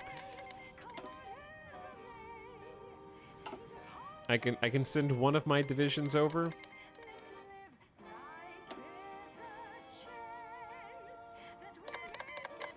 Uganda is our ally? Damn, we got this. No stopping us now. Portugal has capitulated. Leon Blum has announced the cowardly Portuguese nation could no longer withstand the pressure from the overwhelming presence of French forces throughout the country. This is what's left of them over here in red. The Melanesian Federation joining, sure. Go for it. Republic of Cyprus, yep, just add it to the list. Anyway, thanks again, Raiders, for coming over and seeing how the war's going. EJ, if you're getting food or you're just relaxing or you've already gone to go watch TV, hope you have a good rest of your night, dude. However, if you're still out there somewhere, what's your favorite faction or nation to play in Hearts of Iron 4? I should have asked earlier. Expand the Devonport Naval Base. We've been building up our military instead of separating ourselves from the UK. So even if we do separate ourselves from the UK, we're still going to be locked in war with the Axis. So it's kind of like a bad situation all around. We just got our first 2 naval dockyards. It's so sad. All right, you know what? I'm just going to start on... this isn't going fast enough now.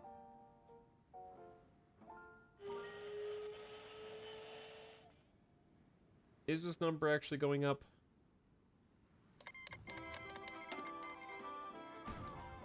Too little, too late, chat. Yeah, it is still going up.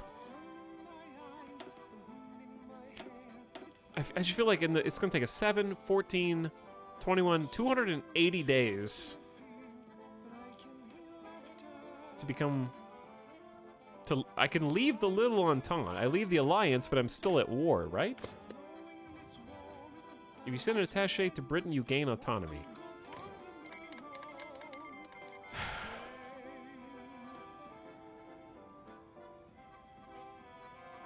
Where does it say that? Like oh, when you click on it.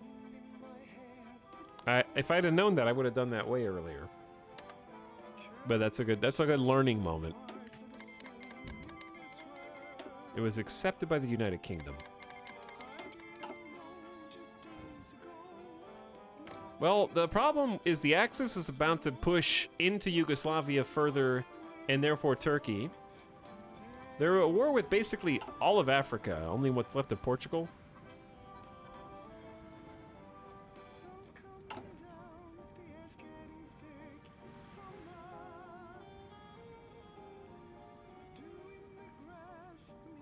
Recruit the Maori. Yeah, that's like one of the things you can do over here.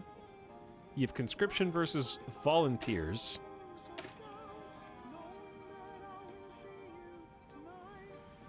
Hundreds of Maori are stepping up to volunteer for service. You get 1 unit, or you get an extra 1% recruitable population, but you lose 5% stability.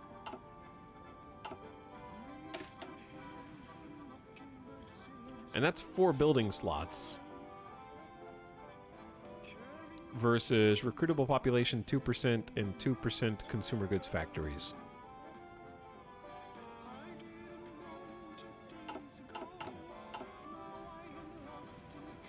All these building slots, super important. So the dockyards that we have now, we're just going to dedicate, I guess, to convoys, because we really don't have much. The German Reich is justifying against us. I don't think that matters. We're kind of already at war with them. Field Hospital 2's nice. It's almost 1940, so I'm gonna get ahead of the computing machine and just start researching that. That's a plus 8% to all future research.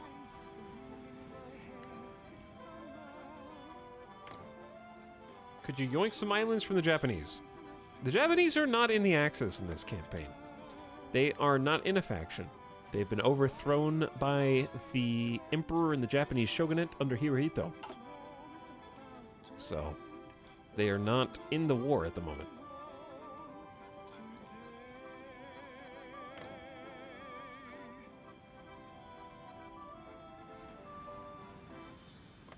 So Canada is also dragged into the war because nobody got away. The UK was in the process of letting everybody go. Now they're doing the three-nation solution. That's for Bangladesh, India, Pakistan, I'm assuming. Luxembourg joined the Little Entente. RIP. Good luck, buddies.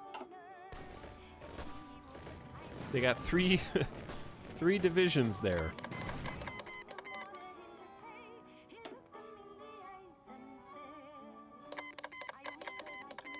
Luxembourg has been called as our ally. Sure, sure. Let's see how the war is going.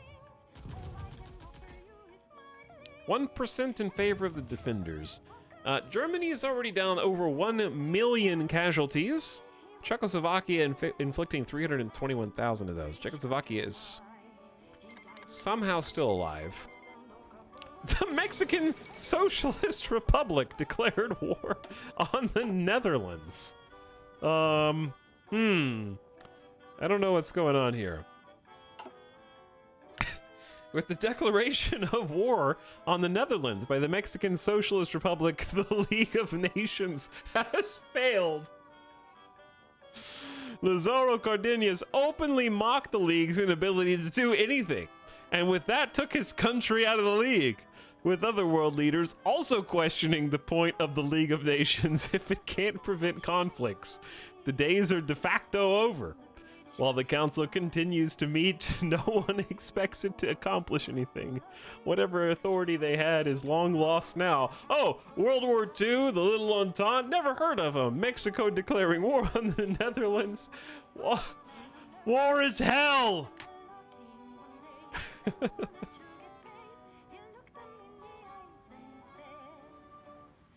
By the way, what up, Dad Joke Cinema? Thank you for the tier 1 sub. And welcome back to the stream. Thanks for subscribing, Dad Joke. Belgium joined the Little Entente. El Salvador was annexed by Mexico. Good luck, Belgium. You may want to defend that tile. But what do I know? This is when... RIP. Okay, the Netherlands... No! Axis Mexico incoming? German Reich is declaring war on everybody? And now is at war with the Netherlands and Belgium, which forced the Netherlands into the Little Entente, which is therefore going to force the Mexican social... Oh, no, they're already in the Bolivarian Alliance. They're already in their own thing, but that's going to give... Mexico is going to have everybody else at war with them. Okay, airplane engines tier 1. Meanwhile, in New Zealand, oh yes, airplane technology. I love airplanes. I love airplanes. They go buzz buzz and they fly so good.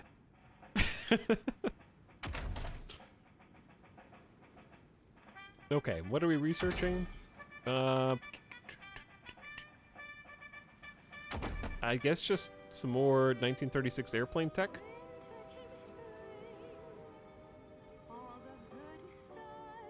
I don't know. We can't do synthetics. I guess fuel refining.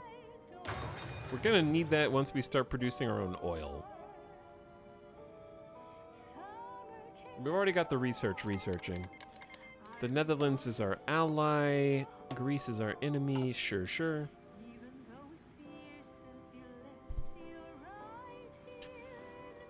Well, chat, you wanted a ability to observe what's going on. What's going on is the Netherlands is very sad. And when the Netherlands dies, Belgium will be very sad. And when Belgium is very sad, France will be very sad.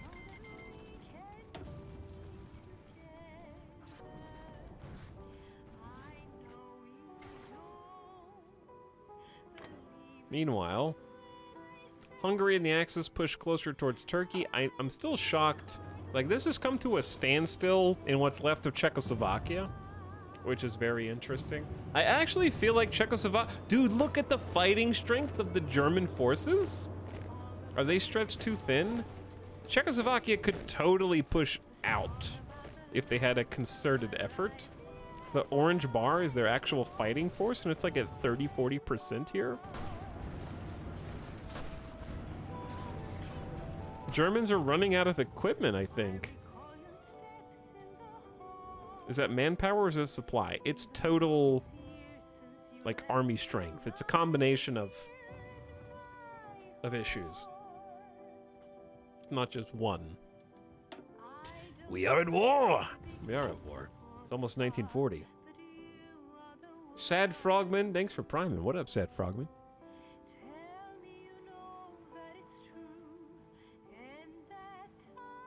Good old Hearts of Iron AI. Yeah, it's doing some crazy things, as it usually does.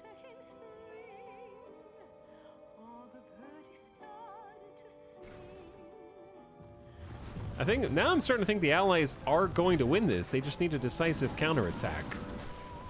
Because if Germany has run out of production power, all of the Allies are mostly at full fighting force. I mean, Germany lost 1 million casualties trying to take Czechoslovakia with the Little Entente, so they might win the battle and lose the war, or they might depend on their allies. Because, like, Hungary is still pretty full power. Your 3 divisions could tip the scales. No. We're keeping them home. I don't want to help stinky Britain. I don't care what's going on over there. We're doing our own thing. We're going to leave them. So we can get a 5th research slot. And I don't care if that's the only reason. Okay, interwar artillery. Upgrade. It gives us a couple tank things that we can research if that mattered to us. Let's just get the 50% research speed bonus on the quarter pounder with cheese. Maybe we'll make some artillery at some point. Construction efforts are almost done. I have been fortifying, chat. We're making anti-air on our islands. We've already made some coastal forts to defend against naval invasion. This is the gift sub sound. Trial.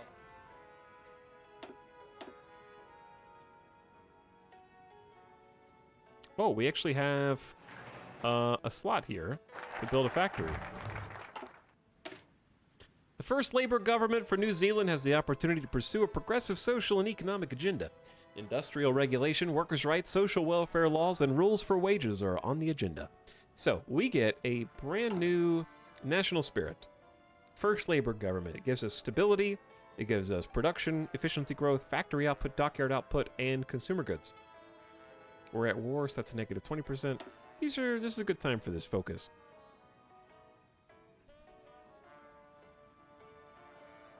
Stability and war support up again. Add a couple building slots. All right, we need independence first. What if they go to war with us? I don't know. I need independence for the research slots, so I'm gonna do that first.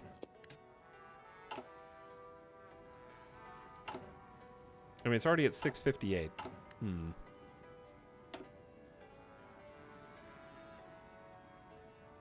Like, this doesn't really... This adds 1,000. We don't even need 1,000. I should have done this ages ago. Fine, I'll do the Maori one.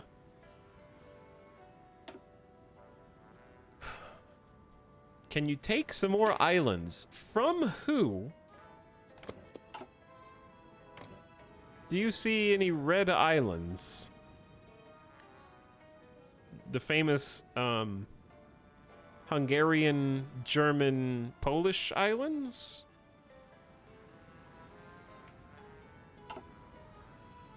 From the US.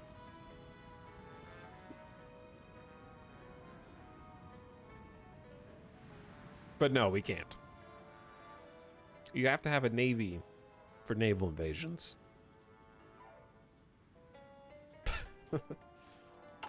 It's one very important factor, unfortunately. By the way, Mad Dog Mac, thank you for gifting a sub to Defdu, who's here for 28 months. What's up, Defdu?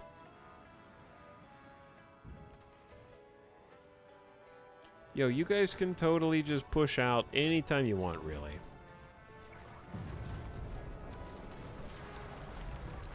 Is there a counterattack going on right now?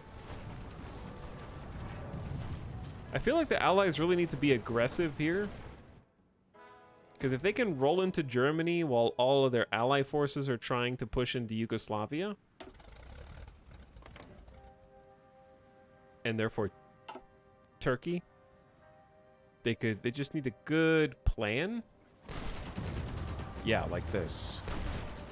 The Belgians are doing it. Why are the Belgians pushing? But the French are just like, yeah, whatever. Okay, we don't even use recon yet. That was just sort of a future-proofing research here. Got that going. All right, it's almost 1940. Let's get the... We don't have any factories, though. So? All right. Dive brakes, floats. I don't know if we use these. Do we use these? Extra fuel tanks. Self-sealing fuel tanks. These are pretty good. Armor plates. All right, let's do that one.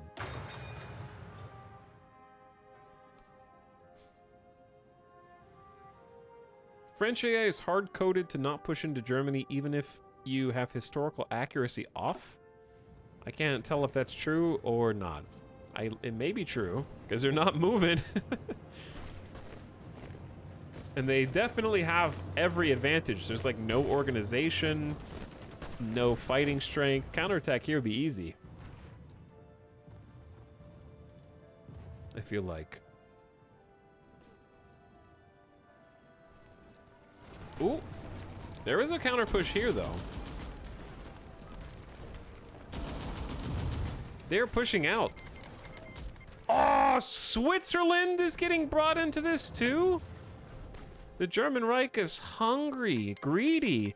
The Swiss Confederation just joined the Little Entente. What a mistake. Look how many forces are in Switzerland, dude. They have 400,000 deployed manpower in Switzerland. So recap, where you started and where are you at? Okay, I got you. I started as New Zealand, and I'm New Zealand. You're all caught up. Good job. Okay. Close.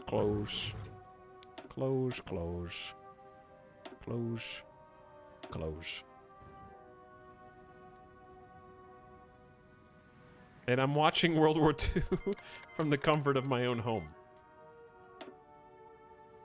I'm technically in it now, but... This is the most thrilling Hearts of Iron 4 stream yet, and we aren't even doing anything. That's the beauty of Hearts of Iron 4. You can just be a spectator, and it's fun to see what the AI does, as Costa Rica joins the Little Entente. Nicaragua has joined the Little Entente. Panama has joined the Little Entente. Mexican Socialist Republic is incredibly land hungry. And now, because of how land hungry they are, they've given the Little Entente the option to send troops to the front line against Mexico. The whole Little Entente is at war with Mexico right now. Now this is a world war.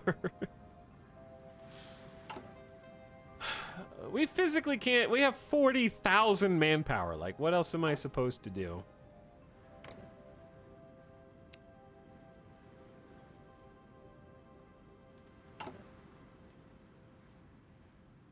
What is Russia doing? Probably trying to recover from years of civil war, one would imagine. Yeah, declaring war on Switzerland was a real bad idea, guys. Rip Nicaragua.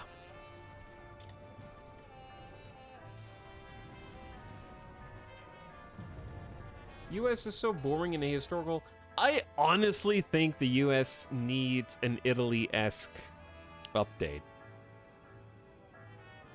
The problem is there's nobody else over here to update because they already did Mexico and Canada. Canada has a decent focus tree. Mexico has an incredibly deep focus tree. You just may not be able to see it all because they've already selected a road to take. Mexico's focus tree is massive. The U.S. definitely needs like a focus revamp, considering how massive the U.S. is. In Hearts of Iron. Sorry, Costa Rica. We did our best. Okay. New artillery. We're not making artillery yet, but it's nice to have.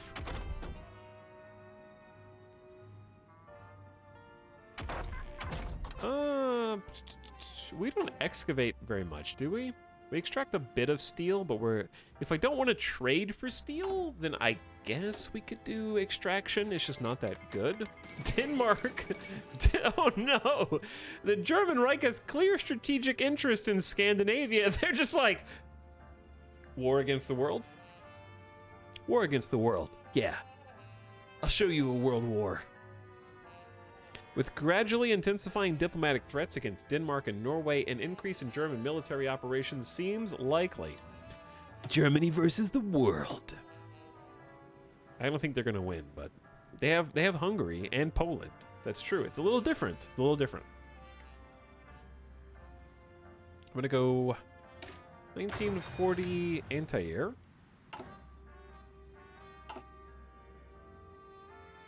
Good luck, Denmark. Welcome to the Little Entente. More fronts. If you're Germany, this is bad. Czechoslovakia is not supposed to be having a breakthrough.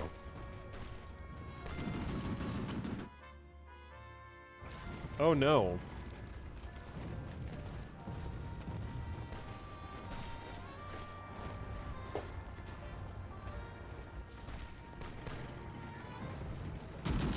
Where is Portugal?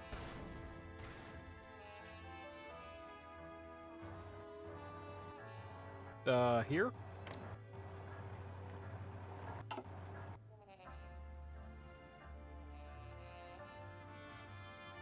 Portugal.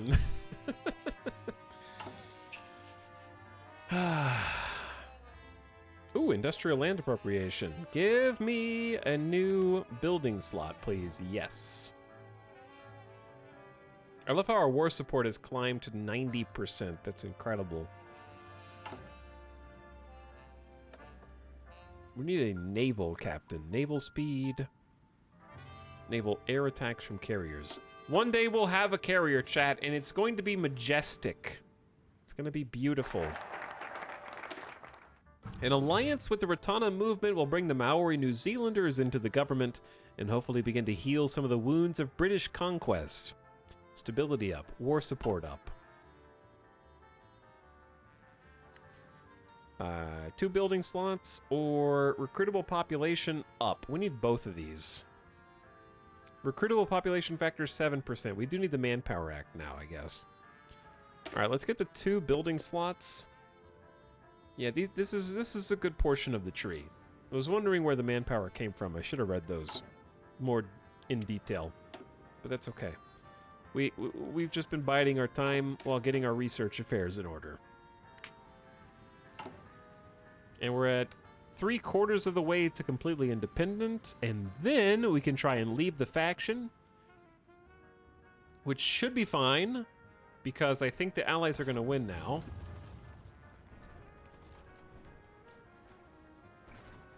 It really depends on how tough Hungary and Poland are. Not that tough, actually. Less than 500,000 troops between them. By carefully analyzing the battle damage on returning planes, we can accurately determine which parts of the plane are really vital.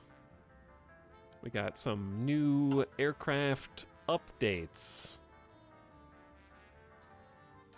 I don't remember which of these researches I prefer. I'm just gonna go ahead and get improved small airframes so we can start making some sweet planes.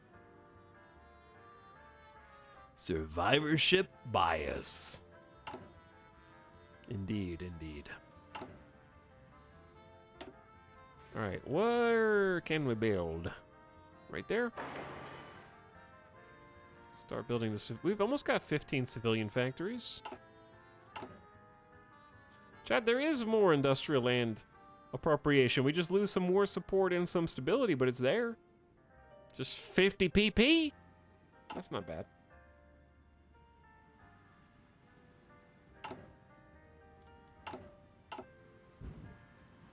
How's China doing? China's actually winning, I think. China's winning.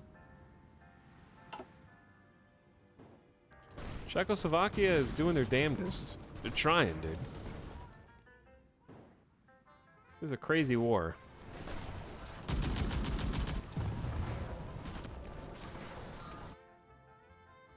I can't believe they got the UK involved. I can't believe Mexico's involved. I can't believe Democratic Spain. This is a crazy one. We haven't seen a Nazi Germany campaign in a while. They have bitten off more than they can chew. Denmark, Switzerland, way too many places.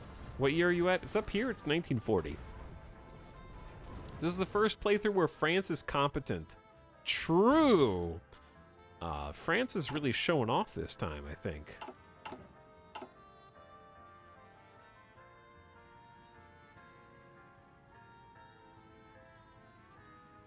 Three years prime number. Hello. What up, Andy Upster? Thanks for 37 months. Over 3 years. One more. All right, chat. I'm going to leave the game on pause. It's going to be really short. PRB. You know what I'm saying? We'll leave it at 3x. I don't think anything crazy is going to happen, but you guys can just keep tabs on the World War situation right here. I'll be back just a moment.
Okay. Okay. Okay. All right. What? What? What? What is all this?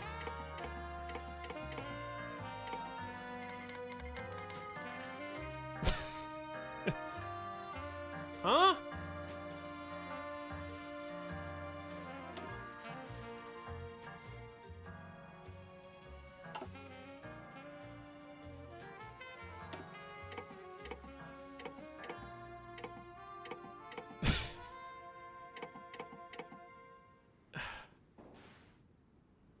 The UK decolonized.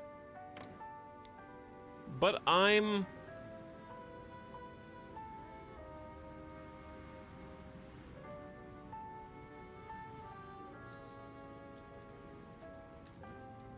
What? I'm free, but I'm still fighting. Why did everyone else get a white piece?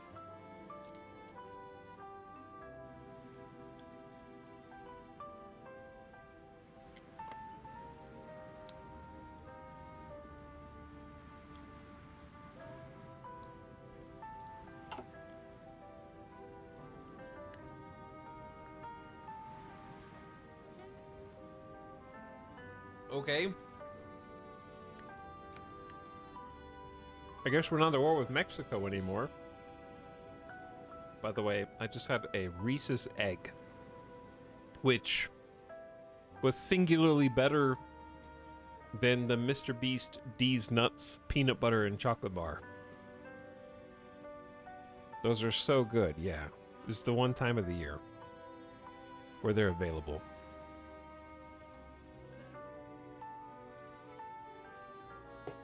The what? You heard me. We did a review on stream. It wasn't great. He hates Feastables. He hates Feastables.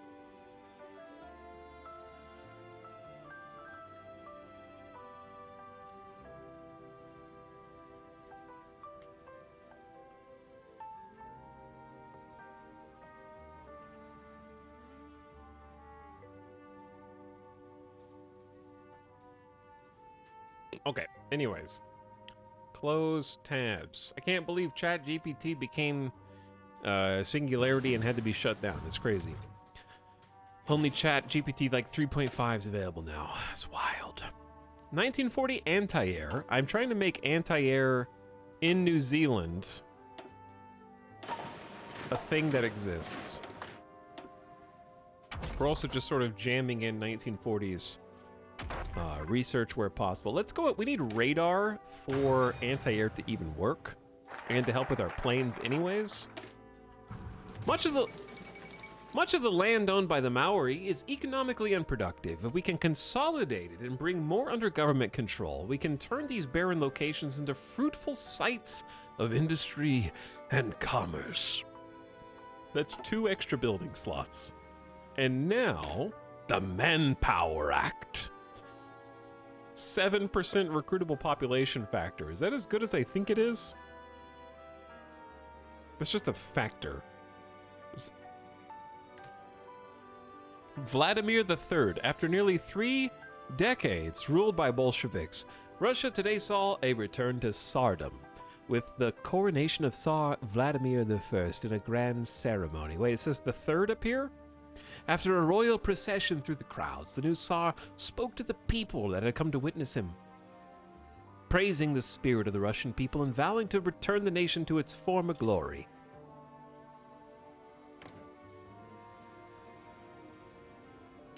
Well, that's Vladimir III. I think it was a typo. He was he was the first third.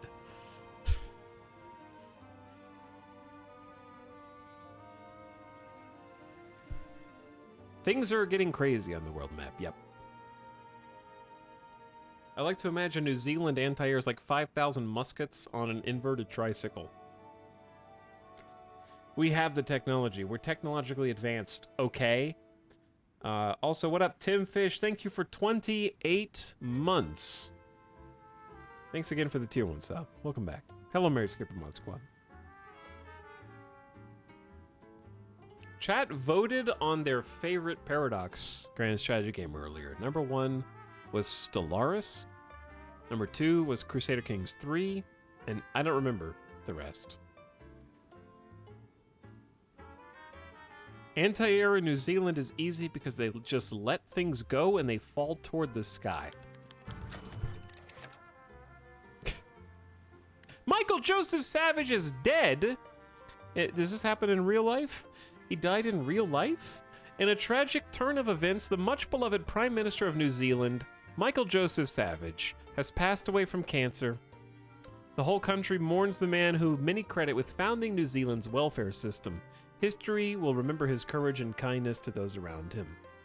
Peter Fraser becomes the leader of the Democratic Party. It's very sad. That is very sad.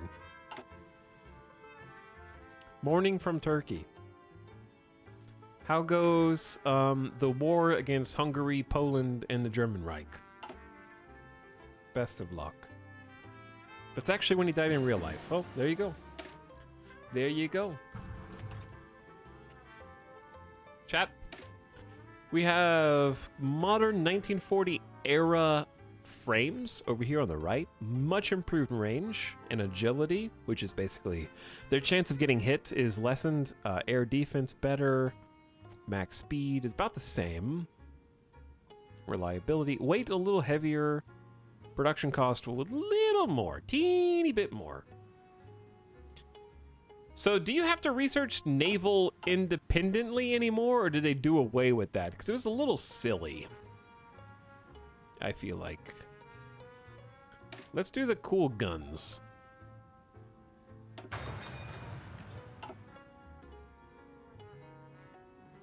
Anyway, I was gonna say, so since chat said that Stellaris is their favorite Paradox Grand Strategy game, are you saying that we should do a Stellaris run at some point in the near future? Maybe? Is that what that means? Do I have to listen to the people? My question is, when does the next bigger DLC come out? I'd like to do it when there's a larger DLC. Also, the last one that came out was not well received. Does anyone want to weigh in on the most recent DLC? What is chat's opinion?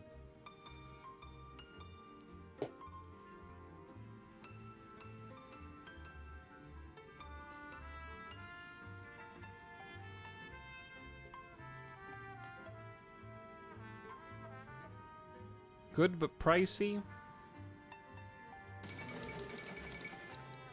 It's fun.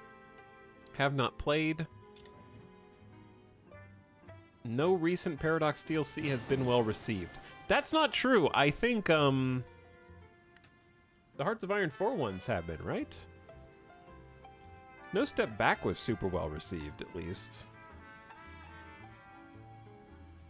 By Blood Alone is mostly negative. No Step Back is mostly positive. Why is Blood Alone mostly negative? Let me see. It's, custom planes were fun for 70 seconds. Austria deserves a focus tree more than Ethiopia. I had one of the best times with the Ethiopian campaign, so I disagree.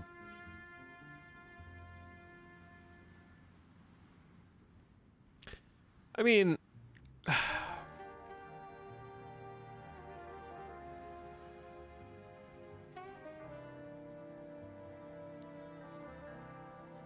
Ethiopia was fun. Switzerland was unique. I haven't played, and we played it, and the Italy run was fun. So I don't know. The Italy Civil War mechanic. Okay, I didn't try a Mussolini run. Maybe that's the difference.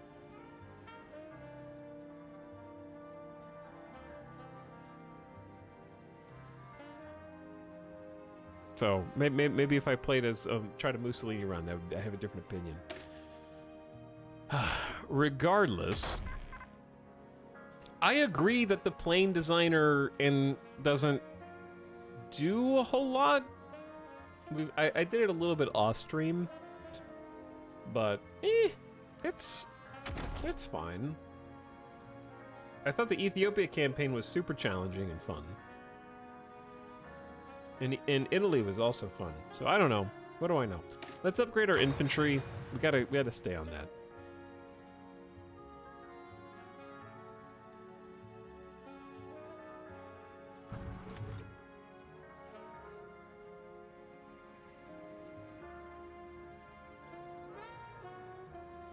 I thought people generally liked the CK3 DLCs.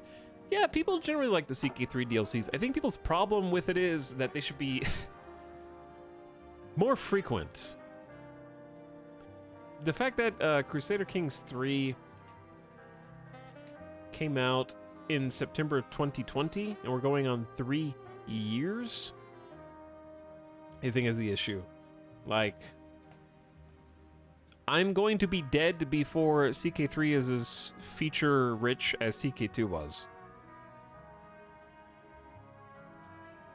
I really like CK3 though. I just want more, like I want like 6 times as much flavor content as is currently in the game, with RP potential.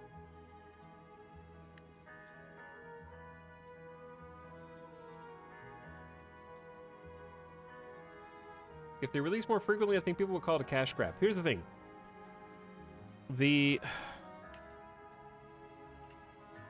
CK3 Iberia, Fate of Iberia came out May of 2022. So a full year ago. I think people like, at least for me, I can only speak for myself.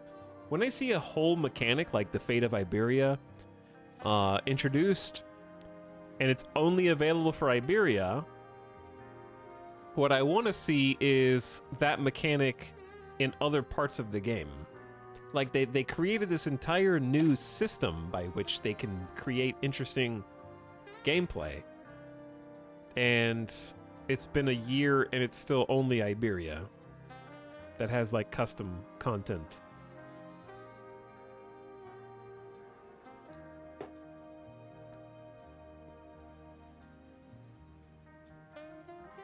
I saw a graphic that compared the release date of DLC for CK2 and CK3, and the releases are much slower.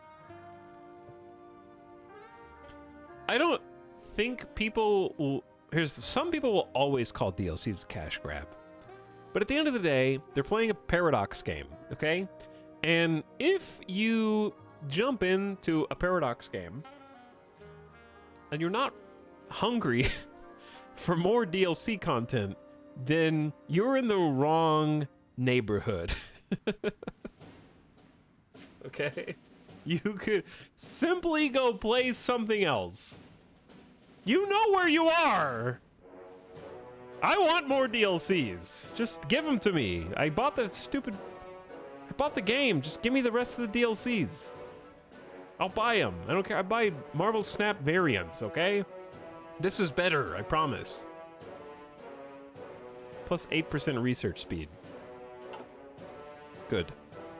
Oh, we can do nukes now.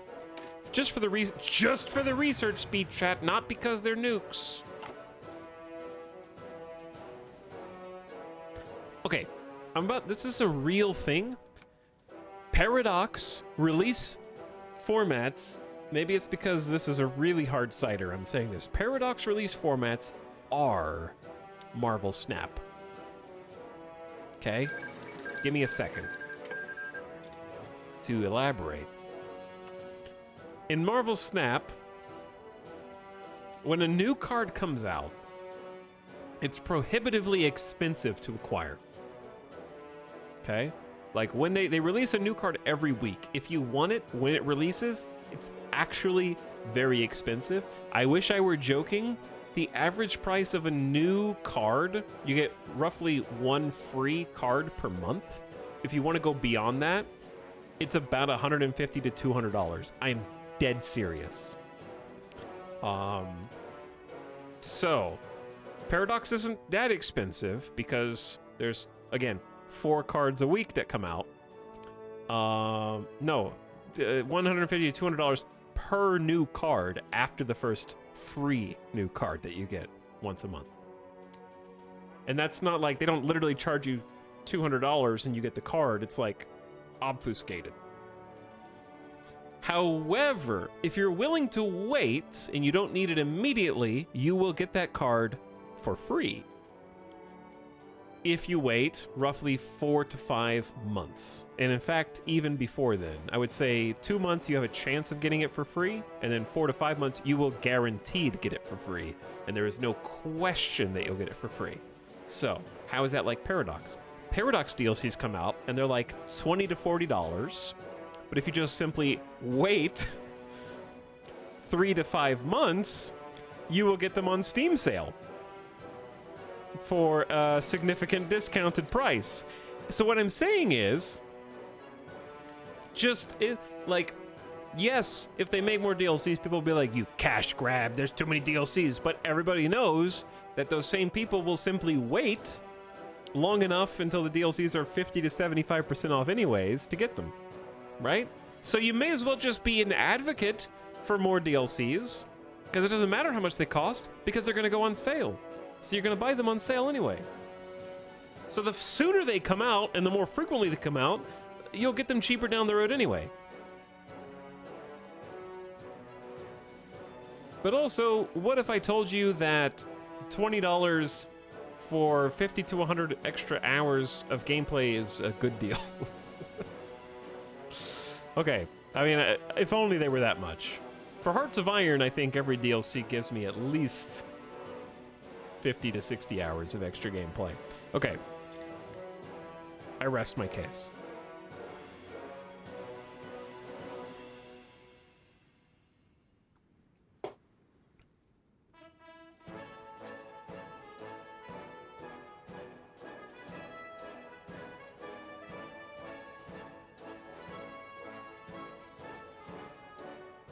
Rip Romania. Rip Romania.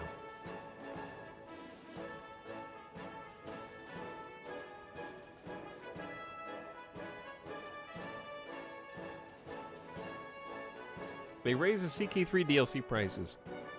My guess is that they intended to have more CK3 DLCs and development took longer. So if they had had the planned release schedule, it would have been profitable. But since they were behind, they raised it to continue to support development. Just a guess.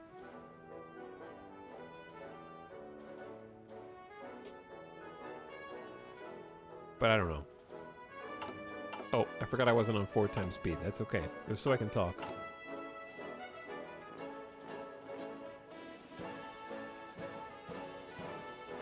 But Total War Warhammer is much the same way. Like, people will come in here and bitch about the price of games and DLC and then be like, I can't wait until Chorfs come out. Chorfs are coming out this week. I can add it to my complete Total War package. I have Total War Warhammer 1, Total War Warhammer 2, Total War Warhammer 3. I can play them in one big game and I have every single faction. It's so much content. Yeah, it's actually a good deal. It's so much content. I also like it. I have them all too. Okay? Don't judge me! India declared war on the Indian People's Republic.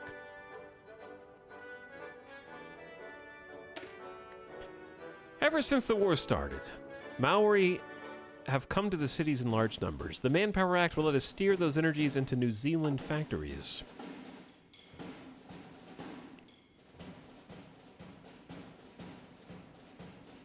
Okay, so it's not as many people as I thought. It's a teeny bit.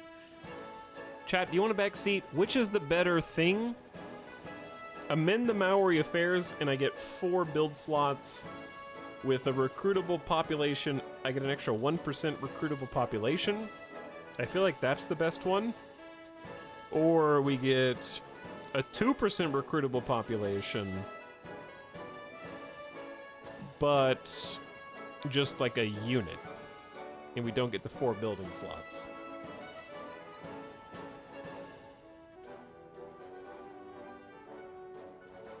Because, like, to me, 4 build slots and 1% is better than 2% in 1 unit. I don't know. Maori Volunteers has a decision where you can ask people for control of the Pacific. Okay, I guess we'll do that one then. Why is it like a secret?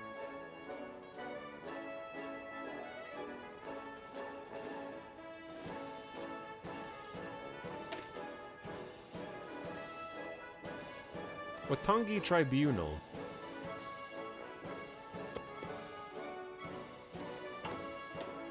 Well, I mean, like, it says that there's an unlocked decision, but I don't know what that means. There's not a tooltip that explains that you can, like, get it from other nations or whatnot. It's hard to evaluate the value of, like, unlocked decision.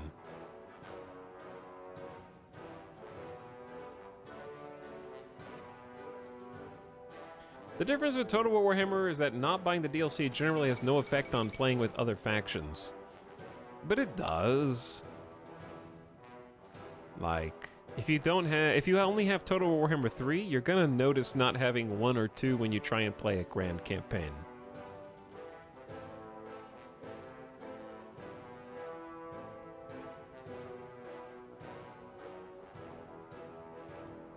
But yeah, it's I also don't think that there's many DLCs for Paradox games that you have to have for the mechanics.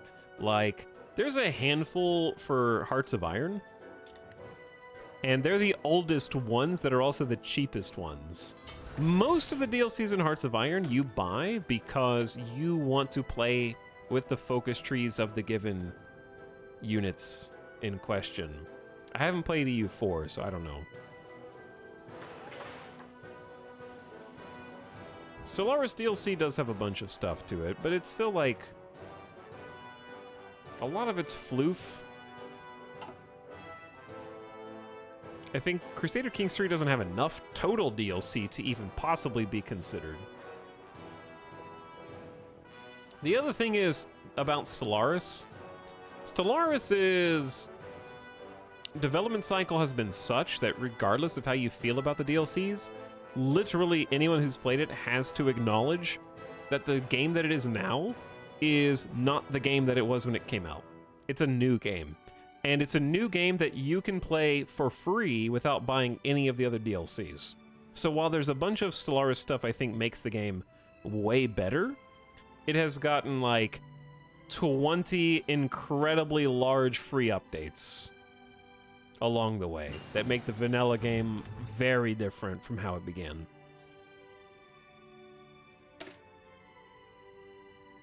So you have to acknowledge that too.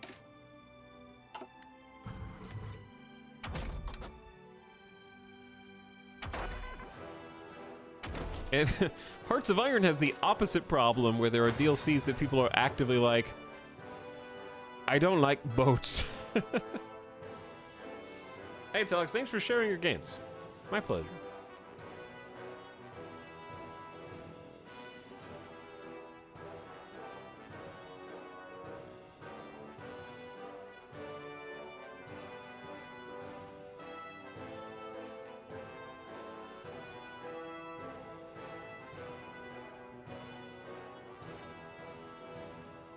I like the Warhammer method where the AI gets stuff and you can see it. Yeah, I mean, that's cool.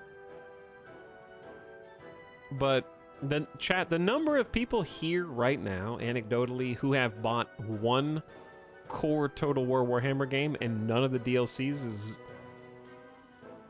very low. If not zero outright.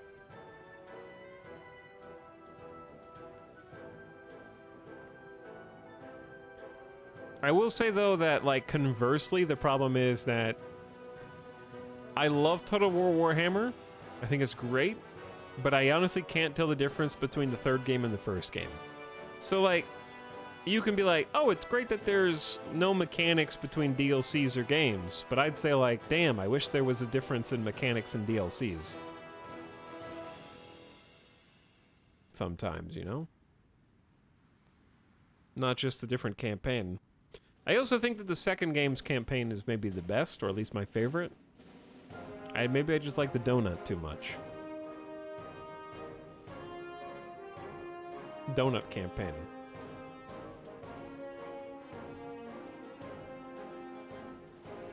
Like, Total War Warhammer 3 is a fantastic game that I'd recommend people buy and check out, especially when it's on sale. But it needs a new engine. Like, they can't do a fourth one.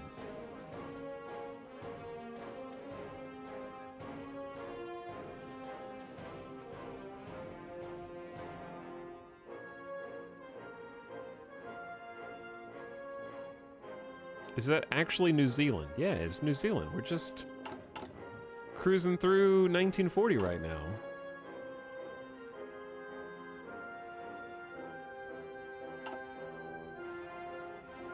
But I'm one of those weirdos who thinks that the core campaigns of Total War Warhammer 2 and 3 are better than the Grand Campaign. Sorry. I enjoy them more. China took 5 states, Guangxi Click was annexed. Good for you. China's winning.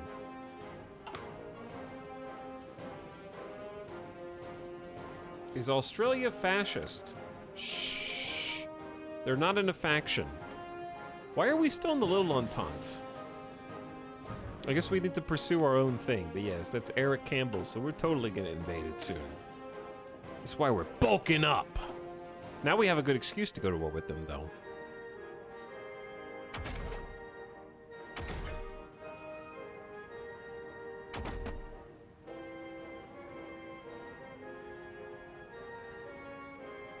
Let's get engines too. And then radar 2. So each tier of radar lets us build an additional radar station in a given area. Time to liberate Australia.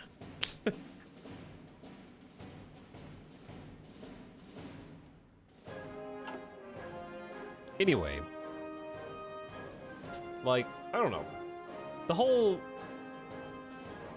complaining about the thing you enjoy has always been very odd to me.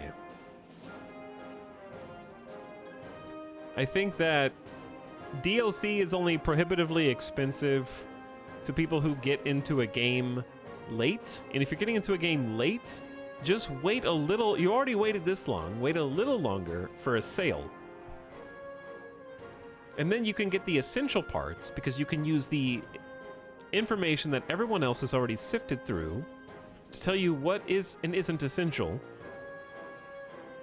Get that and have a full experience. Like, if you paid $60 for Stellaris at launch, like I did, you had a very fun game that was unique and enjoyable. If you waited 5 years and you still had $60 to dedicate to Stellaris, you could get the updated base game and at least a handful of DLCs to make an even better, bigger experience. But it's not one that you knew you were missing out on in 2015 because I was still having fun then. But it's also like, okay, it's been 5 years. Like, how long is long enough for you to pay more money for something?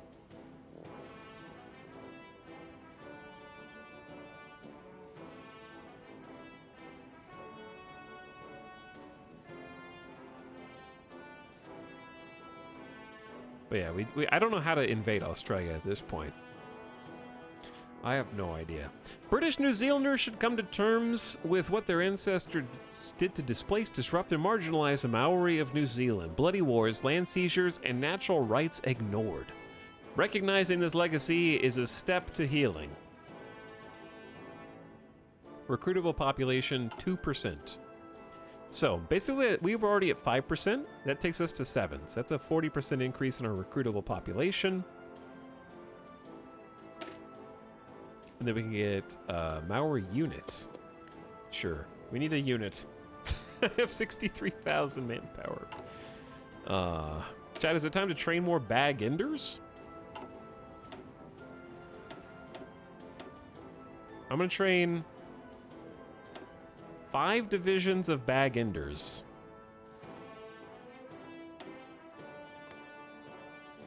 It's time. Free civilian factories? Whoa.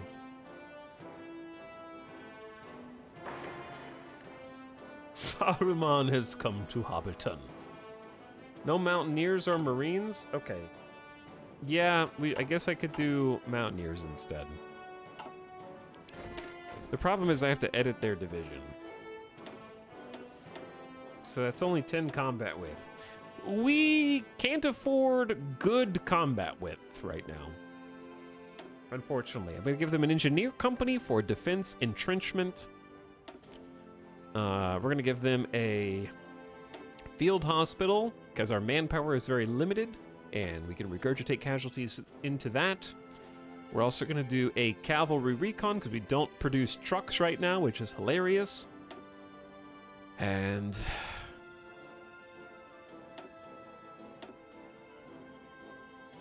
we're going to support the mountaineers with a couple of infantry. It's 14 combat width. It's not great, but again, we don't have very many people. So, I need a name for the mountaineers.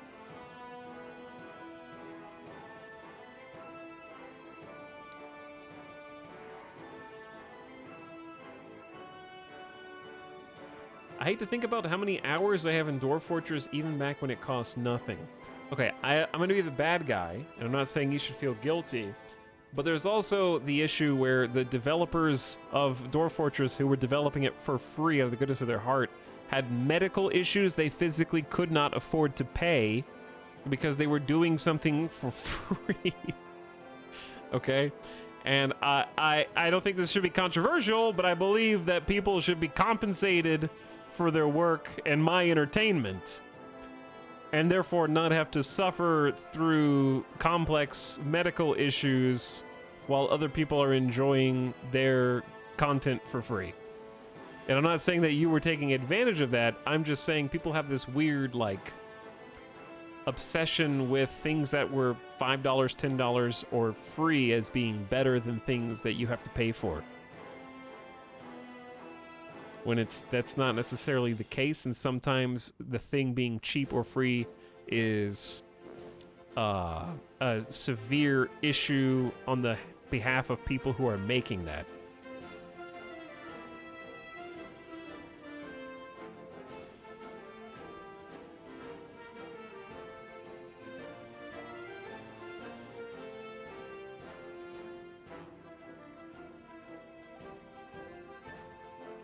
I'm really glad they're doing well now because of the Steam explosion. I am too, yeah. They finally started charging for a game, and like I wasn't gonna play it till it came out on Steam. I bought it.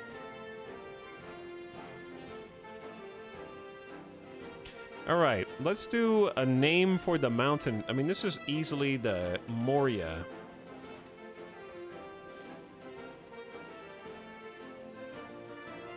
The Moria Mountaineers. I think that gets the point across. All right, we can't really dip too far into this manpower pool. I'm just going to train 4 divisions now.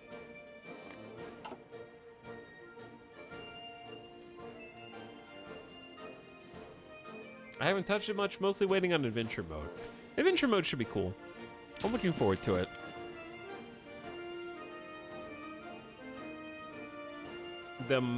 Okay, Miss Moose Wolf Maurenteneers is too much.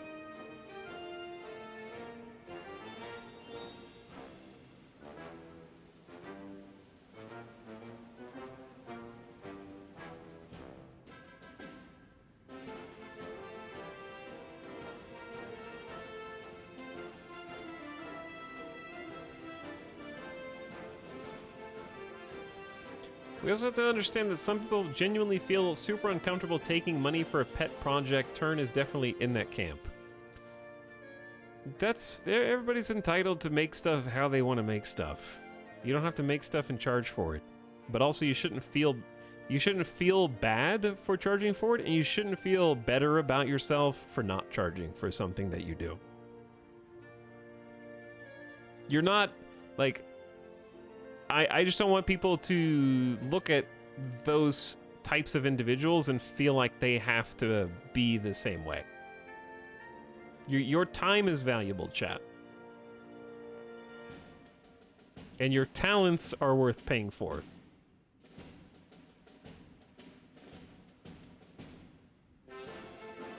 Especially true, and there's a lot of artists out there, especially on Twitch, who don't make yourself easy to get taken advantage of.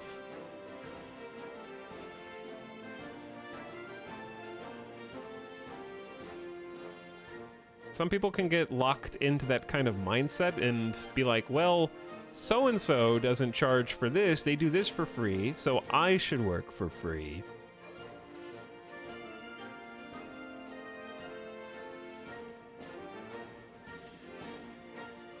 It's not bad to want to be compensated for your time.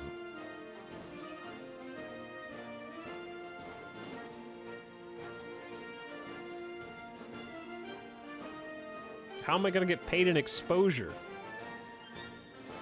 Wait, Etal's trying to get paid right now?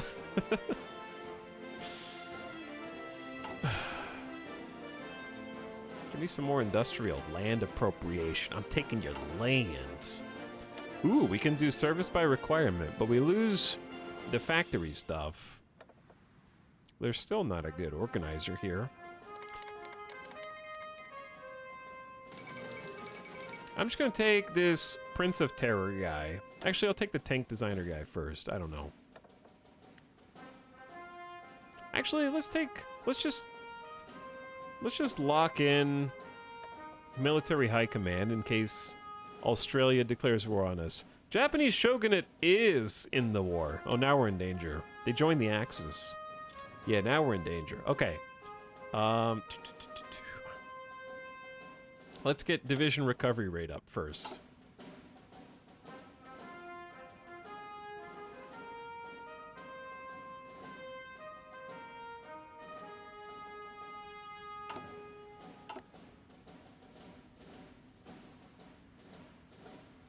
I can't believe I chat for free.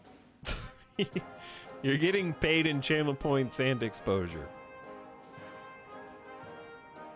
By the way, to the recent subs who are paying for this very stream right now. What's up, EVSD? Says, love the Hearts of Iron streams. Hey, thanks for 15 months. Hope you also love Extreme Opinions. And also, Big Olds TV, thank you for the 24. Says, I just watched a man die to a RuneScape boss at the same time as he killed it, had 200 million gold boss item on the ground, and it is now in my hands. How's your day going? This is the gift sub sound. There was a thief in the chat.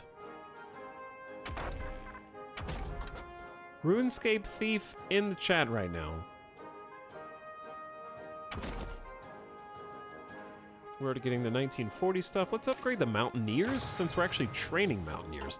Chat, I'm in danger. If Japan is in the war, they're coming for our islands. I love how Australia somehow was allowed to leave the war. Like, I don't understand how they were allowed to just leave the war. Also, do you see what's going on in Germany?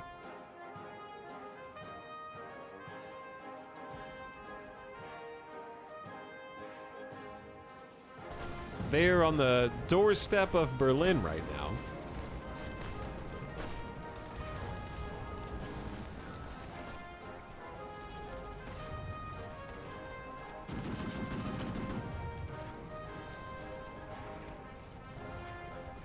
Buckle up, boys.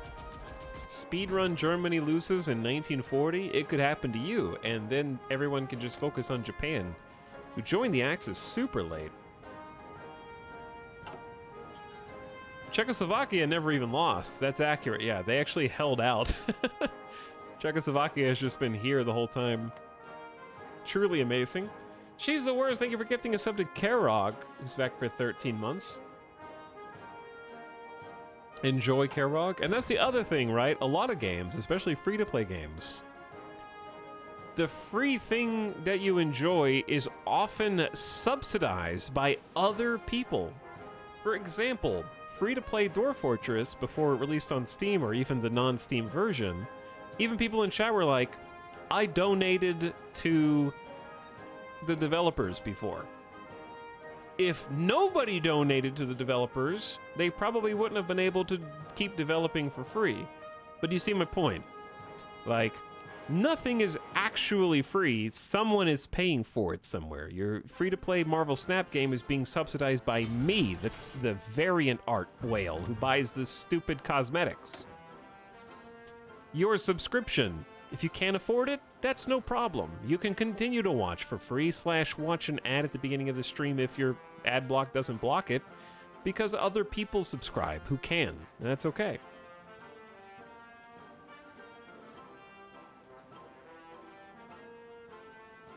But someone somewhere is paying for the things you enjoy. And that's also okay, because the people who make the things you enjoy deserve to be paid for them. You know? It's all good. Do we have another level of radar? Nope.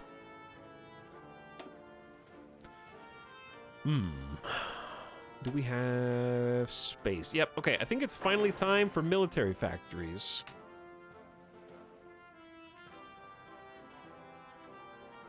So let's start our military factory. And then, wait. Before we do that, we need some coastal defense forts. Oh, are these two different spots? Oh no.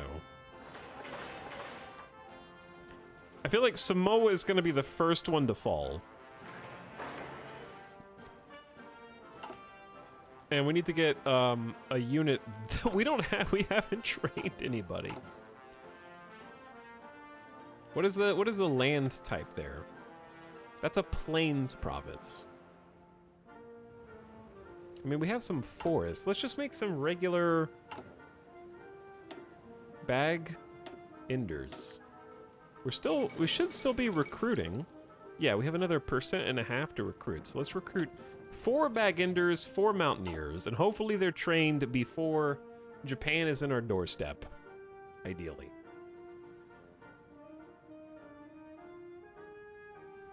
Do Marines get a defensive bonus for islands? This is a good question, actually.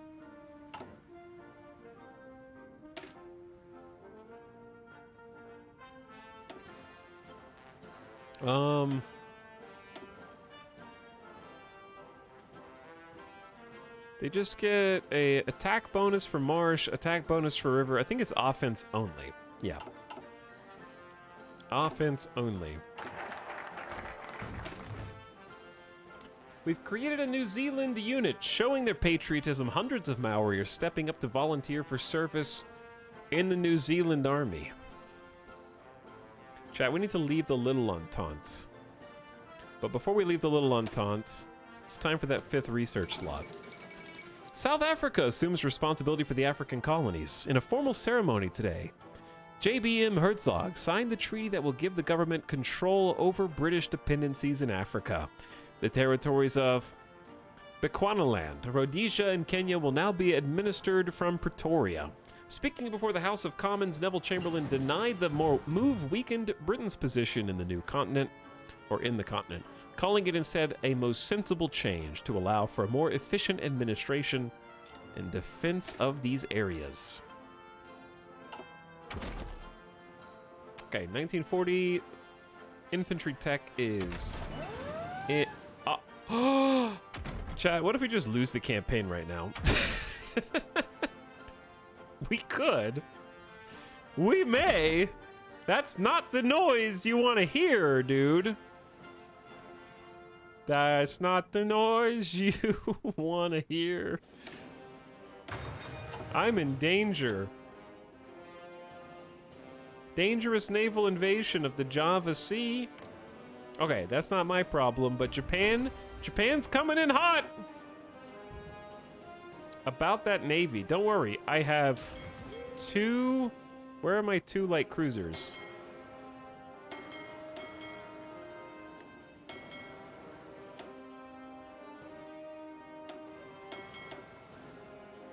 Group them up. Look at these bad boys, chat. Level 2 gun batteries, level 2 anti-air, fire control, level 2 engines, a torpedo, a scout plane. These are not bad, but I only have 2, so where are they? Where are they? I'm sorry. Did you give them to me? But they're in West Africa for some reason. Okay. We're going home. Oh, the Maori volunteers. They are about as good as anybody else right now. Is it time to have a commander promoted? Yeah, we should have done this already. Okay, let's have the level 4, one of the level 4 dudes get promoted.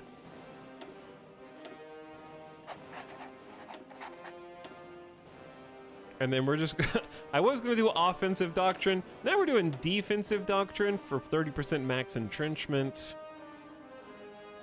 And recovery rate. Okay, all of the above, reinforce rate, and we're too poor. Fair enough. You guys need to watch over here too, yeah?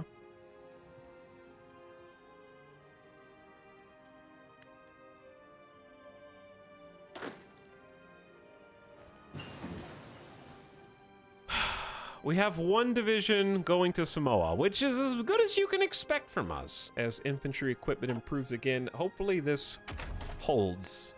We just need to beat Japan coming to us. I was not expecting to be at war with Japan here, but it is what it is.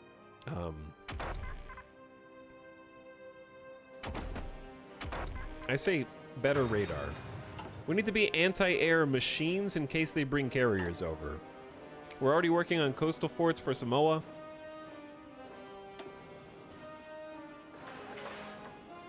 I want to do some radar over here. Level 3 anti-air. Defense time. We can invade the islands now, right? It's easy, guys. Let's get another industrial land appropriation. It seems like this is repeatable. Just takes stability and war support and political power.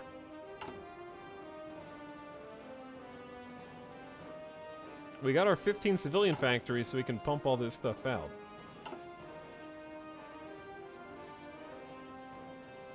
Meanwhile, in Germany, Berlin has fallen. Strangely, no pop-up. But Berlin is occupied. Czechoslovakia still's got a hold here. The front line against the Axis has grown tall around the boot of Italy, who has largely stayed out of anything. Don't forget to do the decision to request control of the Pacific Islands. Do I want them? Do I want French Polynesia right now? Wait, that's not Polynesia.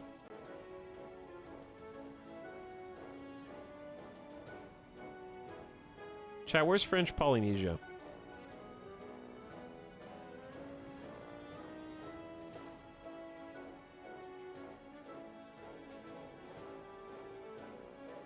Is this it?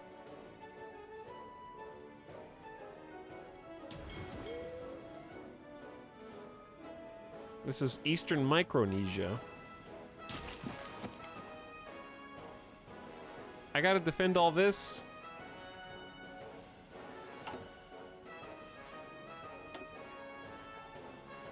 How am I supposed to defend all this, dude?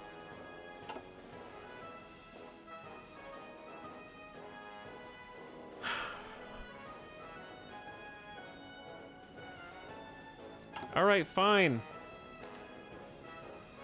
Gib.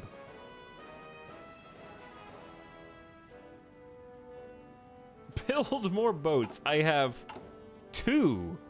Count them. 2 dockyards. It's easy. Well, the boats are honed. France accepts. We are now in control of a number of new islands, Tahiti and Nindo.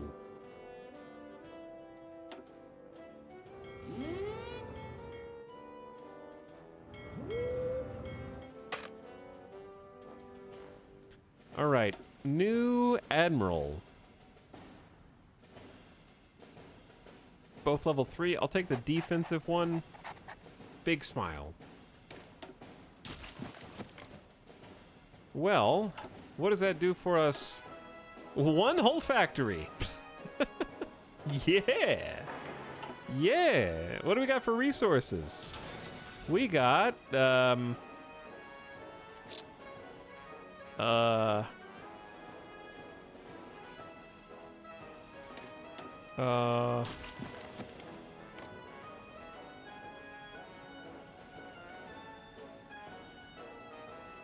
I got a beach. I got some sweet beaches. They have 150 chromium in New Caledonia. Where?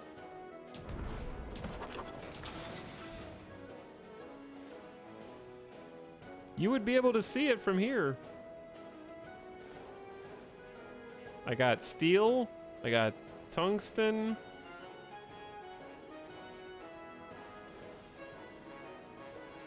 I don't see any chromium, chat.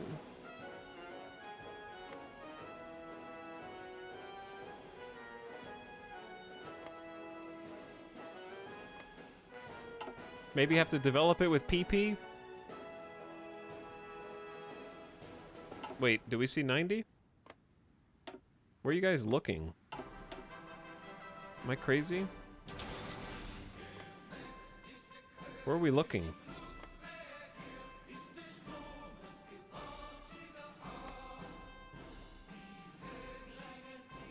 Bottom left box. Oh, right here. I never looked at that in my entire life. Okay, there is chromium. Why doesn't it show up on the resource map?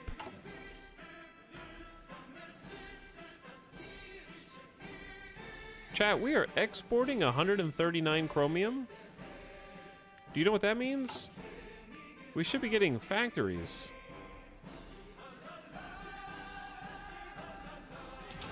Oh, I had to unpawn. Oh yeah, now it's 128. Now it's on the map.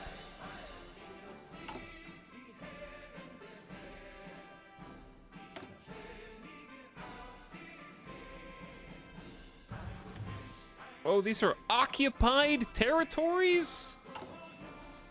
All right, we have to do a thing.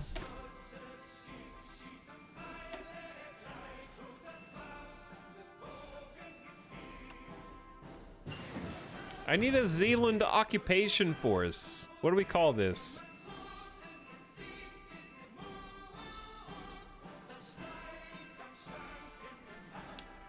What's a Lord of the Rings name we can do for this?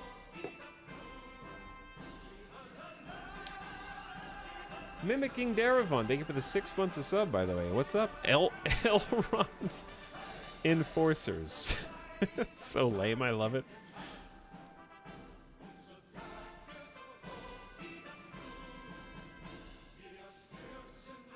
All right. How about not after the name of a character? Oh boy, just relax for a second, game.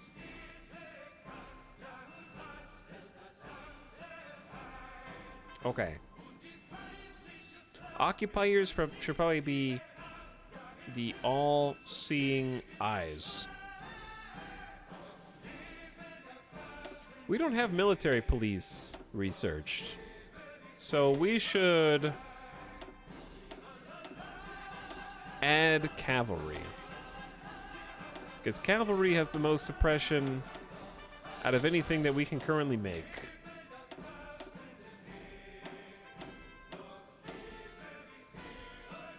So I'm gonna add like 16 combat width of cav, 16 suppression.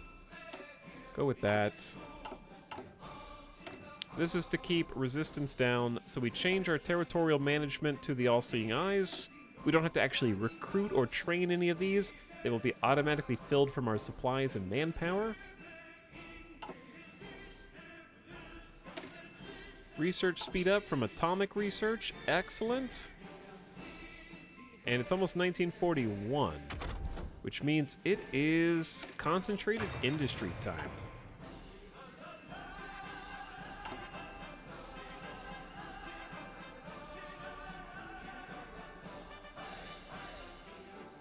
Out of 102 chromium, we have 102 left for export. No one wants it. Can we have another gamba? No. You will sit there quietly and be happy with what you don't have. Or what you do have, which is this music that Chad loves. Alright, where was this? Eastern Micronesia? They're coming, Chad. And the East Indies. Why did Japan have to get involved in this? This could have been easy, and now it's dramatic!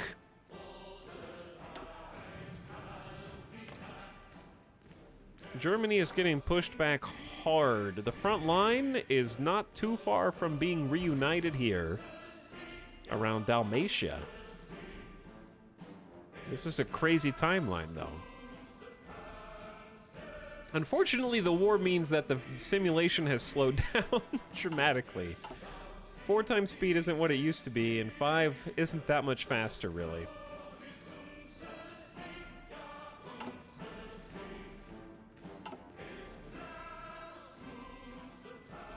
Back from dinner, what did I miss? Yeah, a lot. Quite a lot, I think. We are now sort of living in fear of a Japanese invasion of our islands, which have just grown in size, in fact.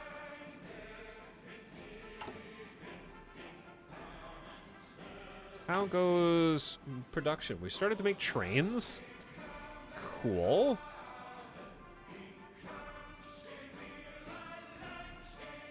Got a lot of trucks left over.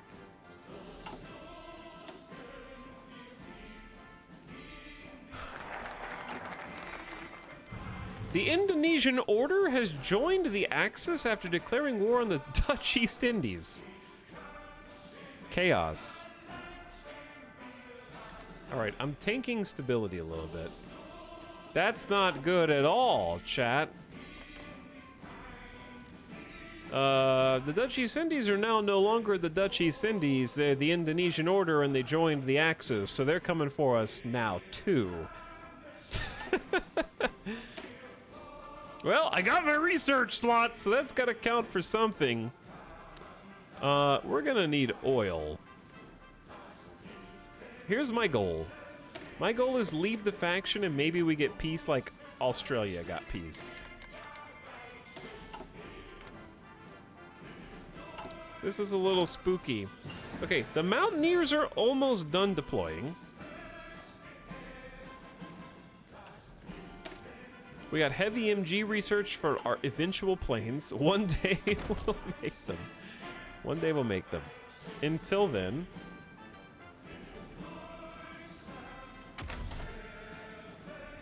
Now we need military, please. 5th research slot. Oh, damn, I forgot. 1941 anti-air research, because there might be some carriers with planes down here sooner rather than later. I'm working on it. We're getting radar put up. We're getting anti-air put up.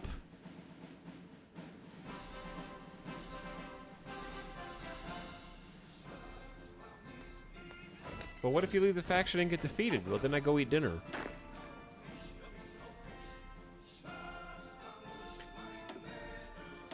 Okay, we're gonna have 2 different commanders here.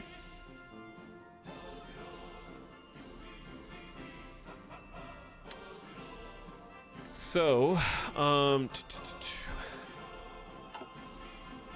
me see what type of land this is. These are plains. Also plains. Okay.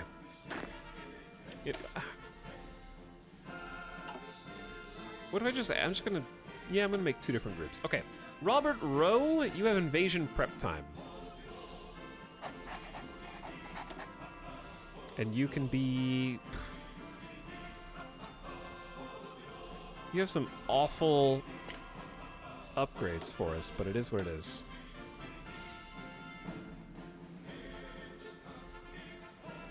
Max entrenchment and army. Ooh, entrenchment specialist is quite good actually for us. I don't know how to use that though. All right, regardless, there's a new. I know you're jamming to the music in the background, but listen to me. Don't listen to the song. Naval bases, coastline, and forts. We're sending the 4 original Bag-Enders to the islands.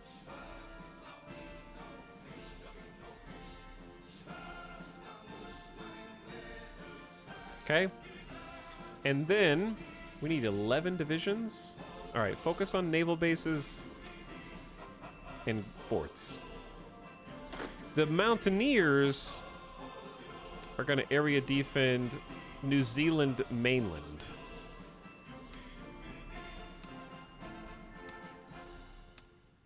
Okay. You got it?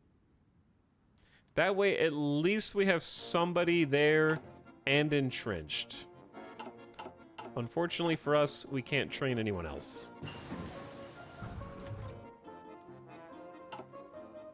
But the Mountaineers have better attack and organization, so they're more powerful now. Cool. All right, it's 1941. Give me some more industry. Construction speed up.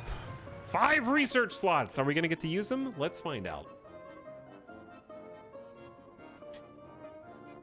But thank you again, Mimicking, for the 6 months. Chat is here just in time to watch us get stomped after just living out our peaceful lives.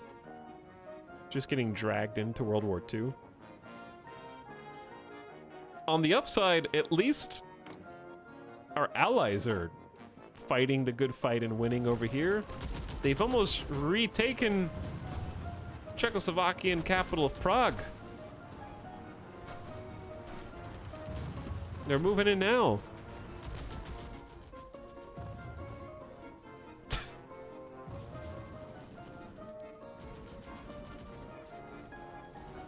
Just wait until they unite the front line there.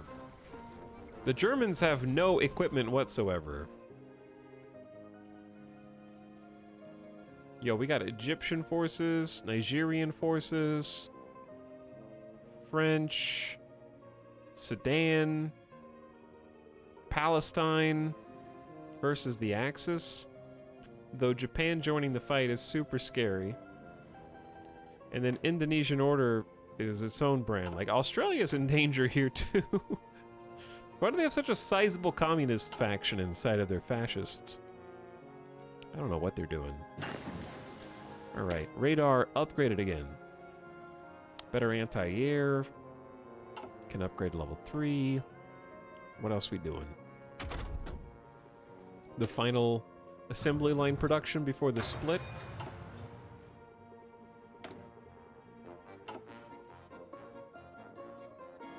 Chad, is this how New Zealand campaigns usually go, or am I doing something weird?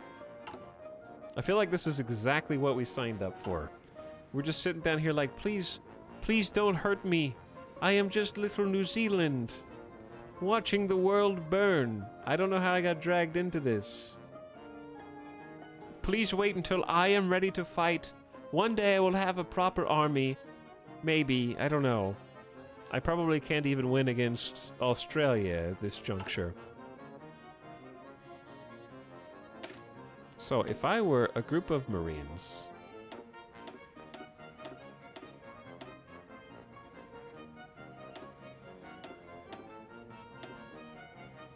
I would be like, at least 5 units. We can't really afford more than 14 we probably can't even afford 14 combat with. They have 28,000. We can change that though. We can change that. Wait. Give them engineers, field hospitals, cav recon.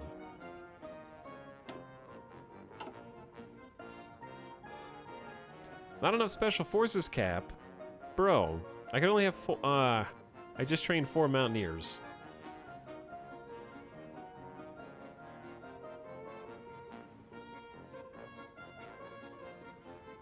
Pretty much my life in a microcosm. Well, let's see if we can at least pretend to hold off Japan. We have some brave Maori volunteers who are completely dug in. 39% entrenched. I'm gonna help them by... We got 3 out of 10 coastal forts there. Okay, pretty sweet. I'm gonna at least level 2 coastal forts in our other ports.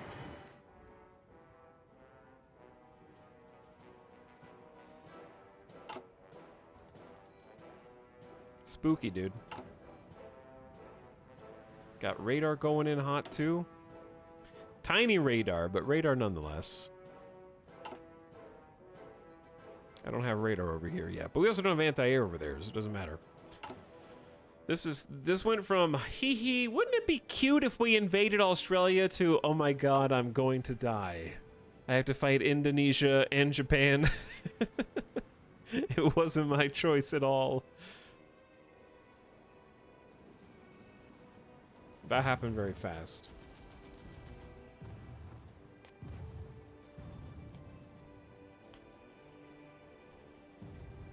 Chat, what's the next, like, okay. What's the next map game that we're excited about?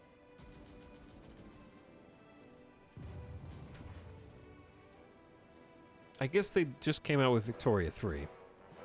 That was recent. Chat doesn't seem that excited. Okay, what's gonna get made first? EU 5 or Hearts of Iron 5?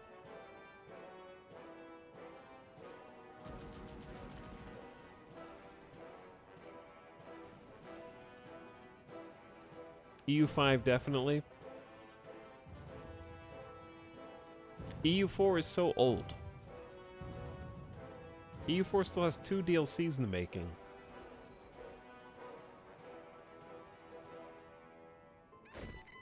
EU5, but Age of Wonders could be lit.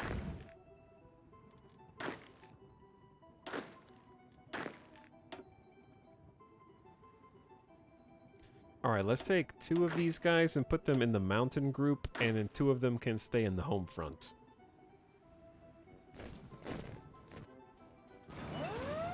Uh-oh. That's not me. That's not me. Okay. That noise means there's a naval invasion, and we're just trying to make sure it's not us being naval invaded yet.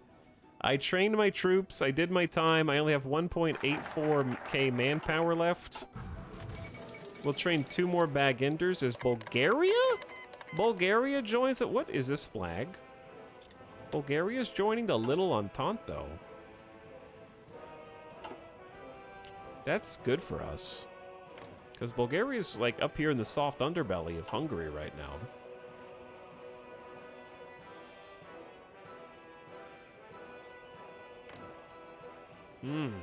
Harry Pollitt! What up, Harry Pollitt? The Statute of Westminster gives us greater independence under the crown while still we're not in the Empire, you sillies. Chat, I can't do the Constitution Amendment Act unless we're not fighting war on the same side as New Zealand and we're not in a faction with New Zealand. So I'm sort of just like unable to go independent. I also can't just join Japan. We're just sort of stuck here. I'm just gonna go with Social Security Act. Because we can't be at peace with the Japanese shogunate magically. Annex Centralist Australia. I can do that one. No one's gonna stop me from doing Annex Centralist Australia. Seems like a bad time, but I can do it. Let's do Social Security Act first.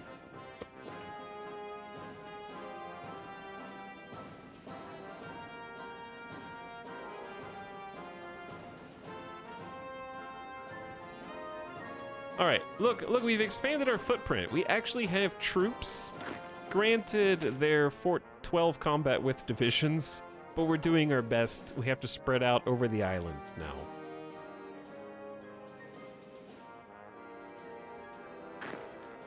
But that does mean we get 2 Samoan defenders, which is pretty cool. Anti-air upgrade, yeah. Bombing damage reduction, air attack up, yeah.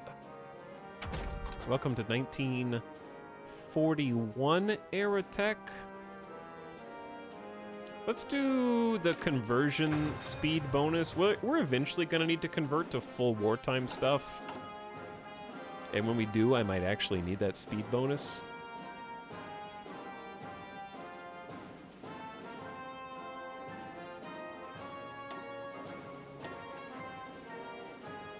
But even having a level 2 radar here is pretty advanced. China has annexed communist China. There you go. Indonesia, please leave us alone. Thank.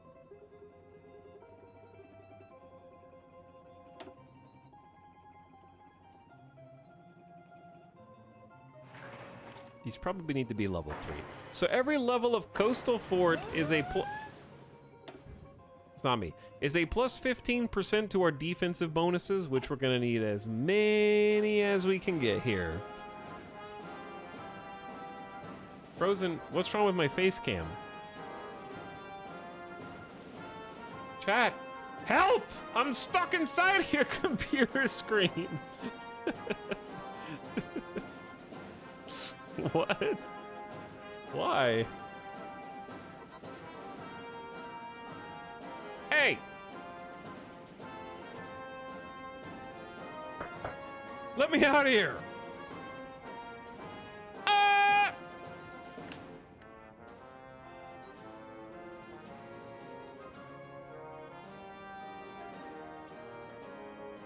Up!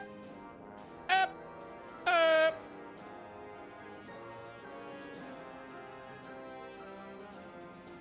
Midas doesn't like that.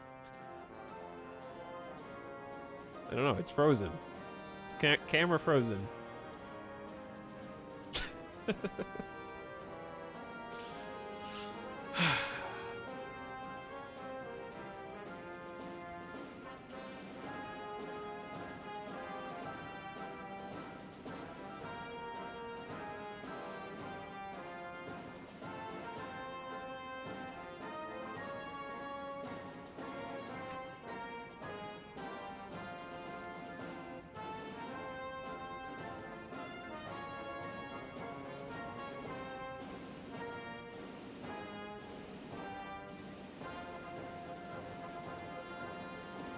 Well, that's all I can do, I think.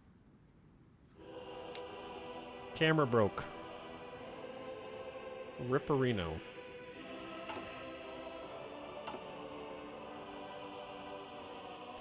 I can't believe they stalled out on the German offensive, or did they?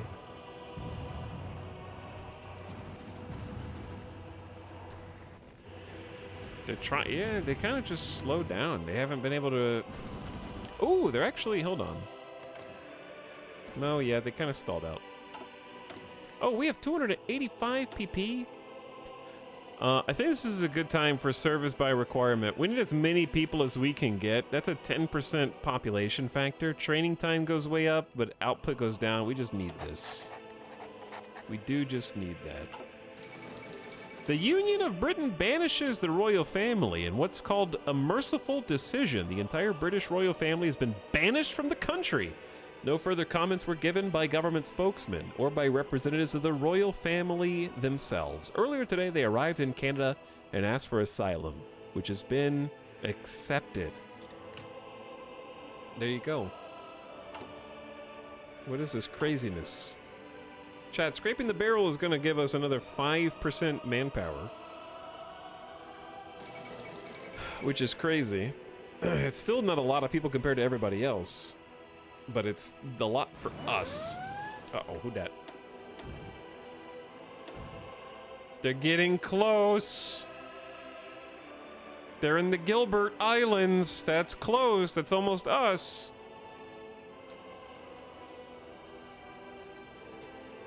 I don't want to read this time. The Netherlands is they're doing a land reclamation project to create more man-made land, you know? The Zuid Zee works because they closed off the Selmir with the Afslujik and reclaimed the Wienergemir, you know, the Nordistpolder.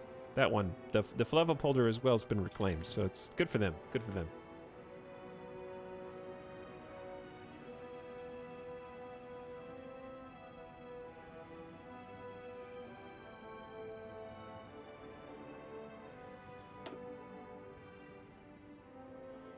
So who's Japan at war with? They have bad relations with Russia, Burma, France, and the Republic of Pakistan. Pakistan's in the Little Entente? Little Entente is the biggest Entente. Keeping the key points of industry close increases the impact of those concentrated sites. More factories, more output to make up for the lack of what the penalty we just took.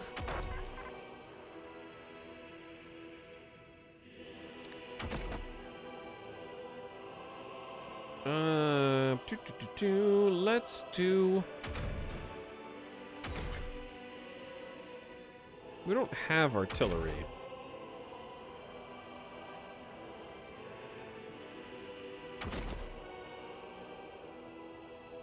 I don't know, man. None of these seem like incredibly useful. I'm just gonna go ahead and get excavation and get more resources out of the resources that we currently get.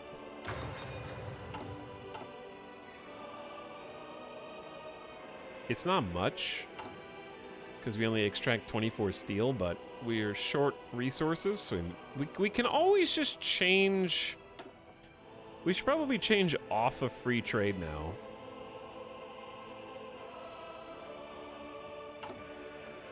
Because we're exporting steel that we could be using for production, but we're gonna lose... We're only gonna lose like one factory. It's not that bad. All right, we'll just change that. That way they're not getting so much intel. So free trade is giving them a lot of intel to Japan. They can break our cipher faster, but we're gonna lose construction and research speed. We do have 5 research slots, so I think I'm good. All right, now we have a small surplus of goods.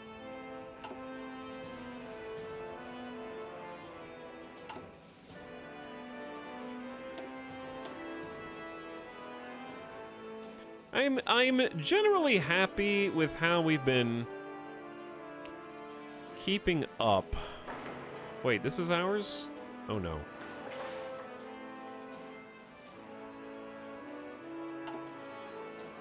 We don't have anybody stationed there though.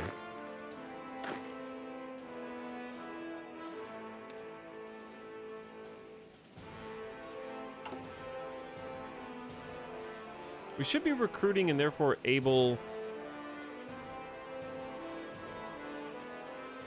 to add to our number a little. Let's go back to 4 divisions at a time while that fills out. What do we have intel on Australian manpower? 84 to 148,000. So they outnumber us. Chat, they outnumber us for now.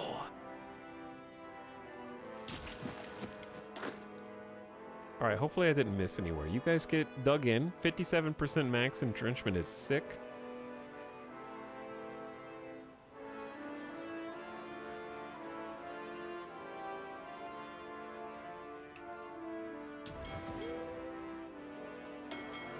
Are you guys patrolling? We got my... I love that my 2 Leander-class light cruisers are patrolling the entire Tasman Sea. That's great. They're doing a wonderful job. We have naval superiority, Captain.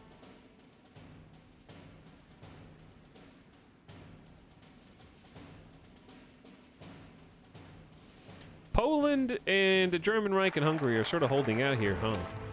Speaking of recruitable population, here's some more. The unemployed of New Zealand need to be taken care of until the economy recovers and more jobs are available. We started with a Christmas bonus in 1935, but the time has come for a safety net for all citizens. Recruitable population 2%. So our grand total can actually be 14%, which is pretty good for us. That gave us some stability and more support.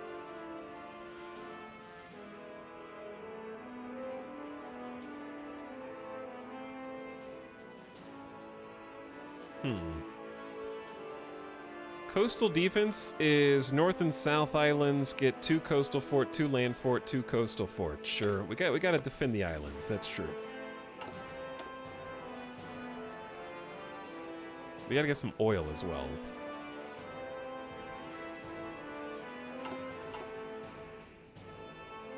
Uh-oh. The Germans are launching a push into what's left of Czechoslovakia. Helm's Deep? This is Helm's Deep. Uh-oh. They're moving. Uh-oh. They're getting closer. They're attacking 5 divisions at a time. We don't stand a chance if they naval invade 5 divisions at a time.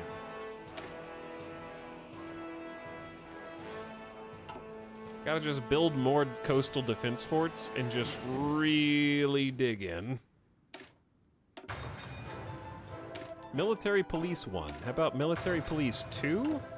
And we socket the Military Police into the garrison, the all-seeing eyes. That will help us with occupation of Samoa and Tahiti, from which we should be getting chromium now, but we don't need to export any. All right, we are building coastal forts now. But yeah, we needed like, I would say at least 5 levels of coastal fort on each island. Production up 10%. So we can now peak at 90% total production efficiency. 1941, what do we got? What do we got? What's important here?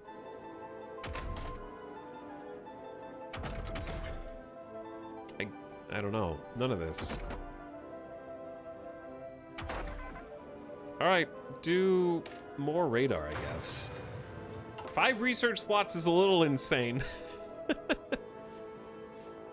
I wish Hearts of Iron had an option to let you manually set what you want to export and what you want to keep. That would be nice. There is a way to do embargoes on people now, which I guess is new. So that's interesting.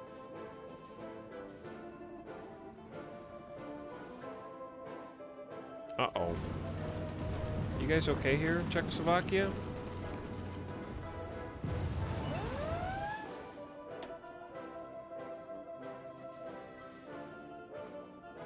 We may be getting invaded super soon, but at least we can do science.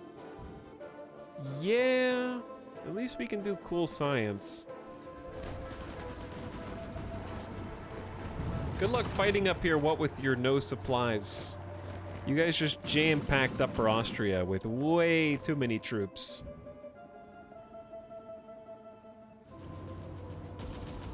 You guys should have pushed out instead of giving Germany time to somehow regroup, even though you've taken a good chunk of it. They've still somehow reinforced a lot of their units because you just stalled out in France. France doesn't know how to attack, I guess, chat says.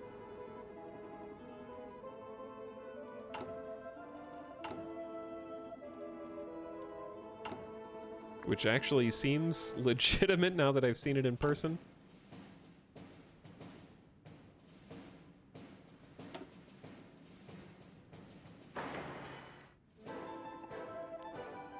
Y'all got any of those military factories?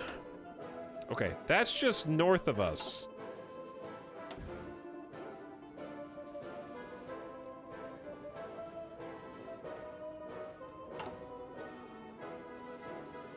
That's too close. I'm trying to deploy more units as fast as possible.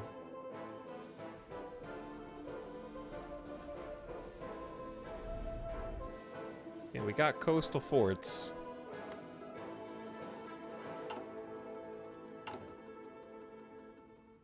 Queued up and ready to go. Anti-air will be also potentially helpful here. Let's get, oops.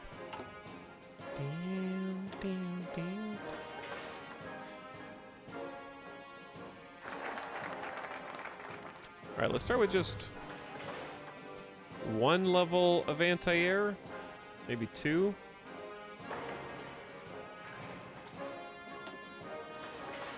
And then one level of radar. Okay. More coastal forts and land forts. New Zealand is an island nation, so we must be prepared for amphibious assault on the coastlines. Very true. All right, it's time for oil now, because we're just tanking oil with only 2 ships. We gotta worry about that now. Hello there. What's up, DV Music? I returned with a new functioning PSU. Nothing exploded, so I call that a success. Good job. Hey, I still gotta order my PSU. Equipment conversion speed. Let's do that again.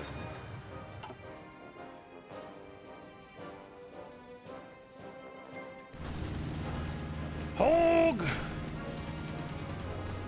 If this encirclement falls, then the Little Entente is gonna lose a lot. The German Reich's already suffered 3.3 million casualties and is still fighting. Czechoslovakia's lost 700, dude.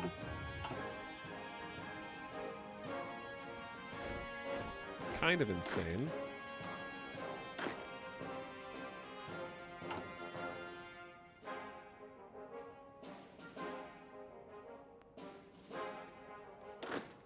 Okay, 2 more units. I'm gonna send them to reinforce the islands.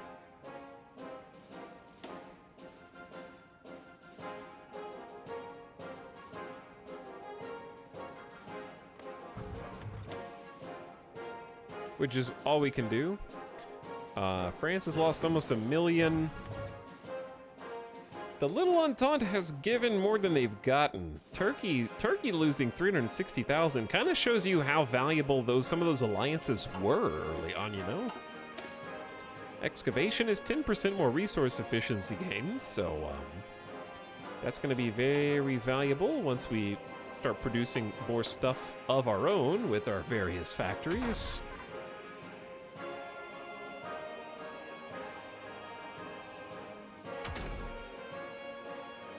All right, let's catch up on artillery so that when we do make artillery, it actually does something. Because giving each of these guys an artillery piece would be awesome. We're making another military factory now. And that'll go towards artillery, actually. It is good that we have 44,000 spare guns. And we have a surplus of Owen guns. So we have very modern firearms. That's good.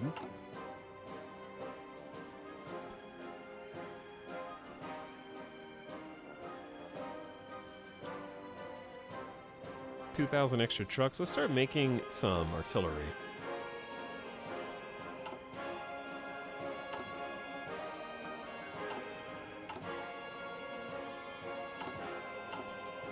All right, we're sort of just biting our fingernails and waiting, because, wait. They're coming, chat! Naval invasion is coming to West Polynesia. They are on their way right now. We just got another unit here to dig in. They're gonna try and take Samoa.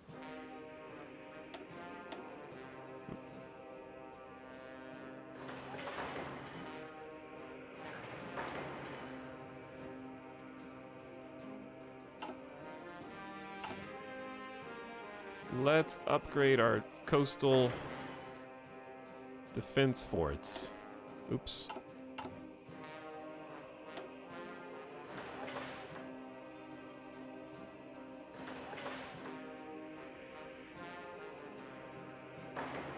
Unfortunately, if they attack somewhere other than the ports, we're gonna have a problem. Ooh, wow! Oh my god! That coastal defense national focus put level 2 coastal defense forts across the entire North and South Island, like literally coast to coast. That is an incredible time value. Ugh. It's also gonna make it way harder to defend there. Alright, we kind of just have to sit here and watch to see how this goes. Unfortunately.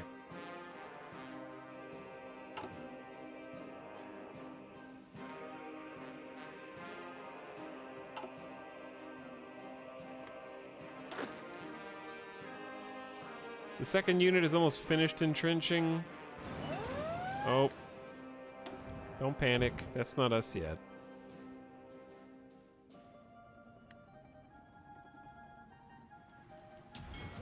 So what you're saying is, chat, send our 2 light cruisers to Samoa. And then sacrifice them for the greater good. I don't think it'll do much. But, if we have intel that it's coming, then we should give it a try. They gotta go recuperate their organization first.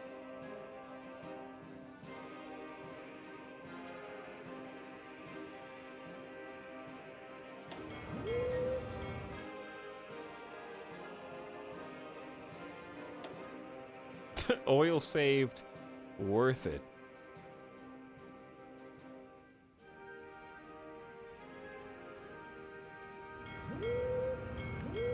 Wait, wrong button. Burma has capitulated. We got radar upgrades. We can do tier 3.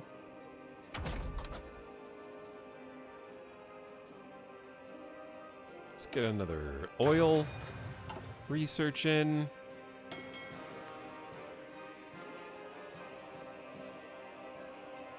So naval invasion support doesn't work on defense, right? It's just offense. Oh my god. Stop it!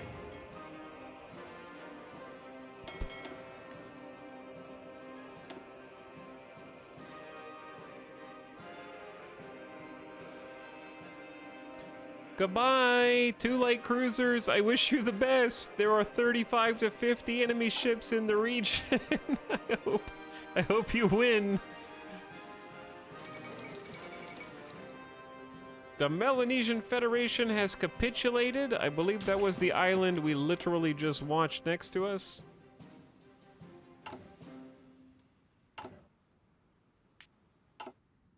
So now they have a staging. They have Fiji. They've got us surrounded, chat. They've got us surrounded.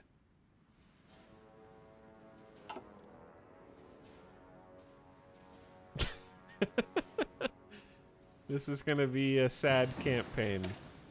That's okay. It's been fun. It's been fun. I've had so much fun.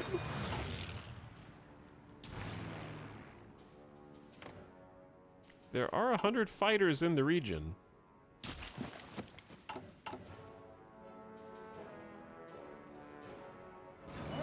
Oh, it's time! They're here! I don't think they sent enough. They underestimated us. We're dug in, dude. They only sent 3 divisions to try to take over Samoa. We got this. Bam, rejected. Easy. 10% suppression bonus for military police. All right, 1942 tech. We've got, let's just go ahead and start on the supercomputer a little early for that final research speed bonus. All right, that's just the first wave, chat. That's just the first wave. I'm upgrading our naval. Uh-oh. We spotted an enemy navy. It's only a matter of time before they sink our ships. We've discovered oil on the North Island. It's time to start drilling that. Daily gains up to 734 now. Good, good, good, good. Okay, what else can we do?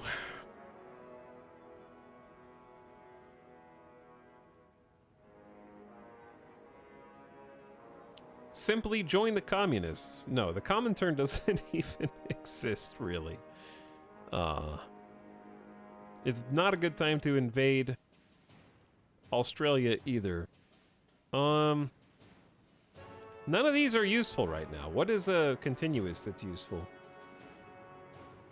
Probably construction engineering is like faster building of coastal forts by 20%. Let's do that. And lots of other cool things. Naval bases, infrastructure, air bases, rocket sites, nuclear reactors, fuel silos, anti-air. This is ahistorical. to the person who just asked. Always a historical. How did Germany stop this counterattack, man? The Little Entente. Did they just get naval invaded from the north? From Danzig? Well, they don't have Danzig, but they have Königsberg. Britain is up there, kind of surrounding them. That's pretty sick.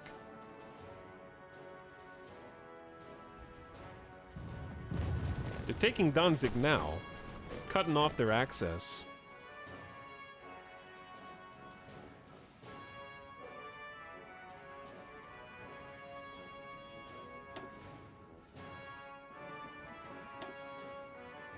Chat, they're naval invading the Ellis Islands up there. It's a little spooky. We're about to get 2 more divisions. I think I'm gonna put those also on the island. We have like 6 divisions on the home front. Hopefully that's enough, including Mountaineers. We obviously want more here, but the islands are the first things we have to protect. They're gonna hopscotch their way down to us, probably. So hopefully they don't get found and sunk. Maybe we scared them away. There's 100 enemy ships.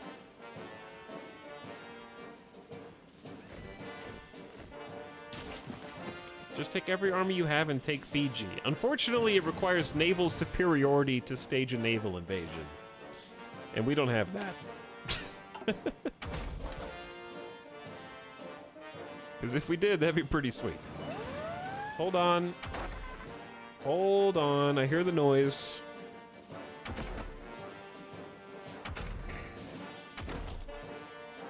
It's almost 1942, so I'm gonna go ahead and get defense and breakthrough bonuses.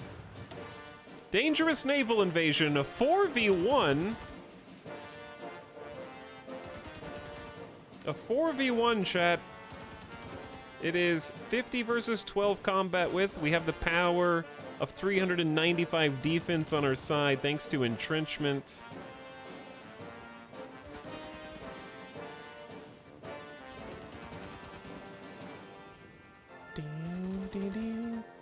Certainly we got this, dude. Easy peasy. Not a care in the world. And I'm reinforcing Nindo next. This is a Fortress New Zealand campaign. Yeah, that is accurate. We just got Samoa upgraded with 2 more coastal forts. So we got 5 out of 10 defense. We're just kind of going up a little at a time on each of these. This is why we invested in 15 civilian factories early on, chat. Again? Okay, that's not us. It's close, though.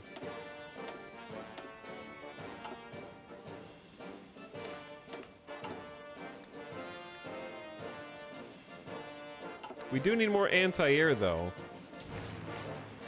They got bombers out here now.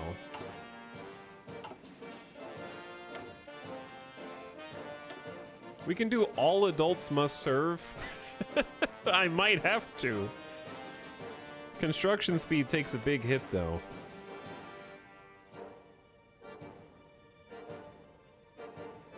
Why do these guys all kind of suck?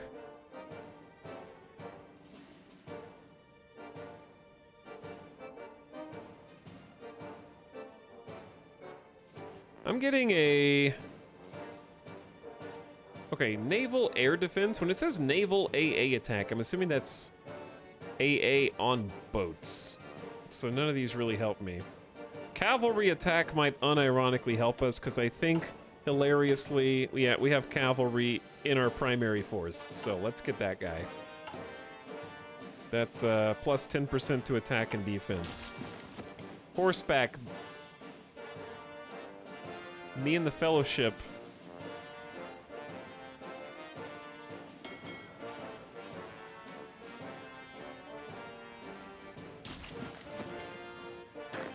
All right, we got 10 divisions supporting our islands. They can always backcap the larger islands by just not going for the port. That's a possibility as well, which is unfortunate. It's impossible to defend everything, sadly, but we've focused on the ports because that's where they like to prioritize. But even with the build speed, it's still too slow. The Union of Britain announced a new communist alternative to the Comintern. In the words of Rajani Palmdut, all socialist states who desire independence from Moscow may join us in defending the rights of the workers worldwide. Whether this new socialist faction could stand firm against Moscow remains to be seen. I think they'll have an easy time given our history in the game. Manchukuo claims Indochina.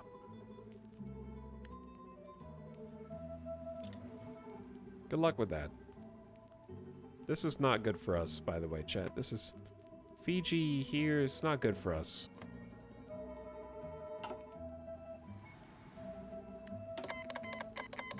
Yes, Union of Britain, you can resupply in our ports. Oh, they joined a different faction, but they're still at war with the Axis. I see.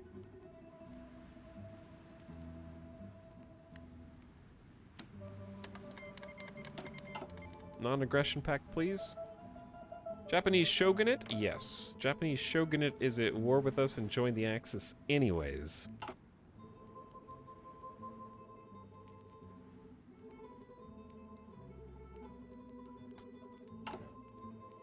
Okay, I feel like we've done an awesome job so far. We just need to keep it up. I am going to take one of the factories off so we can at least start making artillery, and because we have 46,000 spare guns.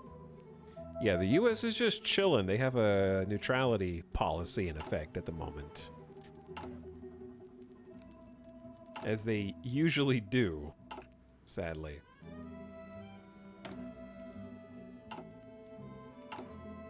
But yeah, we got 2 levels of forts, 2 levels of forts, 2 levels of forts, a military factory to finish, some anti-air and radar so that the bombing doesn't take our infrastructure by surprise, and they might bring some carriers over to do some bombing.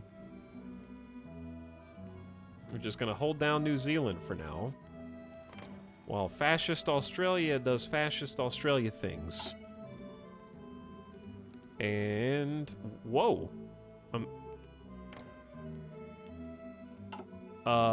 what happened while I wasn't looking? Excuse me? Was there just a massive offensive that just went down? Is your oil still going down? No, it's actually going up. Green number means it's going up.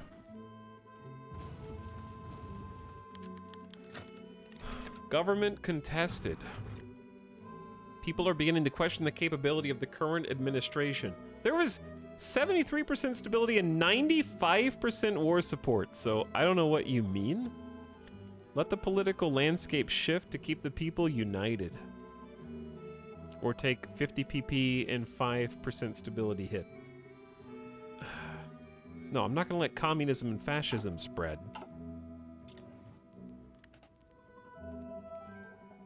I'll just build stability in other ways. Well, this is wild. The good news is, if we can simply hold out long enough for Poland and Hungary and the German Reich, I can't believe Germany hasn't capitulated yet. Then they might come over and help us. And by help us, I mean naval invade Japan. Britain versus Japan is a little easier than everything else. USA is not needed. I don't know when this happened. It was just like French blitzkrieg, dude. Look at all these units. So just stacks on stacks on stacks of units. Literal towers of them. It's crazy.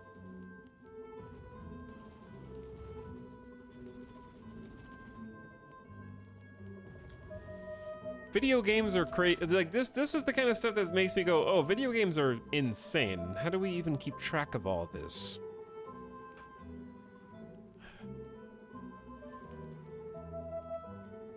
Born too early to explore the world, born too late to explore space, but born at just the right time for the rise of overly complex video games I can waste every day playing and never get bored of. And I'll take it. I'll take it. Get a factory back.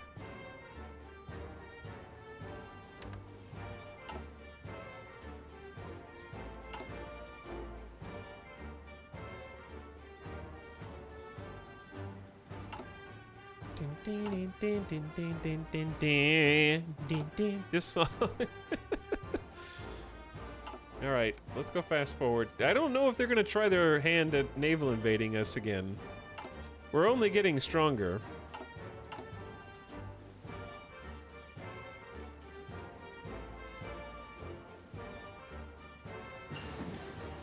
I just want you all to appreciate the rare 5 times speed stream. Let's go next tier of weapons. Why not? We got a decent stockpile of 50,000 infantry equipment. We can probably just start the production chain upgrade. The very rare 5x speed stream.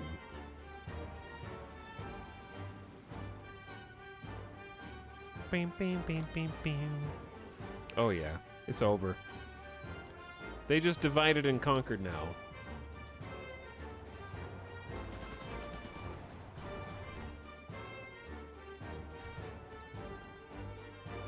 Poland, you made a terrible mistake.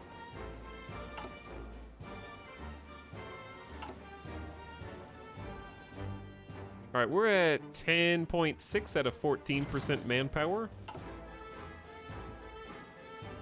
They even got dude, Germany screwed up so bad. They got the Netherlands, Belgium, Denmark, Switzerland, Norway. They got everybody.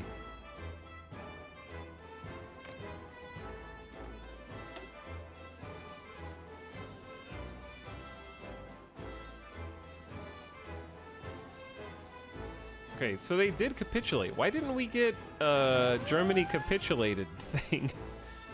Poland's about to capitulate. Ah! We trained for this. New Zealand? New Zealand is getting naval invaded too? In Wellington?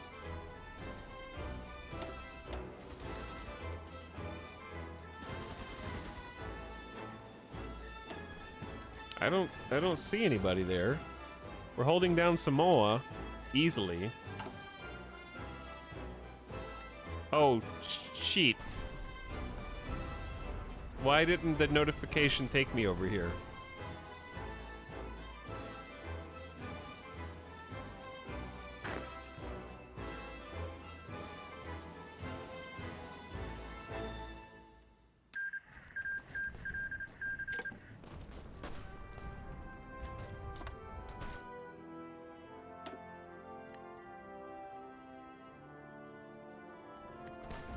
Okay, we just have to stop.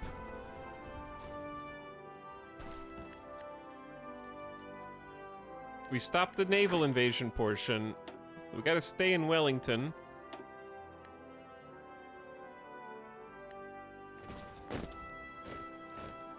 Oh shit, we didn't stop it.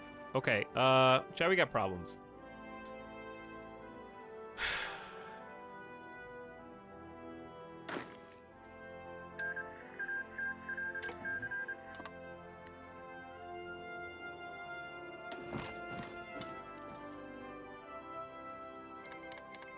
Russia just declared war on Estonia for some godforsaken reason.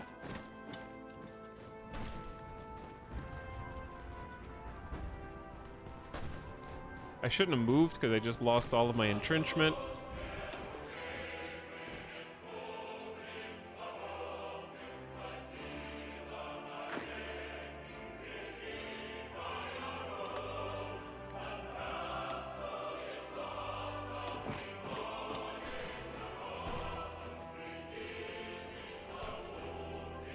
Quickly, quickly, quickly. Come on, everybody!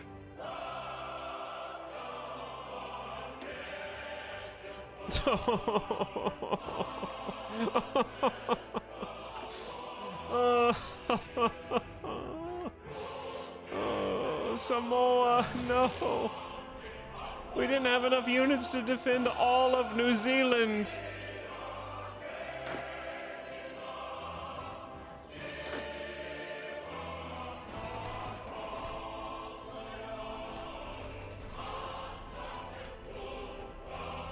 Pull everyone back. This is everyone! What do you mean by this is everyone? There isn't anyone else.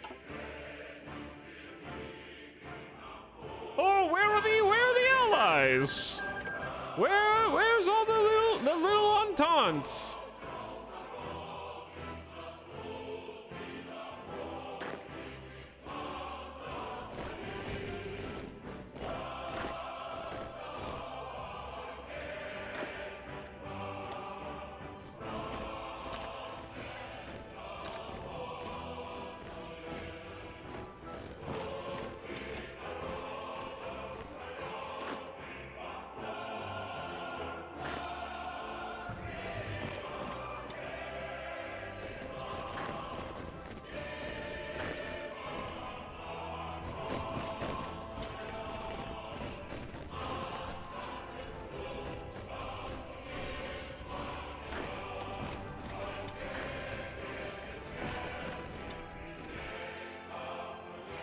God, dude, we lost Samoa, and now they have all of our forts.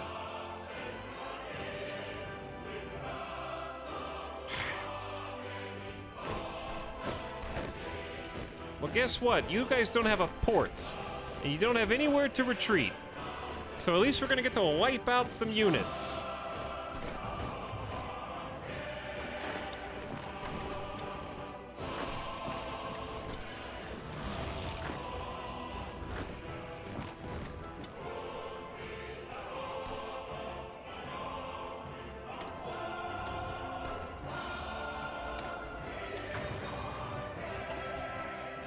I did all that work to buff the islands, and then they just invaded it right afterwards.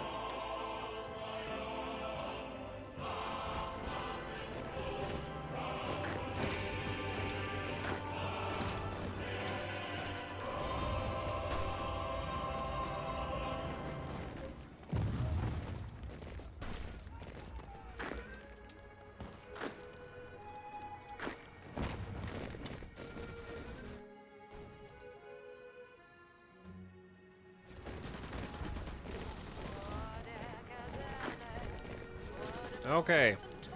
Well, the mainland is defended again. We'll never get Samoa back.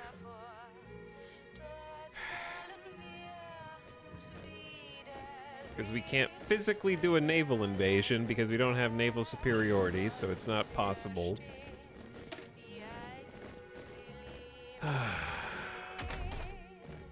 (1942) entrenchment. All right, all right, all right.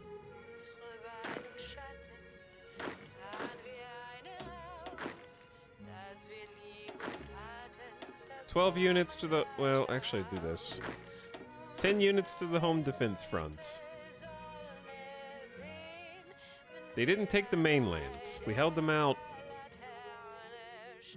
of the mainland. All right, so here's the thing. Naval bases.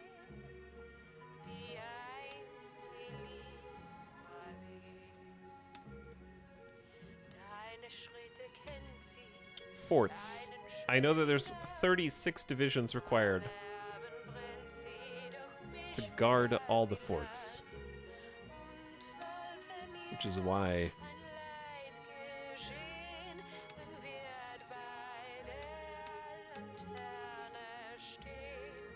we're just gonna start there. And then the other squad is gonna go back to what islands we still do own.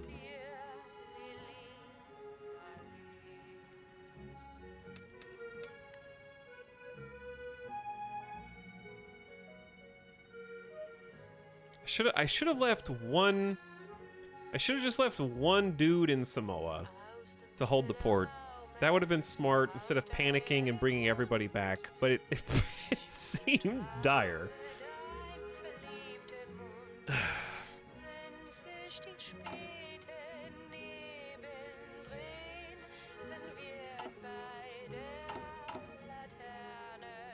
All right, here's what we're gonna do. We're gonna cancel you two.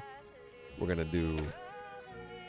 This is already like a tiny combat weight. This would be my normal defensive group anyways.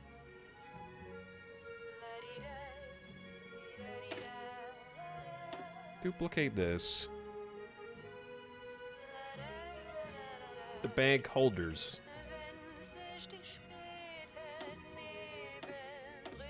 We're cutting them in half. 6 combat width only. Small. To spread them out along the coast.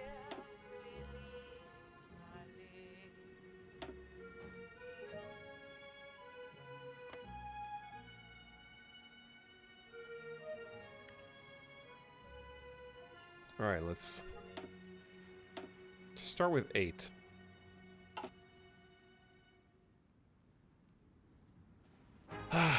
Naval invasions are tough because they just come in like the screen on the right doesn't always update you with an accurate representation of where the naval invasion is happening, so it sometimes just happens under your nose because there's not like a good in-game.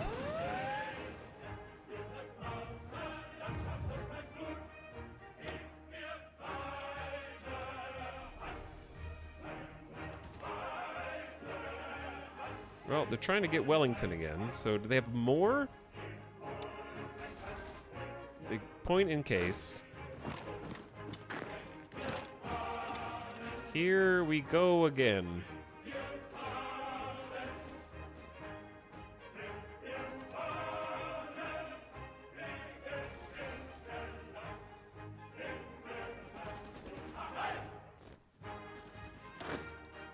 Oh boy.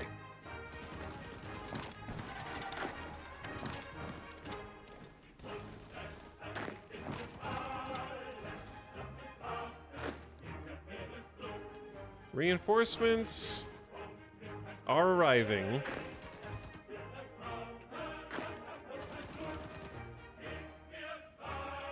I think.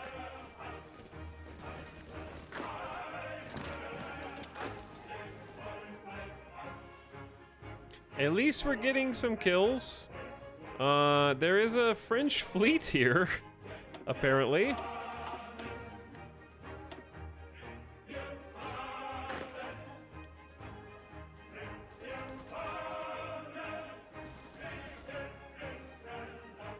Alright, you guys can be flanking right now. Did you know that? It's a good trick. Alright, let's see what we're responsible for in this war. Chat, we're actually responsible for 80,000 troops. 89,000 casualties of the Japanese shogunate. Second place. That's what encirclement does.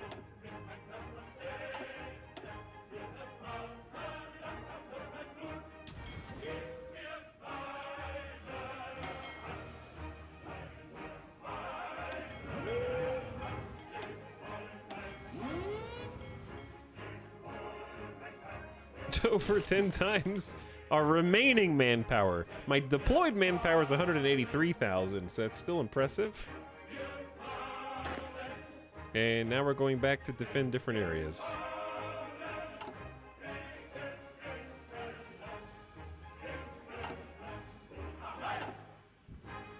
But yeah, at this stage, we kind of just play zoomed out on like 5 times speed and then make sure it doesn't keep happening. While we... Ooh, wow. Europe is free of the Axis. And now, that's why we're starting to see some more French fleets. Because Britain is also... Britain and France are at war with Japan, Manchukuo, and Indonesia. How are 2 ships still alive? Because they've been patrolling and not really doing anything. They haven't been engaging, shall we say. They've escaped some scuffles.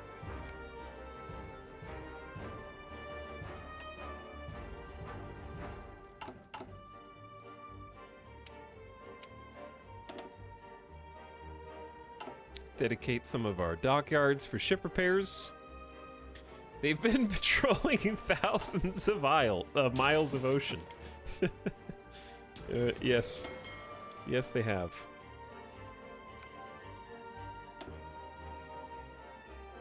Might be a naval invasion here soon.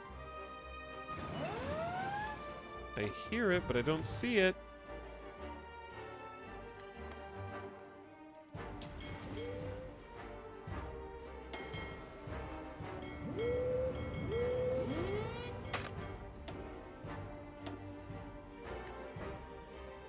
There we go. Oh, here they are. Hey, look, a couple French defenders helping us defend the islands. That's pretty sweet. I wish they were here for Samoa. I'm sorry, Samoa. I'm so sorry. I did my best. I honestly think that we'll probably end up winning this one now.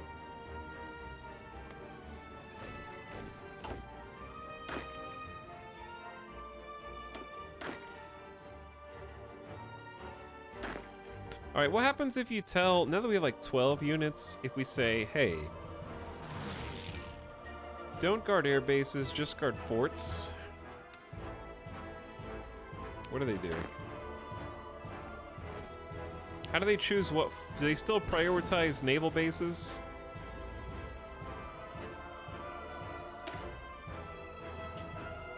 Okay, fuel refining is up. That's nifty. It is 1942. Let's get the free nuclear reactor super bonus. No, that doesn't do anything. It makes me feel good, but it doesn't do anything. Yeah, I don't know, dude. Anti-air, sure.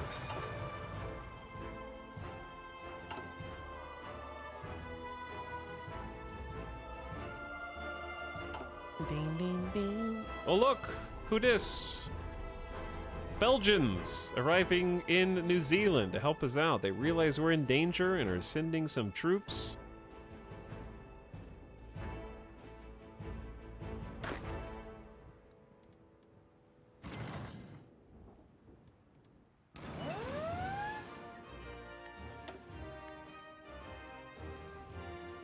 Dangerous naval invasion? Oh, it's right there. Here they are, Chad, once again.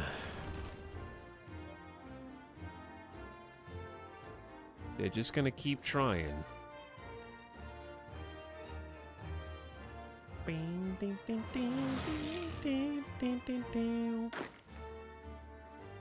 Yes, guard the air bases, guard the naval bases. And then with whatever you have left over, guard the coastline in random groups. Just spread out, okay? Plus 8% research speed, very nice. How about more radar? What do you do with 5 research slots when you're playing defensively against Japan? God knows. You get another military height. No, those guys don't do anything. You go all adults must serve to get the maximum manpower population you can. And you suck up the dockyard, factory, and construction debuffs. Very sad. We got new guns, though, and we can do, like, anti-tank rifles, which sort of helps us against tanks, if we ever see any. And we have 50,000 spare guns, so I'm just going to convert to the new weapons. They're a little more expensive, so we have a little bit less steel. But we're also doing excavations. That'll help a teeny bit. I just need to get Samoa back and everything will be saved.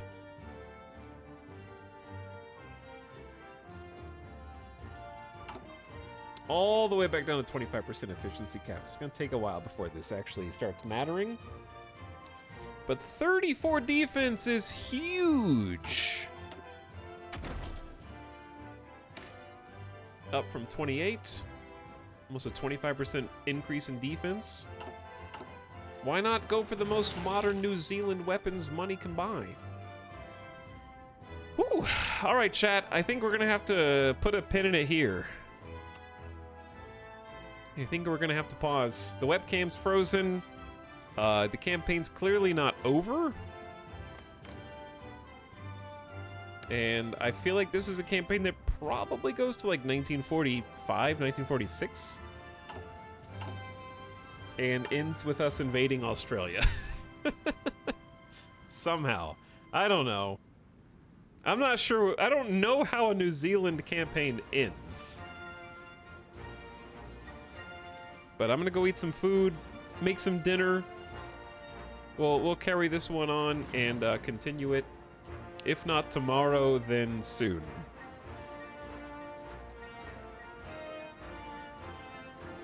Because I want to see where else it goes. But we were able to at least hold on to mainland New Zealand, which is an achievement after being invaded by Japan pretty much exclusively. They're not even picking on Australia, it's just us. And we made it to June 1942, so we got 6 good years in. Watching the world chaos has been fun.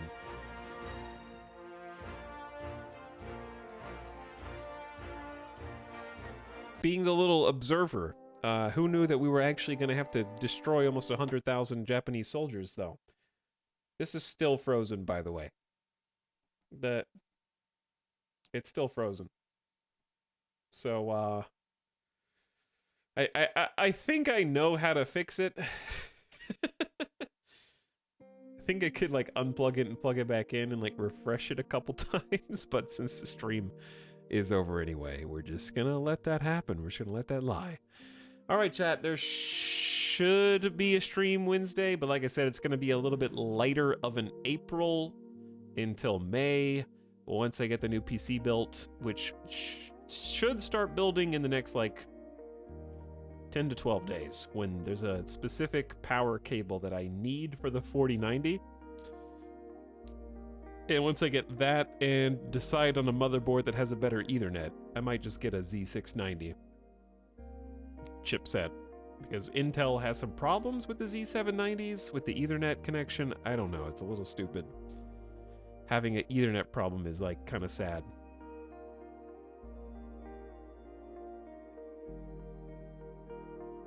But I appreciate you hanging out. Are you gonna get a GPU brace thingy? Yeah, that's gonna be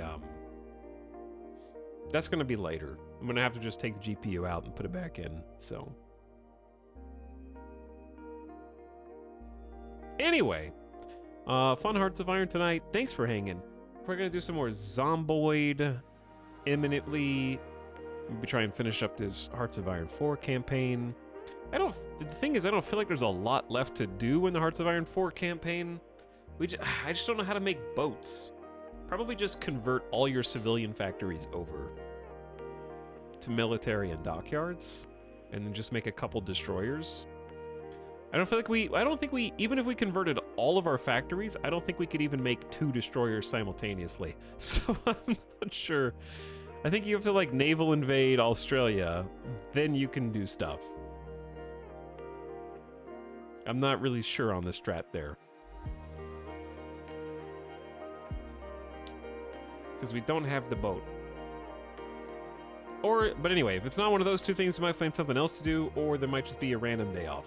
So just keep your eyes peeled on the stream command. It's going to be a little wishy-washy until the dust settles in the PC, and then I'm just going to be very excited to stream a whole bunch of different things, hopefully, and we're going to hit the books hard.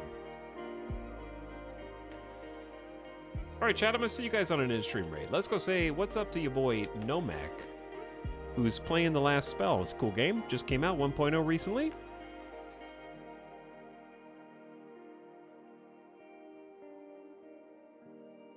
Give him some love. Check him out. Give him a follow if you haven't already.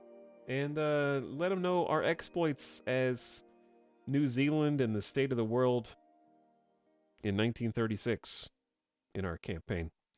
Thanks, everybody, for hanging. Hope you had fun tonight, and thanks for making the streams a lot of fun. I've been having fun this week. Honestly, the time off has just been good for energy as well, because I'm enjoying myself. These last couple streams especially. Might play some War Tales this week, too. Oh, yeah. Forgot about the War Tales. When is that coming out? Do I already own that? No. I don't. Is that this week? 1.0 announcement. The 12th is tomorrow. Oh. Well, maybe we'll do that. All right. Good night. I'll see you guys over there on No Banks channel. Have a good one, everybody.